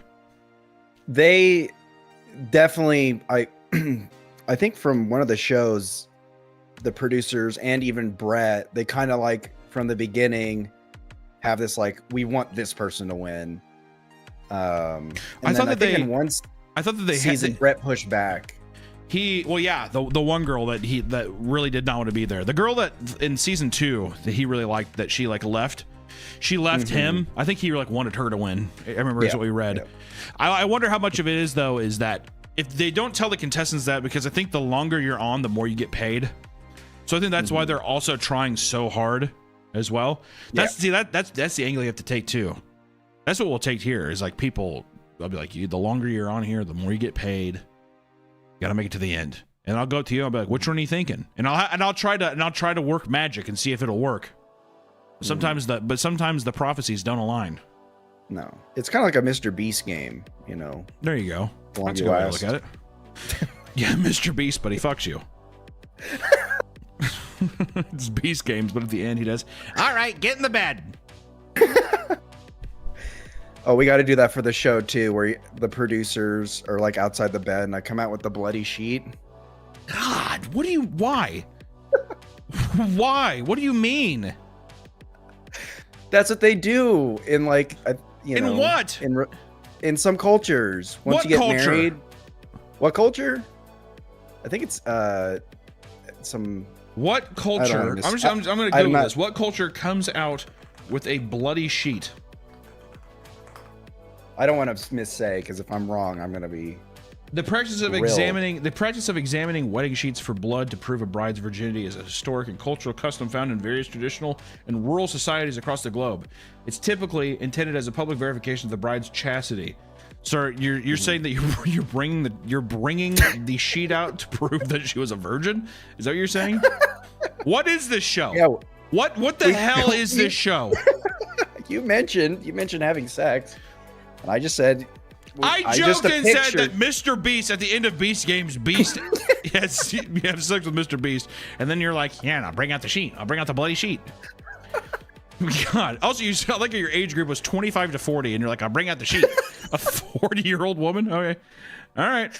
Well, there'll be other fluids on the bed. That's what I'll bring out. Welcome back to the Papa Meat channel. How you doing? How you doing? Coming and settling down because today we're talking about nursing homes. There comes a time in many people's lives when it's too hard to take care of grandma or grandpa, and you gotta throw them into a nursing home. Nursing homes allow families to stay in touch with their elderly loved ones while avoiding the mental and financial burden of full-time care, aka not living in my basement or house. Hi, Grandma. Most people believe they are doing the right thing by trying to make their grandparents' last few years as comfortable as possible. However, once you walk through those front doors and leave your loved ones behind, they are subjected to a nightmarish world of abuse, violence, and death, which was inevitable, but this is death that came too soon.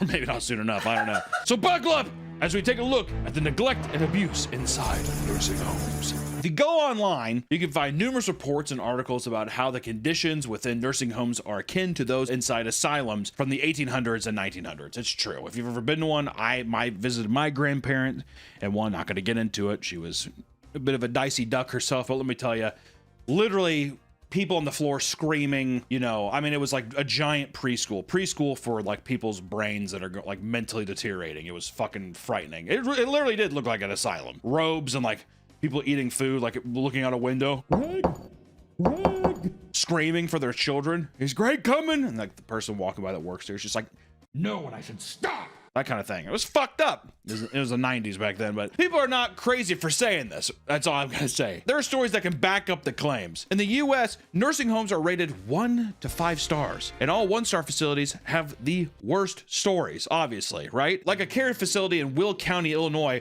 where residents complained about cold food, employees not helping them, and keeping them awake, and withholding messages from family members. Oh, Grandma, my son, I love him. Can you just send this to? I haven't heard from them in so long. Ben. In response to these complaints, the staff would point across the street to a cemetery. Have you heard from my daughter? Go. Go. Like a dog. Yeah, really. You get over there. Oh. What's fucked up too is if, like, you know how people buy their coffins? Do you think the nursing home people, they're just like, let's see if it fits because it's gonna be real soon? It sounds like that, right? Something, you'll be in there soon. You're gonna be worm meat. Do you think they let them sleep in them? You're gonna be sleeping here for a long time. Isn't it comfy? It's kind of stiff. And they shut it and they like fucking lock it shut. When the administration was asked about the complaints, she said, quote, yes, were cited, but those things did not happen. Anybody can say anything. You're gonna believe all these fucking old pieces of shit? And at another facility, all the hallways and public areas were clean and orderly, but inside the patient rooms lay the horrible conditions. Because that's all you have to do is whenever people are inspecting the facilities, oh, look how nice this is. Can we check out one of the rooms? We have a vacant room down here that we'll show you. They have like a showroom, you know, but everything else is horrible. Which inspectors arrived at the Berwyn home for a surprise inspection and were immediately greeted by the smell of urine. When they entered the room, they saw a 97-year-old woman on her bed with dried pieces of poop on her sheets, like a cat. A cat? Yeah, you know, like I don't know, like a dog or something. It's like, you know, it's like when you find out that your cat or dog took a shit in the house, you're like, oh yeah. How the fuck did I not know? It's like all hard and shit. How did I not know about this? It's like Been that. here for a while. Yeah, they haven't checked on her in a long time. What if they knock and they're like, can we come in? No. Yes. All right. Yeah. See ya. Please help me. Lock the door again. He's fine. He's fine. On top of the dry poop, she had sores in her butt that were larger than a golf ball, and her left heel was quoted as being, quote, red and mushy, like a piece of wet red velvet cake. Staff didn't change her catheter, which was sitting in the poop, and every time... Okay. All right. And every time they pumped it, she would wince in pain. Stop. stop. Stop that. She also had bruises on her body from a lift machine being improperly used. You never seen those lift machines? Oh, to get him out of the bed? Yeah, it's like one of those things like fucking mechanics use to get a engine out. With the catheter They still probably just in. fucking wrapped it to her ankle, and she's like, no, being dragged up. And the inspectors came back multiple days and saw that this same woman had been continually left in her own feces. Her conditions were so bad that she was diagnosed with pneumonia and gangrene in her left foot. And worst of all, the inspectors came back again to check up on the woman after the gangrene diagnosis and found that her bandaged, gangrenous foot was soaked with diarrhea. What? And the staff neglected to change it. What are these inspectors doing? Are they just like, come on? Yeah, it's like when a cop writes a fix-it ticket. Yeah, come on, get this changed. I like how the staff too is just like, I'm not going to. Okay, well, guys, please. With sugar on top. When confronted about these horrible conditions, the nurse said that she refused treatment for both her sores and her foot. So she's just like, I'm not touching that gross old woman. It's probably pretty normal for them to have to give baths and stuff, so they probably just weren't even bathing her either. No. You think they gave her like that, you know, like that in like movies when it's like a Roman soldier's hurt, like it's bath time, and they just like rub her head. She's like, oh, and that's it. Yeah. You're like Julius Caesar. Can I see my family now? That's her probably all hours of the day. She doesn't even sleep anymore. It's kind of sad if you think about it. Horrible. I mean, it's fun to do. It's kind of getting, it's kind of like a stimming for me. I was like, feels good on my lips. Hunter, I have something to tell you. What is it, Mom? You may want to put that energy drink down. I don't think your heart can take it. Well, Mom, I appreciate your concern, but I've actually been drinking Gamer Sup's raw meat blend that's non-caffeinated. While they do have a caffeinated option, both are equally delicious, so I think it should be okay. Hunter, you're not my son.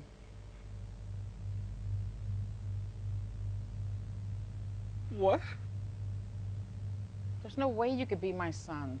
Look at you. You're too big. I mean, nobody is as fat as you in the family. Oh, God. Whoa, whoa there, little Debbie. Don't want you to slip into a diabetic stroke. I'm sugar-free! And it's keto-friendly, Mom! Don't call me that anymore. I just got back from the courthouse. Papers are signed. You're not my son. Oh,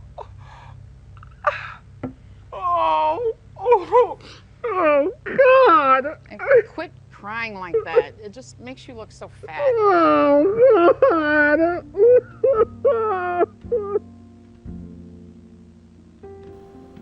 Reports of the facility don't stop there. Inspectors reported multiple instances of patients having beds with rails that were not needed to keep them in there. I can't get out. A giant baby cage by giant crib. Get me out of here. I want to walk around. I want to walk. Put me in my chair. I want to go to the cafeteria. This neglect resulted in the death of an obese patient who got stuck between the rails and the bed. Me, dude. My arm and shoulder get stuck. I'm like, oh, I can't breathe. Was he trying to roll out, or like? I think he's probably trying to go in between them. Or he got stuck between them and he just couldn't breathe. Greg! Greg! A few months after the inspection crew left, a few months. What did this inspection crew do? A few months after the inspection crew left, a respiratory therapist walked into a patient's room and found him stuck between his air mattress and the guardrails. When asked about the situation, the therapist said, quote, "I've seen residents trapped like this before, so I knew what to do. I immediately deflated the mattress," implying that this was a regular occurrence at these nursing homes. He's like, it happens all the time. They get stuck, they die. They're basically on their way out. And that's probably the mentality too, right? Mentality too, there's just like, they're basically at the fucking door anyways. They got 1 foot out already, and the air mattress got him. It happens. I've known people who have worked in nursing homes, and they've said that the mentality, they actually become very resentful of the people staying there because they're very hard to take care of and they don't get paid enough. Oh, the nurses? Oh, sure. Yeah, so it's like what happens is they'll have like patients that just get on their nerves because they're like Yeah. quote unquote needy. Yeah, They pudding, need some- pudding. Yeah. Pudding. Or they're like, you know, Pudding. Pudding. And they're just like, say pudding again. I'll fucking sock you in the mouth. Especially too, they're just like, you get to die and go to hell. I have to wake up tomorrow and come back here. That's all you hear all day. Pudding. Pudding. Pudding. I want to walk. pudding. I mean, how much money do you think you would need? How is it? Is it worth it? I don't think there's one person. No one inspires to be. Can I work at a nursing home? My mom got $200 for a weekend to watch over old people and wipe their butts. Why didn't she stay? Oh, why didn't she stay? I think they died. $200 well secured. But even with the mattress lowered, the man didn't fall. His head was still stuck in the railing, and his skin had begun to turn blue. Staff were able to free him, but it was too late. When the resident reached the emergency room, he was pronounced dead. But yeah. Were they gonna tell me like, yeah, his fucking neck is all blue and purple? Like, take him to the hospital. Why? Why? He's literally like this in between the railing. I think he's still breathing. Call an ambulance.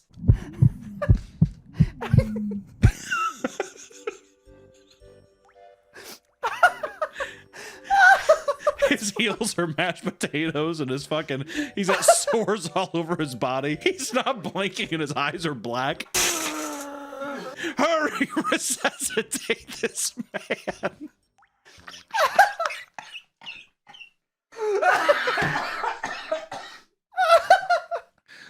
Do you think them deflating the mattress made it worse? I don't think it matters. I think they deflated it, and I'm just imagining his body like moving with the deflation. So he's just like already dead, right? So he's black and blue, and he's just like like moving down with the deflating mattress. They called the paramedics because they were like, if we don't, it's gonna look like he was dead on the spot. It's definitely a cover up to be like, cover up, 100%. It was a lie. I can't. Oh, he passed away at the hospital. His head got stuck. I don't. Well, he was old. His head got stuck.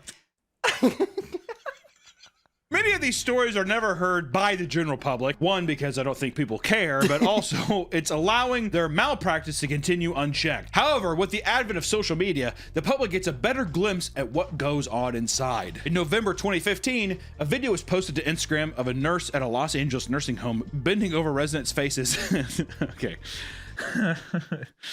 A video was posted to Instagram of a nurse at a Los Angeles nursing home bending over residents' faces and heads and farting. The nurse was quickly fired, which just goes to show that if a person in 2015 was doing this, can you imagine what they were doing like in the 80s? Oh yeah. Like literally probably like spreading their ass cheeks open, having like the tip of the person's nose on their asshole and like blowing huge farts in their faces. I'm gonna tell my family. I want to go for a walk. Yeah, I'm gonna tell my daughter, Sarah. She died in a drunk driving accident 2 years ago. Don't say that. In her wheelchair? No! No! Take me back to my room. Well, also the staffing would just be like, who's gonna believe you? Who's gonna believe you? Remember you fell down the steps earlier? I did. That's why you have those bruises that look like baseball bats on your legs. That's from falling downstairs. Oh, I should be more careful. At Rosewood Care Center in St. Charles, Illinois. Got a lot of Illinois on. Jesus fucking Christ. What the fuck is going on up in Illinois in these Steele's nursing homes? All of this came from one research document. Oh, so this is all one. Like, okay. It was like on Illinois. Yeah. So this is just the same center. Okay. At Rosewood Care Center in St. Charles, Illinois, a nurse posted a video to Snapchat of another nurse slapping a dementia patient with a nylon strap as they begged them to stop. Both workers pleaded guilty to misdemeanor battery. They talking about like the little snap-on thing. And they're like, stop!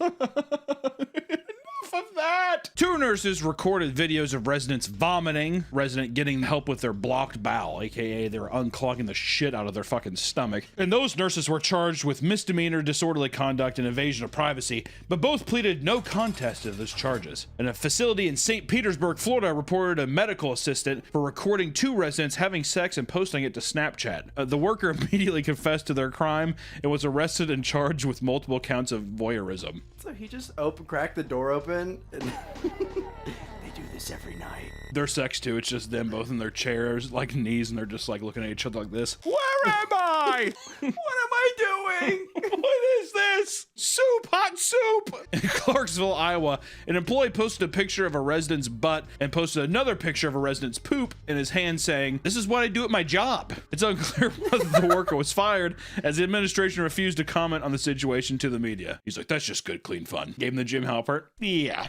This is what I do for a living. Over in Oklahoma at the Cleveland Manor Nursing Home, one nurse willingly confessed to a horrible crime he committed against a patient. During a routine shift, 24-year-old Nicholas Kank had to care for an individual who experienced diarrhea reportedly up to 10 times. You get that boy some water. Get him a Gatorade.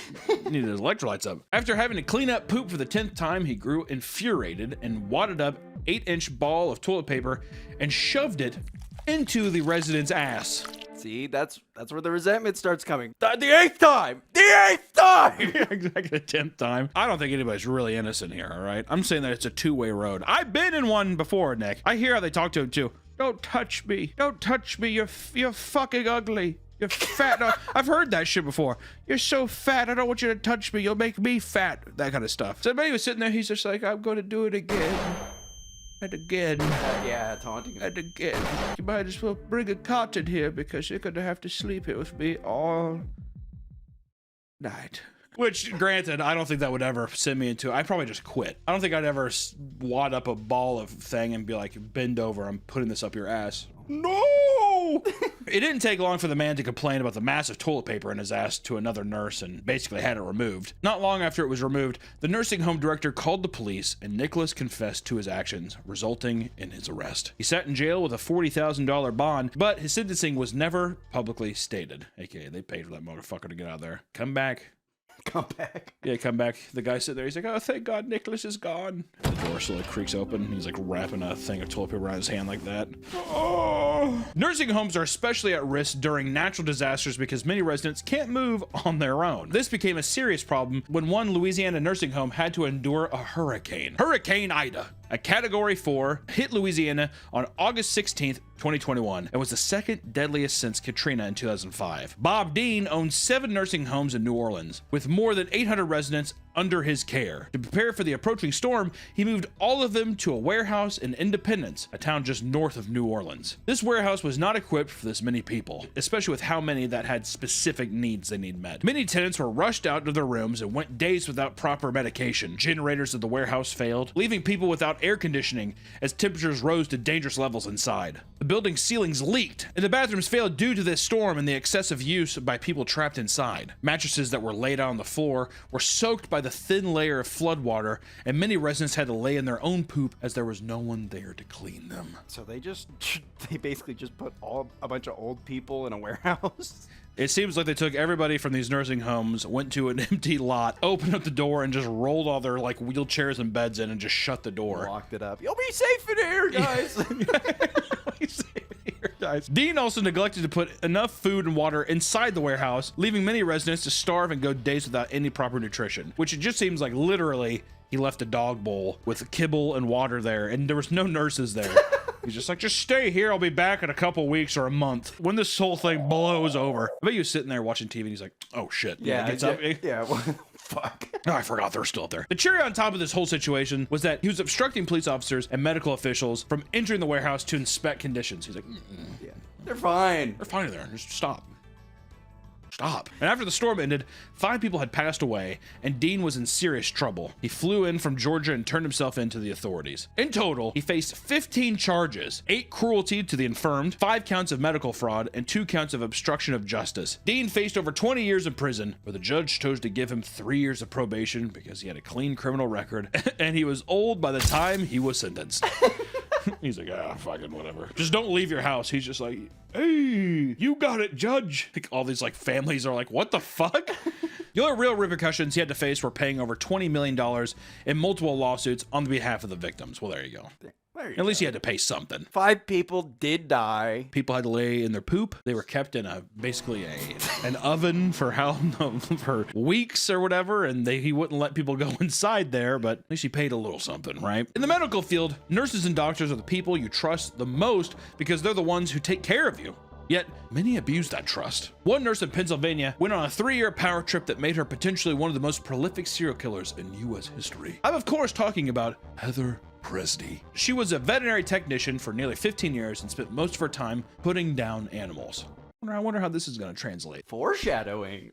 Is that foreshadowing me things? In 2018, she obtained her nursing license after initially failing to earn her degree. She went on to work at 12 different nursing homes throughout the Pittsburgh area. Right off the bat, her fellow coworkers thought she was odd and even reported her to the state health department for harming patients. But little did they know she was doing things way worse than just harming her patients. In May of 2023, people began noticing that she was administering insulin to tenants who didn't require it. This launched an investigation into Presdy's work and covering a dark secret. From 2020 to May of 2023, Heather had been giving her patients a lethal dose of insulin on purpose. She did her killings on the night shift when there was less staff and she had better access to the insulin itself. Furthermore, she used insulin because it was tough to detect in autopsies, making it seem like all of her victims passed away due to natural causes. In May of 2024, Heather pleaded guilty to 3 charges of first-degree murder and 19 charges of attempted murder, resulting in 3 consecutive life sentences, plus an additional 380 to 760 years in prison. While she pleaded guilty to 19 charges, officials believed she may be linked to 17 additional deaths that align with her pattern and timeline, placing her among the most notorious serial killers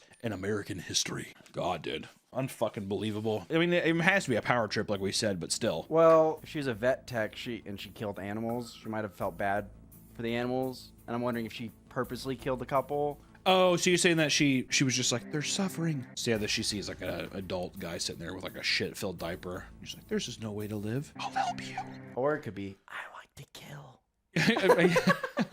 I'm a demon. Nurses and staff are not the only things you should be afraid of in a nursing home. When you put over 100 elderly people who forgot where they are or don't want to be there, it tends to lead to resident-on-resident violence. I'm sure that's a shocker.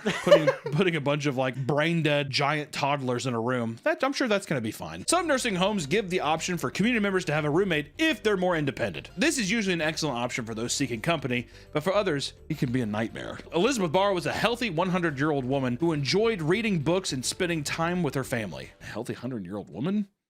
For 100 years old, she was in good shape. On September 23rd, 2009, she spent the day with her son and enjoyed her favorite restaurant before returning home to her 98-year-old roommate, Laura Lundquist. The next morning, the staff came in to check on the 2 roommates when they found Elizabeth dead on her bed with a bag over her head. At first, investigators believed that she had committed suicide.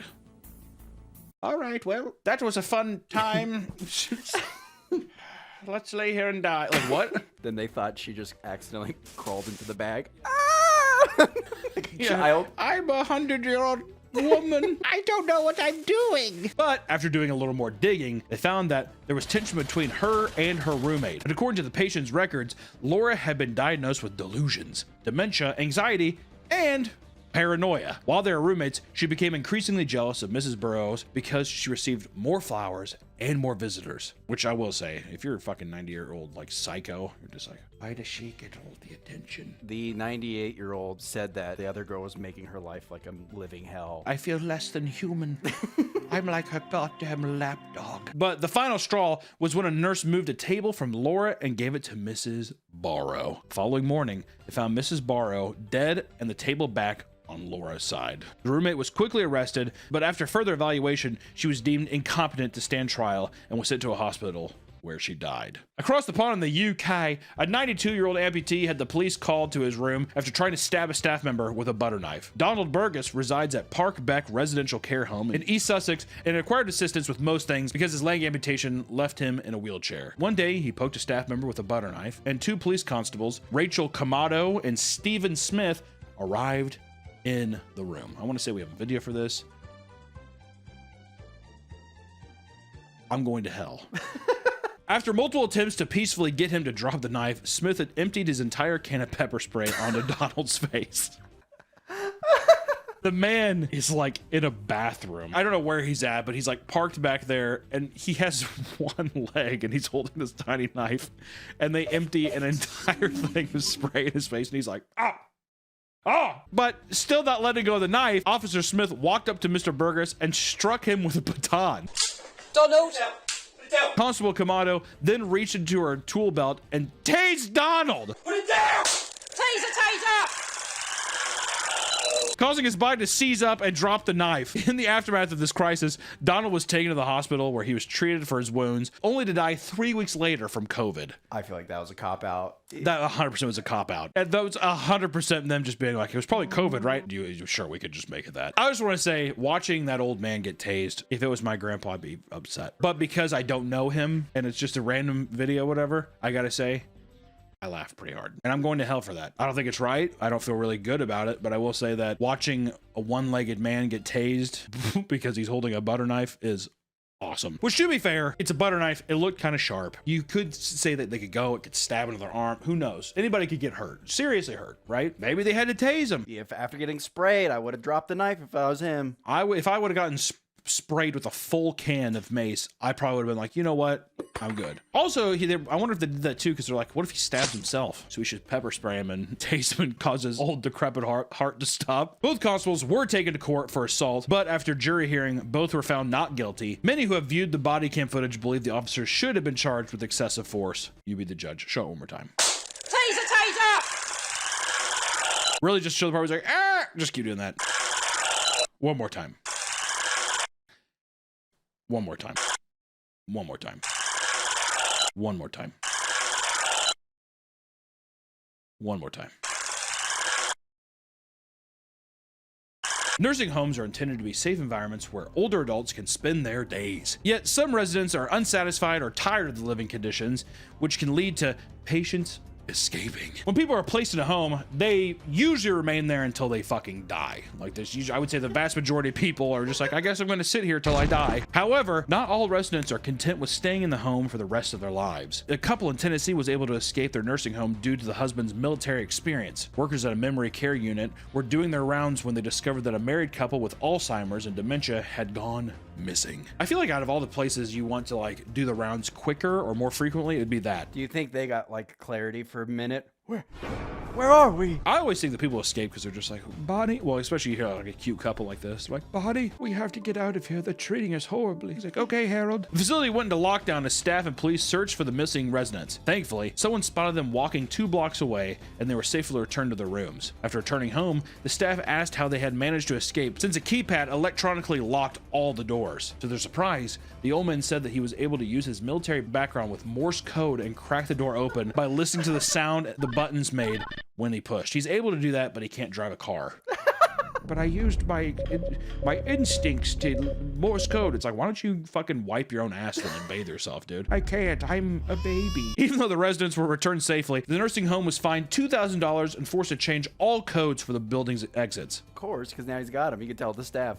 These are the codes. Leave while you can. They're dogs running this place. Dogs, I say. Do you think after that, every time they're by him, they go earmuffs? Yeah. He's like sitting in his chair doing this. Hey! Most elderly people who are placed in a home are too old and frail to be able to move around unassisted. But one woman in China was able to escape her nursing home with some insane upper body strength. Just last month in Shandong province, China, security footage captured a 92-year-old woman climbing a 7-foot metal gate in 24 seconds, which I want to say is horrifying. We've seen a lot of funny stuff. I will say seeing an old woman do that is fucking insane. Like, that is scary. Originally posted to Weibo, a Chinese social media platform, the video shows an elderly woman carefully climbing the front gate to her home, swinging her leg over and hopping down to freedom. It doesn't take long for staff to find the resident and bring her back to safety, but everyone who watched was astonished at how nimble she was for her age, and the video quickly went viral. Many people began commenting on the post, saying she doesn't need to be in a home if she's capable of doing that. However, the nursing home was quick to respond, saying that she's an Alzheimer's patient who happens to enjoy exercise and climbing. See, that's the best thing about these things, is you're just like, no, she just likes to do that, even though the person's probably like, help! I want out! Elder elopement is more common than most people realize, and thankfully, most are returned safely to their rooms. However, not all return alive. A nursing home got sued by a family after one of its escapees' risk patients lost their life trying to cross a highway. Motherfucker got blasted, dude.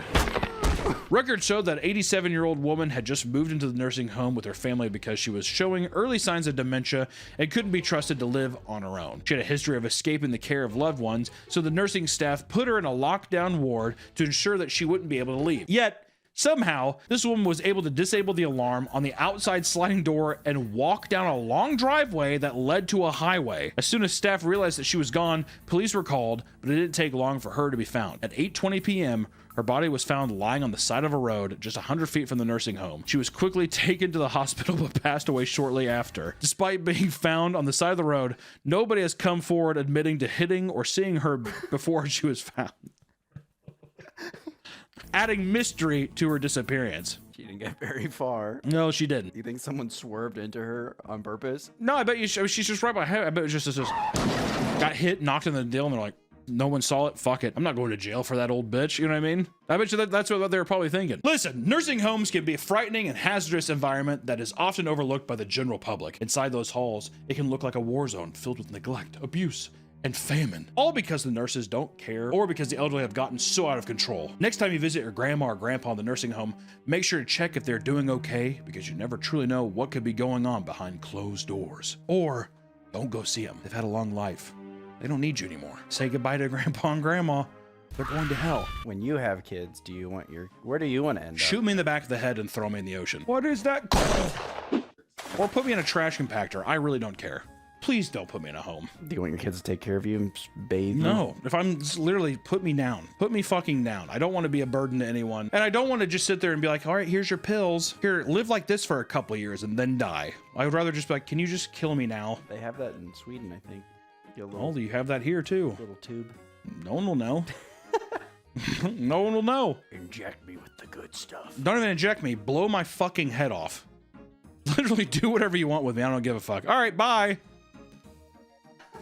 Welcome back to the Papa Meat channel. How you doing? How you doing? Come in and sit on down because today we're talking about fake babies, aka reborn dolls. For many people, playing with dolls and action figures was a normal part of their childhood, with some holding onto their childhood toys out of nostalgia for the past. Other people simply enjoy collecting dolls as a hobby, but the internet has allowed for a weird community of realistic doll enthusiasts to grow and thrive. Realistic dolls have been popular for some time, but these people take them to an extreme. Not only that, but these dolls have also led to criminal investigations and caused families to fall apart. What is it about these dolls that draws people to them? And how is it that the community keeps growing? To answer that, we'll have to go back about 30 years to the very, very beginning. The concept of reborn dolls began in the 1990s, when doll makers in the United States began to make hyper-realistic dolls by using techniques like repainting, adding new hair, and inserting weights to make them feel like a real baby. And it wasn't until 2002 that the term reborn doll was coined, as they were made from old vinyl dolls, repainted and resculpted to allow for more realistic looking features. What was once a little fake baby, now real baby. I love you. Oh boy, do they look real.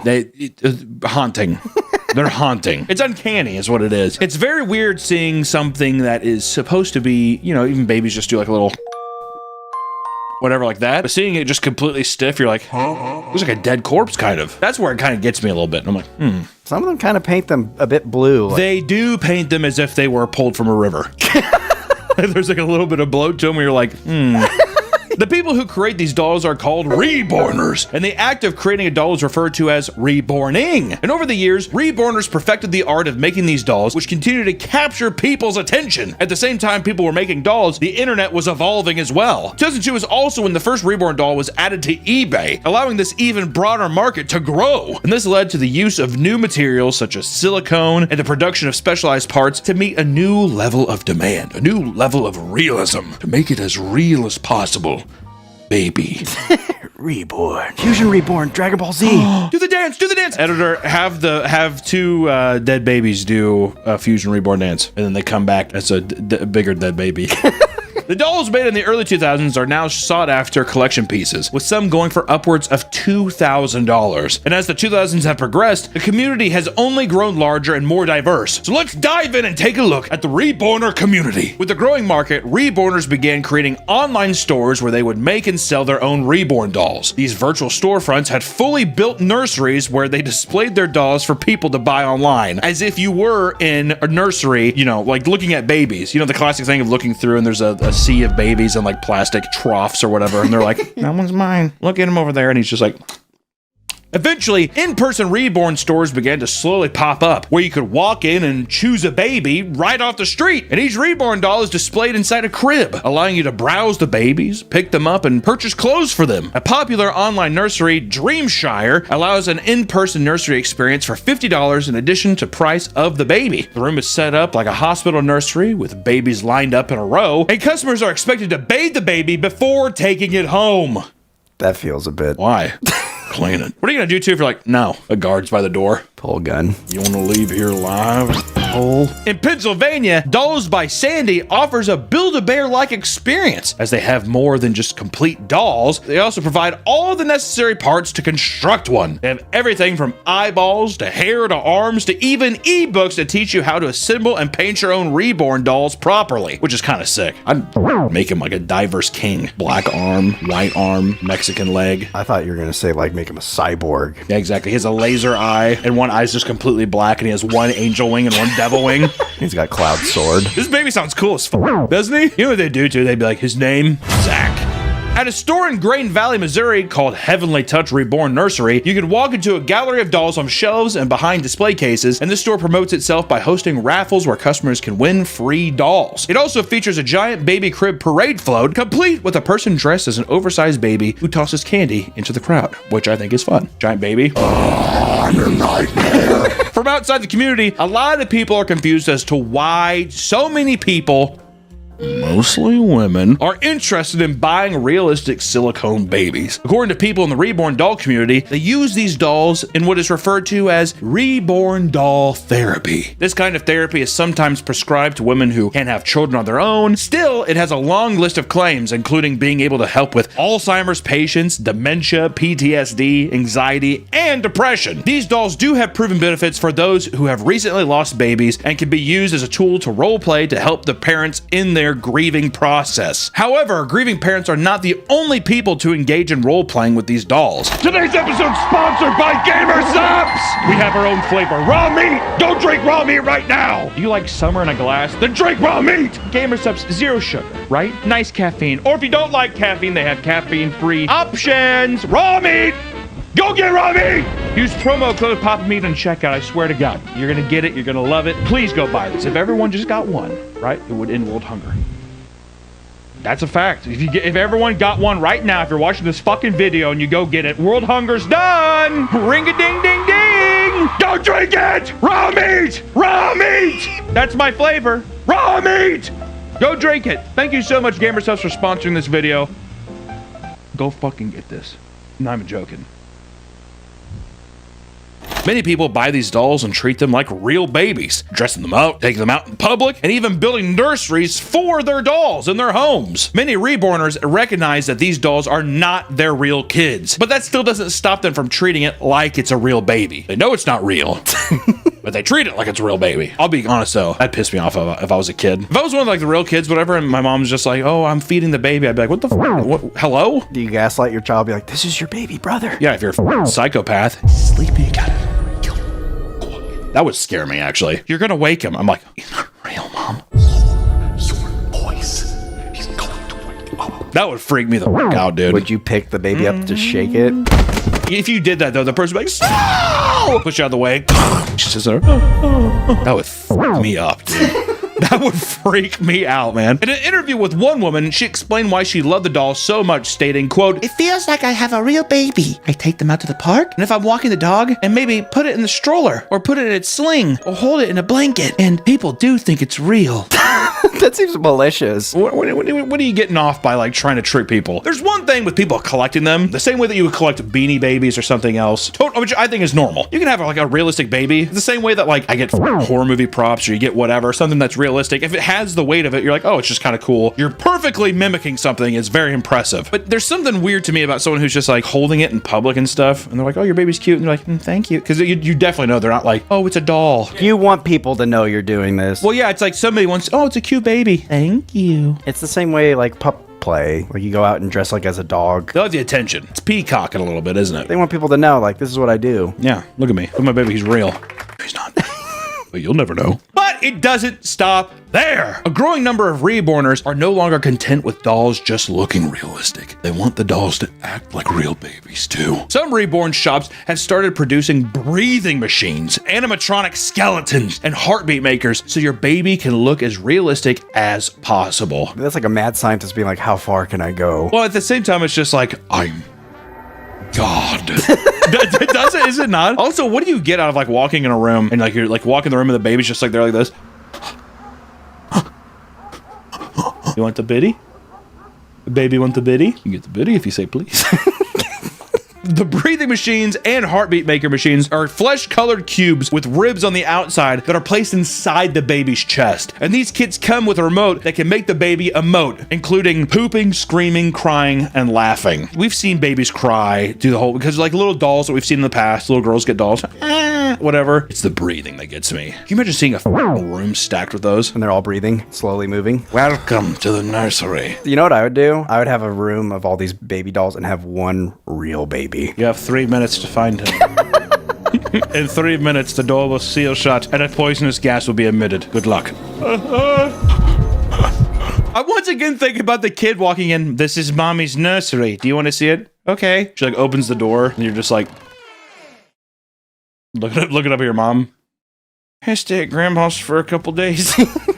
Is what it feels like. No, go in mommy's nursery. Your brothers are sleeping. You go in there, there's like 150 babies. I'm picturing this mom with like wiry hair, wearing like a bathrobe, and she's just like, you can't go to school today. You have to watch your brothers and sisters. And he's just like, they're asking about me at school. These animatronic skeletons look like something straight out of a Five Nights at Freddy's as they stiffly move back and forth, and some even have a voice box inside to make it cry and scream. These lifelike features enable numerous channels to take this realistic approach even further through the elaborate role-playing and nursery videos, like the video titled Reborn Babies Laura and Landon Go to the Park Reborn Skit. A woman role plays taking out her 2 children to the park, and in the video, she dresses them up, helps them down the slide, and voice acts in characters for the babies. Do you want to help feed Landon? I think he's hungry. No, he's not. There's one thing in here. Climbing. I know you're climbing, but come on, that's not on our course.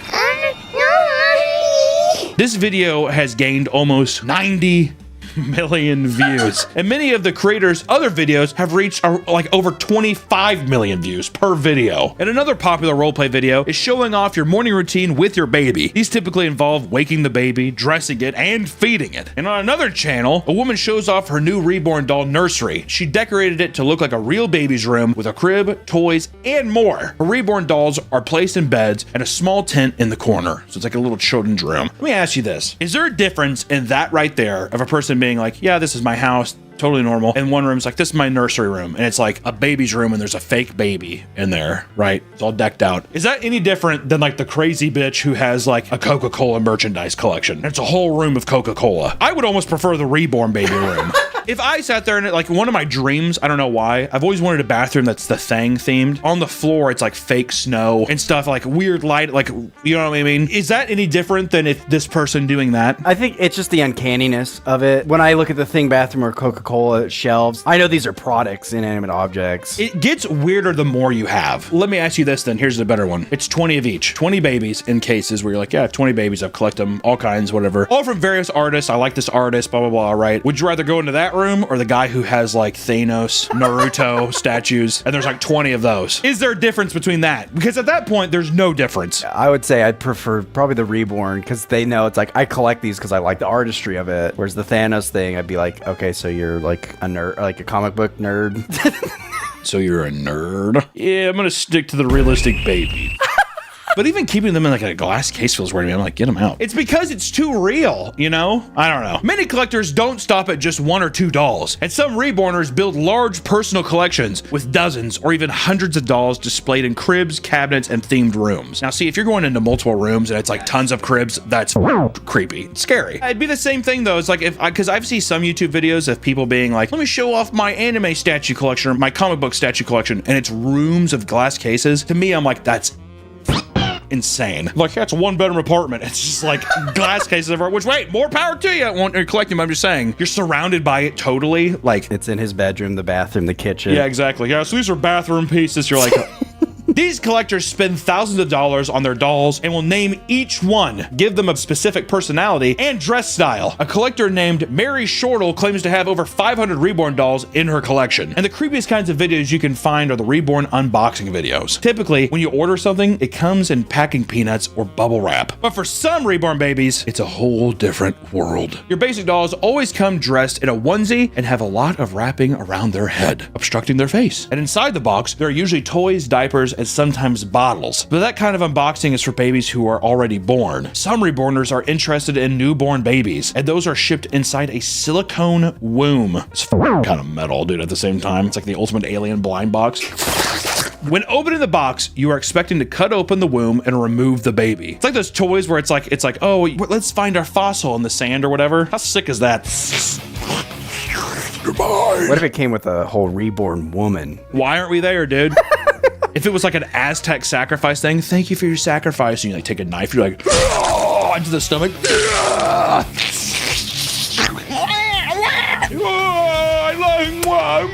Slime all over it. And the woman screams. The voice box inside, but the face is just like this.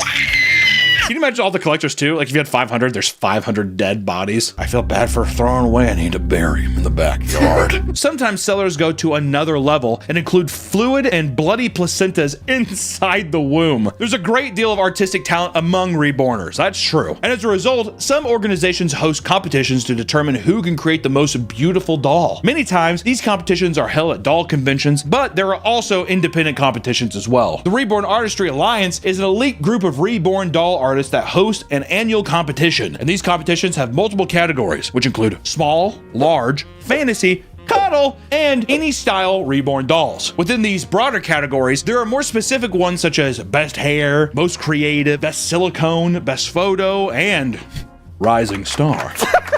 To enter, artists must be at least 18 years old, be a member of the RAA, and submit an application or portfolio showcasing their experience in the Reborn doll making field. In addition to these rules, entries must pay a fee and select a skill level that ranges from novice to prototype artist. If you win in your category, you receive a ribbon and a certificate. I think that's kind of sick, actually. It all sounds really legit. Yeah. It almost seems like, yeah, we brought home a ribbon. You'd be like, holy sh... Similarly to the RAA competition, the Doll Awards of Excellence is a similar event with numerous categories and specific entry requirements. This event differs from the RAA because it doesn't just focus on Reborn dolls, but all dolls in general. While events like this celebrate all types of dolls, let's take a closer look at the types of Reborn dolls. There's a lot of them. Buckle up. Maybe shock warning. I don't know. It looks like dead babies. I don't know what I'm supposed to tell you. If you're just getting into the hobby, the regular price for a Reborn doll ranges from $90 to about $250. Those are the prices for entry-level dolls. Some collectors can spend thousands of dollars on single dolls, ranging from $1,000 to over $6,000. This most expensive Reborn doll ever sold was a female infant doll for $22,000. It almost feels like they're buying like a racing horse, doesn't it? Yeah. Will she compete?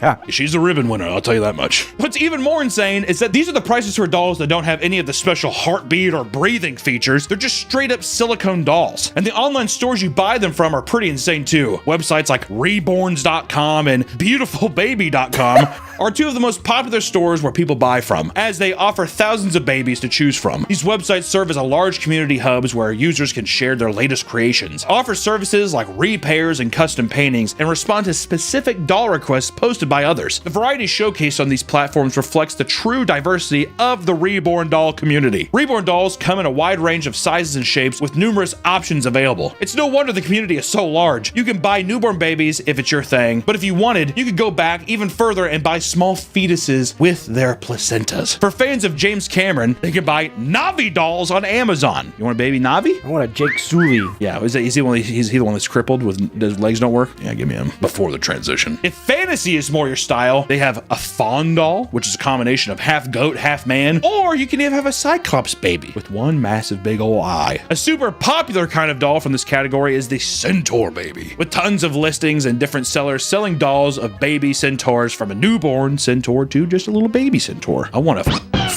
little baby fetus into her in the womb that I get to stab open and pull out. Welcome to Earth, sucker. Do you think people do that? Do like fetus newborns? Dude, I don't even want to open that can of worms. Reborn dolls have a massive market among horror fans, as you can buy dolls of werewolves, vampires, Frankenstein, clowns, zombies, and even Gage Creed from Pet Sematary, the baby who got hit by a semi. The scene's pretty brutal. Show it! Each comes with a little accessory that match their respective movies. There are dolls for animal lovers as well. You can have baby monkeys, infant humanoid cows, and baby hedgehogs to add to your collection. And if all of that didn't satisfy your needs, they also have Christmas-themed dolls, including Cindy Lou Who, the Grinch, and Krampus dolls, all available for purchase. They also have babies with birth defects and disorders. You want a fetal alcohol syndrome baby? I don't drink, but I really want one.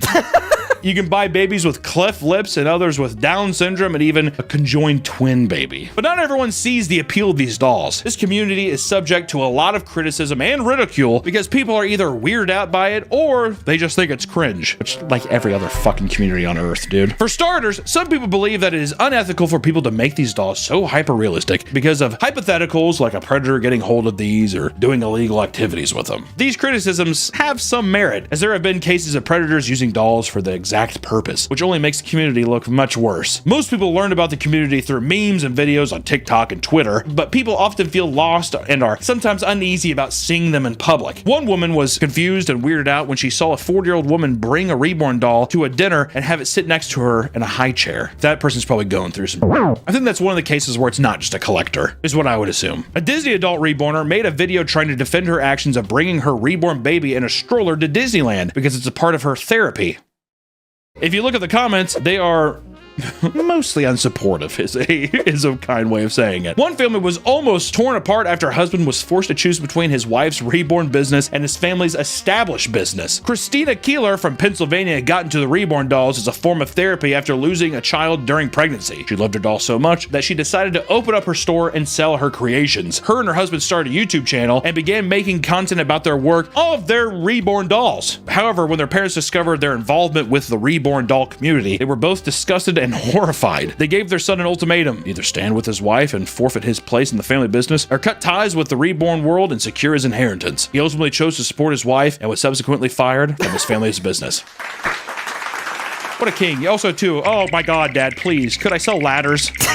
Could I be in a paint business, Dad? I said, what the kind of choice is that? I'm going to support my wife. What is this? You can't be in the business with us. We're a glue family. There's a whole Reddit community called r/reborn doll cringe that constantly criticizes every aspect of reborn dolls. It's 81,000 members who constantly refer to reborners as mentally insane or make memes based on people's profiles. The subreddit also features parodies of reborners where users share intentionally bizarre or disturbing creations. They often use some techniques as traditional reborn artists, but apply them to craft their own twisted versions, which I do gotta say, it is pretty good. With the community already struggling to maintain a positive public perception, it becomes even more challenging to do so when there are reborn baby crimes. Because there are so many people buying and selling reborn dolls, scammers have emerged within the community, stealing thousands of dolls from buyers. I mean, a woman from Rockwood, Tennessee lost over $1,000 in an online scam while trying to buy a reborn doll. She had gotten into the hobby to cope with her disability, keeping her basically homebound, and having purchased a doll before, she was hoping to add another to her collection. She looked online and believed that she had found a reasonable price, but once she bought the doll, the seller kept adding new fees, like a $200 doll insurance and custom stamp fees for shipping. Once the price went over $1,000, she stopped sending the seller money and realized that she had just been scammed. That happens all the time. Yeah, anytime somebody's just like, oh, I need this more, just cut your losses immediately and be like, nah, dude, I'm good. Hey, Hunter's hack. Hunter's reborn baby or buying a baby off the dark web hack. Listen, if they don't just ship the thing out to you, just consider it a loss. Or how about the woman in the UK who scammed people by lying about having a stillborn baby to get money and sympathy? Back in 2009, an anonymous mother went online talking about how her pregnancy and how her baby was recently diagnosed with a rare disorder called which is when the brain does not split properly between two sides. And over the course of 9 months, the mother's story gained traction as thousands of people from religious websites followed her and sent her gifts and money. However, after the baby was born, the mother posted a picture that was later identified as a reborn doll by the doll's creator. The creator said, quote, "I've made that doll enough times that there's no mistaking it. I couldn't believe what she was trying to pull. It's outrageous that she would manipulate people like that. How f***ed up would that be? You know that a baby's not real and you're like, that's one of mine." Scamming is such a prevalent issue that multiple reborn shops online have warning plastered all over stating to be careful of scams within the community. The Reborn Artistry Alliance has created a comprehensive webpage featuring a list of websites to avoid, specific sellers to steer clear of, and various types of scams found throughout the community. On a different doll website, members post alerts about fraudulent business operating out of Guangdong, China to help others avoid unreliable sellers. And Chinese sellers are a big issue amongst reborners as they steal the work of others and sell cheap copies of the other dolls. Yeah, that's just Chinese 101, dude. They do that with Apple. Literally anything. And it's not just people online being fooled. Due to owners taking their dolls out in public, there have been numerous instances in which police believe a real baby was in danger and ended up wasting city resources responding to the doll. In 2008, Australian police were alerted to an unresponsive baby locked in a car. That's such a power move, dude. I'll leave it in the back. Like it's a 110-degree day. Windows rolled up, the baby's just in the back like this. Has the breathing machine in it, but the battery's going down, so it's like the voice box off. Unbeknownst to the police, the doll in the car was a woman's reborn doll. Police proceeded to burst open the window of the lady's new Hummer to try and save the baby, only to find it was fake. The aftermath of the incident is unknown. We had to put that detail in there. Her new Hummer, her bitchin' new wheels. Another woman from the UK had her house broken into by police trying to save one of her reborn dolls after they were called to her home. Avo Pryor, who's a 44-year-old woman, had just finished taking pictures of a newly constructed doll for her online shop, which she headed inside to visit a friend's house, leaving the doll on the floor. At the same time, her mother was trying to call her, unaware that her daughter had left her phone at their house. So she called the police. And when they showed up to the empty house, they saw the baby on the floor and broke in through the back door. Since then, the woman has had to put stickers on her house, on her windows that state, "There are reborn dolls in the house. Please don't break in my windows." We're giving actual monsters just be like, "The baby's crawling around in my house. Those are just reborn babies. Don't worry about them." Oh, okay. Yeah, the baby's in there. That's fine. In another incident, an unusual case emerged when New York City police were dispatched to Crochen Park in Queens because of numerous reports of a dead baby lying face down in the grass. When police arrived on the scene, they were greeted with what they thought was the body of a 3-month-old baby that was already blue and purple. See, they paint him that way. Why did they do that? Once the medical examiner arrived on the scene, it was determined it was a fake doll. Nobody knows who put the doll there, and police are still investigating who could have possibly done it. Could you imagine being a corner and they're just like, "It's silicone." Yeah. They turned the baby into rubber? No, it's a doll. Oh. Dude, that would f me up if I came on the scene. I saw a blue dead baby. You know, you'd probably start smelling stuff too. Like your brain triggering, you're like, oh. You'd pick it up. I don't think you would register fully. Well, listen, during this video, when we were like basically writing this document, one of the nurseries that we listed in here, we went to the Heavenly Touch Reborn Nursery that was just outside of Kansas City. We drove there. It was driving distance. I really didn't know what to expect because listen, when you look online at these things, it's always people just being like, look at these dolls that look real and they look like dead babies. Going in there, it could not have been a more positive experience. We got to talk to the owner, which I will say, walking in there at first, it is a bit uncanny. You kind of go in and you're just kind of taken back by everything. And also the owner was sitting there and she was painting a doll and it's like a fully naked giant red baby with its fucking balls out.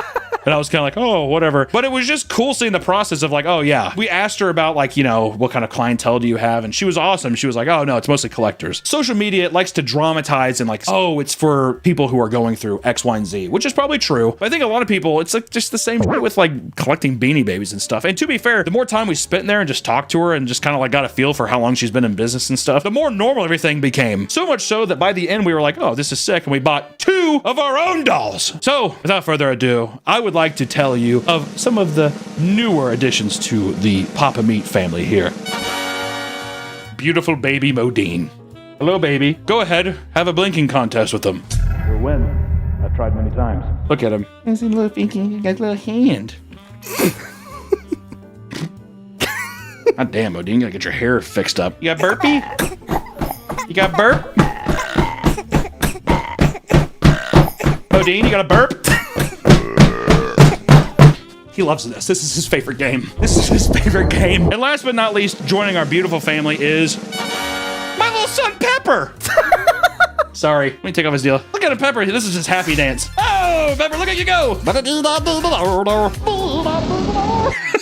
Pepper loves Pepper just loves to dance. I'm not even moving him. This is him doing it himself. Whoa! This is crazy. It's silicone. Let me tell you, we're talking about being a police officer and grabbing it. The silicone makes it feel like skin. I mean, the weight distribution, everything, it feels so real. The weight of everything, like when you're holding it, the head weighs a little more. Look at his head. Look at all those veins. You gotta hold his neck. You have to hold his neck. I'm easily above about persistence. Motherfucker, go, dude. It's kind of fun, actually. So let it be written. So let it be done. Ooh, I'm creeping dead. Yeah. Yeah, yeah, yeah. Whoa. Awesome. The world of Reborn Dolls is a fascinating and unique realm that boasts a large and tight-knit community of enthusiasts online and in the real world. They're often criticized for their behavior, and sometimes rightfully so, but as we've learned, Reborn Dolls ain't your grandma's baby doll. They're much more than that. We will never truly understand what makes Reborners so interested in these silicone dolls or how much bigger the community can get. Love it or hate it, the world of Reborn Dolls isn't going anywhere. Stay safe, and God bless. Good night. Hey, channel, how you doing? How you doing? Coming on Sundown, because today we're going to be talking about sneakerheads. We live in the age of scalpers and collectible obsession. Whether it's Pokemon cards or a limited edition Starbucks cup, you run the risk of being executed in the street if you're in the way of a passionate enough collector. In a similar vein, sneaker culture is filled with both hardcore fans and those just trying to make a quick buck. However, this hobby has been around for longer than you may think, right? I feel like sneakerheads, I first started hearing about it during the Hype Beast era. Are Hype Beast still a thing, Nick? I think so. I thought they were dying, but I still think. Oh, they're still big? Remember Bape? I don't know what Bape is. What's you that? remember Bape? What's that? Yeah, I was big into Bape back in the day.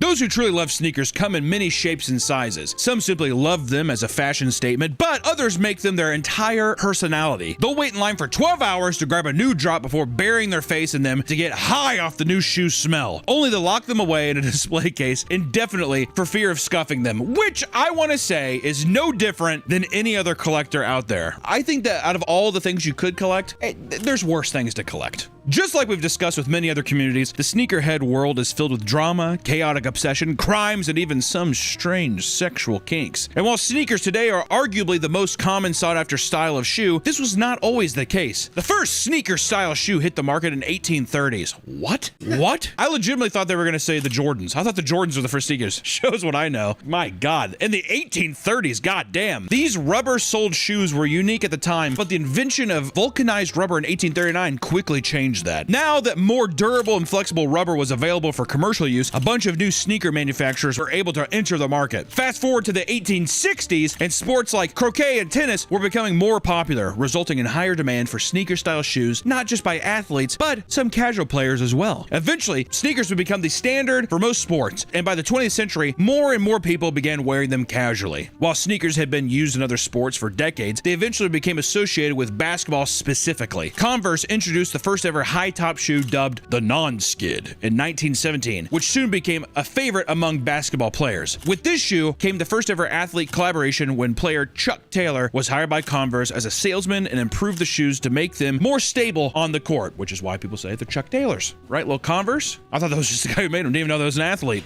Once again, whoo, no idea. I was going to say, this is crazy. I didn't know. I'm learning a lot. Yeah, I'm learning. I'm like, This boosted sales for the company like never before, and to thank Chuck for his work, Converse sewed a patch with his name on the ankle, and to this day, the patch remains, and the Chuck Taylor All-Star remains one of their most popular shoes, which I first saw my first Chuck Taylor, Sandlot. Doesn't he put a Chuck Taylor's on at the end of that? You've never seen Sandlot? I've seen parts of it, but I think the dog scared me as a kid. The dog was very cute. When I was younger, he did scare me too. It was the shot where it's just his doghouse, and they do and he's breathing and like all that like dirt is going up. Yeah, that fucked me up.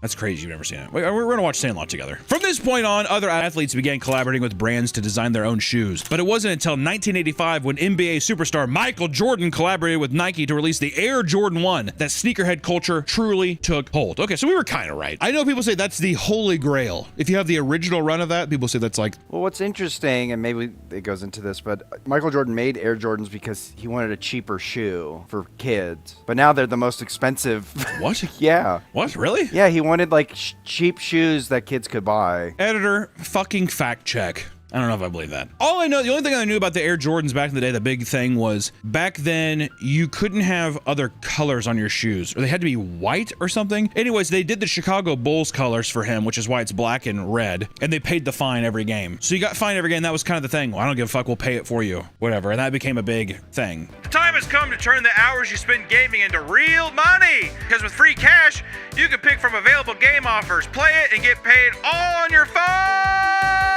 Plus, in-app purchases maximize your earnings and make you level up faster. And free cash also offers cashback for these purchases. With free cash, everything is simple and user-friendly. The first minimum cash out is just $25. Oh. And after that, you are free to bring in the cash. Oh. With over 280,000 reviews and 4.7 rating on Trustpilot, it's easy to see why free cash has the highest payouts compared to other platforms. And the best part is, I didn't have to change how much I'm on my phone. I just changed what I do on it from time to time. Did I like who I was before? Not really. Do I like who I am now? I don't know. And you're not using free cash to replace your job. It's just a good way to make some extra money on your side since we're all on our phones anyway. Might as well make some cash while we can. Free cash. So click my link or scan the QR code to sign up on freecash.com and start earning some extra cash today. And everyone who signs up on free cash with my link or QR code will get $10 as a bonus when they complete their first offer, baby. Thank you to Free Cash for sponsoring the video. See you later.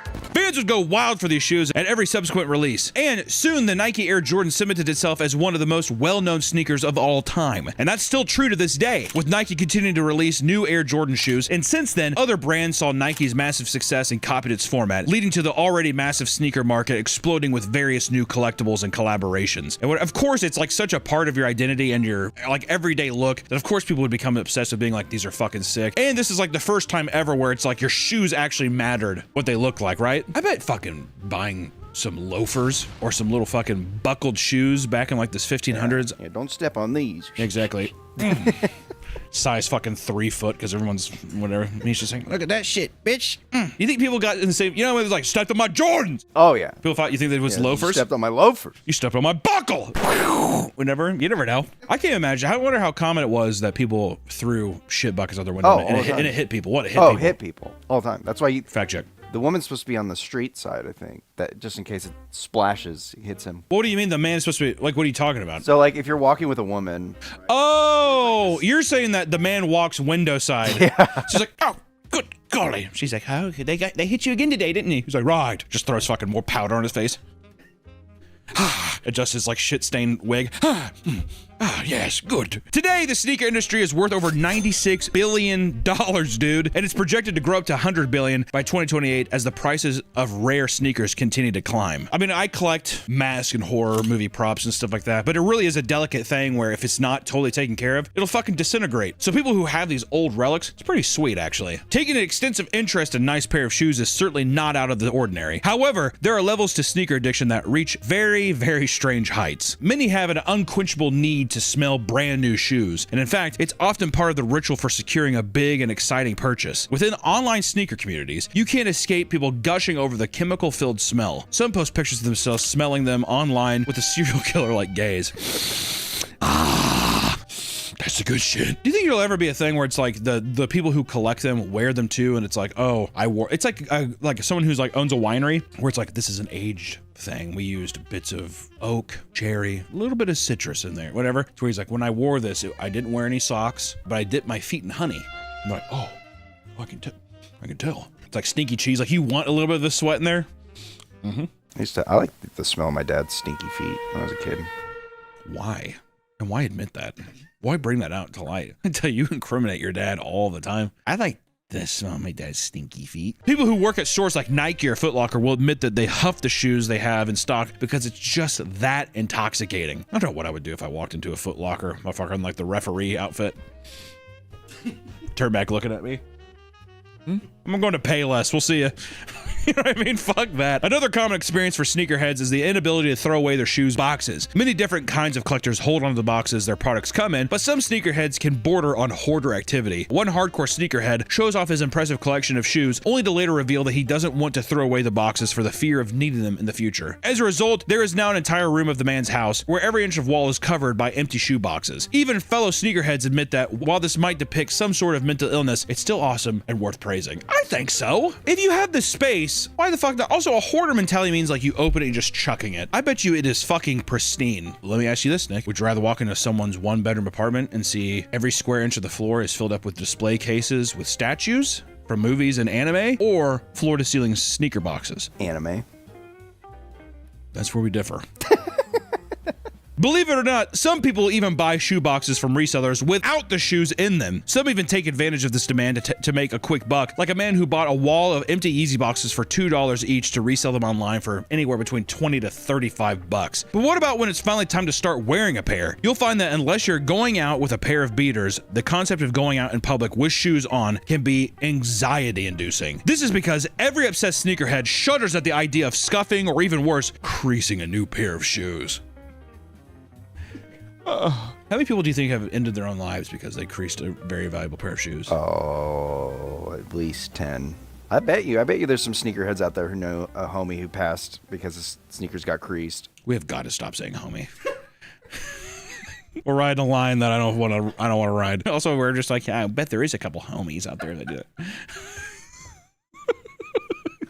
God. Many less intense sneakerheads scoff at this. Seeing as shoes are meant to be worn, wear and tear is inevitable. Still, they're still shocked to see just how much work more intense collectors put into keeping their kicks safe. One of the easiest ways to crease a pair of shoes or wear them down is to drive a car with your foot resting on the pedal. Because of this, it's common to take off your shoes and swap them with a pair of slides prepped in your car at all times. That's too much. Also, my foot odor, there's no way I'd be taking that in and out. There's just no way. It's disgusting. It's abhorrent. I wear these slides. Sometimes I take off these slides and it like it's a fungus. Yeah, it's just fucking gross, moldy sweat. Ugh. The fear of creasing leads people to walk flat-footed or do a duck walk as they go up and down stairs. Is there videos of this?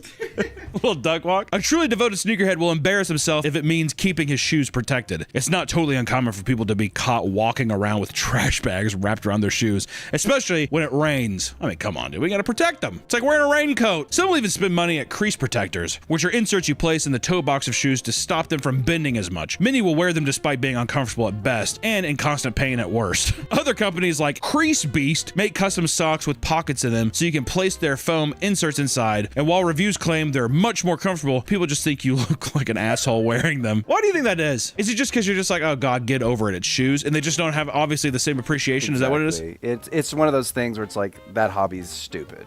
I see. It's just people being bitter. Yeah, and then to be fair, I mean, I don't know. You might look stupid. How goofy does it look?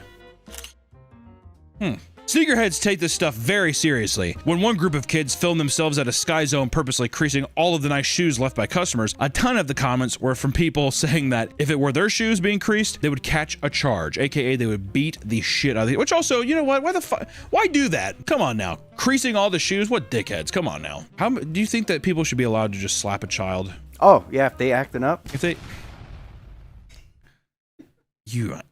Crease shoes are such a triggering thing for sneakerheads that they'll film strangers in precarious positions and post it online to share their frustrations. Most people just end up telling them to stop being obnoxious and wear their shoes like a normal person. And there does come a point where a shoe collection is so massive that it starts to become downright comical. Some admit to spending as much as 15 minutes trying to decide what pair they want to wear that day, and even find themselves swapping shoes multiple times a day to justify their purchases. Hello? Women! What, can a guy not fucking pick some sneakers, dude? How long does it take the ladies to get ready? Am I right, boys? I'm gonna say, I wouldn't know personally, but I've heard hours. Personally, I've never actually had a girlfriend, but if I did, I would say, oh, you better hurry up and get ready. What would you say to your girlfriend if she was just if she was taking way too long to get ready? I say, sweetie, take as much time as you need. So gross. He did that. He said that he did like this. You can't see it. He did this. Take as much time as you need, princess. I said, we're late to the parent-teacher conference. Oh, wait. Is it for your own child or hers? They're hers. It's hers. It's not my child. How old is she? I mean, she's 36, but she had the kid. Oh, Nick, I thought you were saying that. Oh, you're going to that. No, God. I'm saying is she... Come on, man. What do you mean? Come on, man. I even said, oh, you're like, oh, no, it's hers. It's her child. It's her child. I married, she's 36. She had the kid when she was, 19, 17. We're going to his, junior year. She had a child when she was 17? We'll make it 18.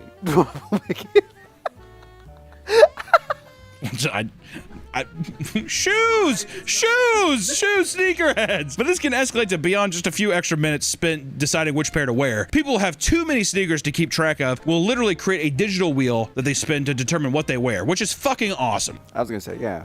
If I also take the decision out of it, ooh, sick.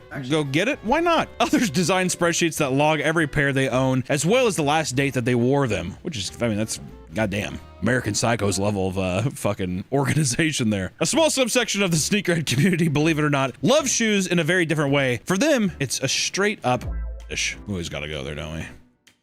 It's not just seeing someone attractive wearing sneakers that gets a rise out of them. Sometimes the shoes alone can get the job done. Licking or worshiping dirty shoes is one thing, but some people go as far as wanting to be trampled on by sneakers specifically, which to me, this just feels like an evolved version of just a foot. Well, we can't say it. Can we? Can we say a foot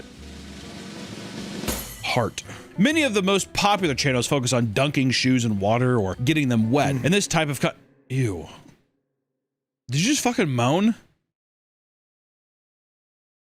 This type of content seems pretty innocent on the surface, giving YouTube no reason to take it down. Most collectors don't watch this kind of content, but for those that do, the pipeline to more destructive videos is clear. Channels also exist of women who purposely destroy high-end sneakers, be it by burning them, creasing them, or even playing in horse manure with them. This all might seem insane, but for some people, it consumes every waking thought. One man admitted that his sneaker practice was so extreme that he would trick women into giving him their shoes. He would claim he needed them to avoid nightmares and sleep better. My God, dude. Hit him with a little Navajo action. It's my dream catcher. That kind of thing. Please, I need your sneaker or else the demons will talk to me when I sleep. I was gonna say, it's kind of, the landscape has changed, but I know back then, it was like 10 years ago, a lot of people would openly film their and a lot of women would just randomly do it. We can't say that word. We can't say it, Nick. His obsession got so bad that he started getting depressed at the thought of his female friends throwing away their old shoes instead of giving them to him. God. Why? You have to send me your shoes or else I can't go to sleep, please. I want to know how many people at shoe stores have a shoe practice. I would assume a lot. That's such a conscious decision. I think that some people, the younger you are, the more you're just like, I mean, I love shoes and I get a discount, whatever. Those old boys that are in there, you gotta watch out. Also, all their nostrils. Have you ever noticed that every person that works at a shoe store out there, their nostrils are always flared out? We're open. New strat. You say, oh, what shoe size are you? Let me take your shoe in the back, and I'll go find one. And that's where I do the deed. Wait, what's the deed? Sniff them. Okay. Yeah, I know. I don't know. You can't do any. Can't do. I mean, you could and sniff, but.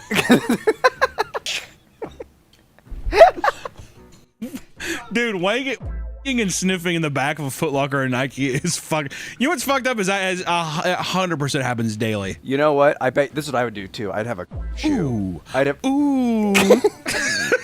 Ooh. I'd have one shoe where it's like I always in it when I'm sniffing other people. What would the shoe be? Yeezys. See, just so many racial undertones today with what you're doing today. I feel there's so many. There's something about you today, man. Oh, I hate in your heart today. You know that? Mine would be Nike Shocks. Remember Shocks? The little springs in the back. Moon shoes. And a pair of moon shoes would be. The hell's in these? Your boss. Oh, those are mine. Those are mine. Yeah, don't dump it. Don't dump it. Yeah, I'm also like, I'll quickly admit yours is mine. Those are mine. Mr. Manager, that's mine. He's probably in on it too, though. When it comes to dating and attraction, even the least superficial person will admit style and appearance play, at the very least, a minor role, right? Which it plays a big role. It does. Looks are the first thing, Nick. And while many sneakerheads couldn't care less at how a person dresses, if they are wearing a shoe they deem ugly, then it's all over. For many collectors, the Panda Dunks, a simple black and white sneaker, is viewed as the ugly shoe a person can wear because to them, it shows the person wearing them has no personality. I can kind of see that, being like, oh yeah, boring. It's like whenever I see somebody wear Birkenstocks. Get some taste. You know the thing about people who wear Birkenstocks too? They always have to tell you how painful it is to wear them at first. Oh, but then whenever they get broken in, ooh, do they feel good? I'm always just like, In 2017, before Hurricane Harvey hit Houston, where are we going with this? A couple was frantically packing their car with essentials as they prepared to evacuate the city. Instead of taking photo albums, expensive electronics, or family heirlooms, the husband packed the car full of his sneaker collection, leaving barely any room for his wife to pack anything. Well, goddamn, dude, what am I supposed to do? Tell her to get her own car. Get your fucking own. Babe, drive the Fiat! It's like flooded. She's like, it won't drive. Trying to drive down the road in the fucking Fiat. Can you imagine that? Also, what's a family heirloom? Your mother's ashes. Eh, she's gone. Let the storm take her. I'm saying if your entire life is a sneaker thing, I would probably take that over. Or so here, say, well, our photo album. Well, bitch, we'll take more photos. Those are, I don't know. Photos are priceless. Okay. Unless they're digital, then yeah, we can back them up. You know what? I say, whatever. We'll make new memories. New memories. Daddy can't get a new pair of these. Sneakerheads, I'm with you on this one, dude. Nick, me and Nick are parting ways here, but I'm with you. I would compromise. We put the photos in the sneaker shoes. No. What if they scuff the fucking shoe, Nick? That's why you got the little paper there. Oh my god. Oh my god, so you're so ignorant. This is the actual conversation that happened during Hurricane Harvey, by the way, between the man and his wife. On his 24th birthday, one man received a pair of sneakers he had been wanting from his girlfriend. Overjoyed with his gift, he took the shoes into his closet and began preparing them for storage when he noticed something that made his heart drop. When he opened the box, the shoes didn't shine like they were supposed to. He immediately recognized that they were fake. Angered by this, he confronted his girlfriend and asked why she bought him fake shoes. She said that the real ones were discontinued and out of her budget, so she bought the next best thing. This angered him even more, so he threw the shoes away and told her that if she couldn't afford the real things, then she shouldn't have bought them in the first place. He then went on a reseller website and bought the real pair. Now his girlfriend is upset with him, and he doesn't know why. I think he's in the right here. I would be a little more calm about it. I think that she should have just been like, oh, I didn't know. Her being upset, though, she shouldn't. This is what I would say. Say, babe, I'll get my own.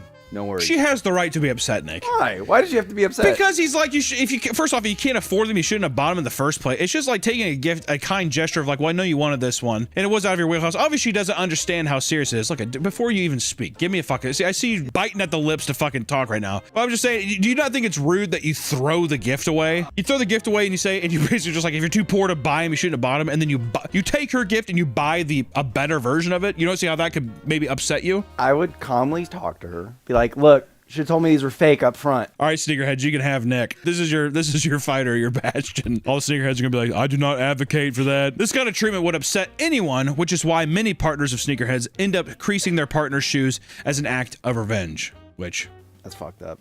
Come on now. Despite the many horror stories, there are still plenty of sneakerhead couples that do make it the distance. However, even when it comes time to propose, sneakerheads still have their shoes on their mind. Proposing to someone is supposed to be one of the happiest moments of a person's life, but sneakerheads can't just enjoy the moment. They have to ensure that their shoes are in pristine condition. This has led many sneakerheads to propose in their socks in order to protect their shoes from creasing when they get down on a knee. Which, as if getting down on a knee isn't already a dead giveaway that something big is happening, taking time to actually take your shoes off has probably ruined some of the surprises when people actually are trying to like get proposed to. Also, if you're what more giant romantic gesture is there than a sneakerhead being like, and I'm creasing my shoes because I love you this much? If anything, that gets you a lot of brownie points. Also, since you're planning the proposal, you could wear the shoes that you don't like, you want to get creased, you know? No, but see, that's the thing. The romantic side of it, Nick, is that the person knows what you like, what shoes you love, and the day you crease them is the day it was the happiest day of your life. Yeah, she'll know that too, yeah. Yeah, wear a shoe you want to get creased. No, I'm saying the shoe you don't want to get creased, that's the one you got to do it with. That's forever. See, sneakerheads, you can take them. You can take them. What's insane is you have the worst shoes. Oh, yeah, that's true. You have the worst shoes, and like he only wears your entire outfit's only things that your parents buy you. He's 36 years old, and he sits there, and his parents will be like, "Wear these Skechers," and he's like, "All right, mommy and daddy say I should wear Skechers." And then now, what shoes do you have on right now? Yeah. Bye. Also, what kind of fucking sock did you kill a cat? Get away from me! God! Are those socks inside? Whatever. When you have people who are this devoted and protective of their shoes, one could only imagine the horrors that take place when an exclusive pair releases. Even back in 2011, people were at each other's throats to secure their spot in line for products like the $180 pair of retro Air Jordans. In Seattle, police used pepper spray on 20 people who were starting fights. And in Atlanta, a crowd of people broke down doors to be the first in line to buy them at the mall. The Atlanta chaos ended in 4 arrests, including a mother who left her 2 toddlers customers in the car amidst the mob to purchase their limited supply. Police had to smash open the window to get them out of the fucking car, dude. Pretty crazy. Does Michael Jordan ever say anything about this? He's just like, people, this is crazy. You ever see him touch those kids at the racetrack? He's like squeezing a little kid's butt. You ever see that? He's invested in some NASCAR team. You see him like pinching some kid's butt or whatever. I think he's trying to be cute. He's just like, hey, little kid, but still, it comes off weird. And all the comments are just like, LeBron would never.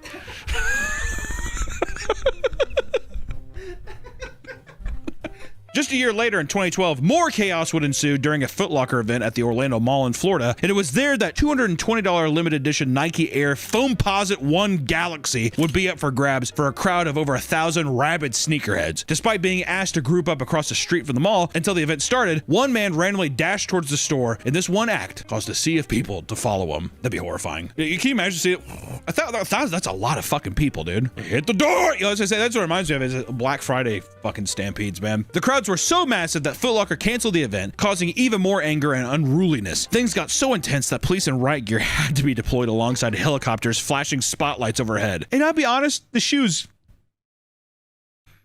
I don't think the shoe is that good, right? There are many stories like this, but only a few as insane as the events that transpired in 2005, when streetwear designer Jeff Staple was tasked with designing the shoe dedicated to New York City. He created the New York City Pigeon, a $300 gray pair of Nike Dunks with a graphic of a pigeon on it. This design, while certainly not flashy, had one big thing going for it. Only 150 would be available. It was time to actually launch the shoe, and you're never gonna believe what happens next. This home video shows the scene outside the Reed Space Store on the Lower East Side yesterday when nearly 100 self-proclaimed sneakerheads got into a shoving match as they waited for the doors to open and the chance to buy one of only 20 pairs of pigeons.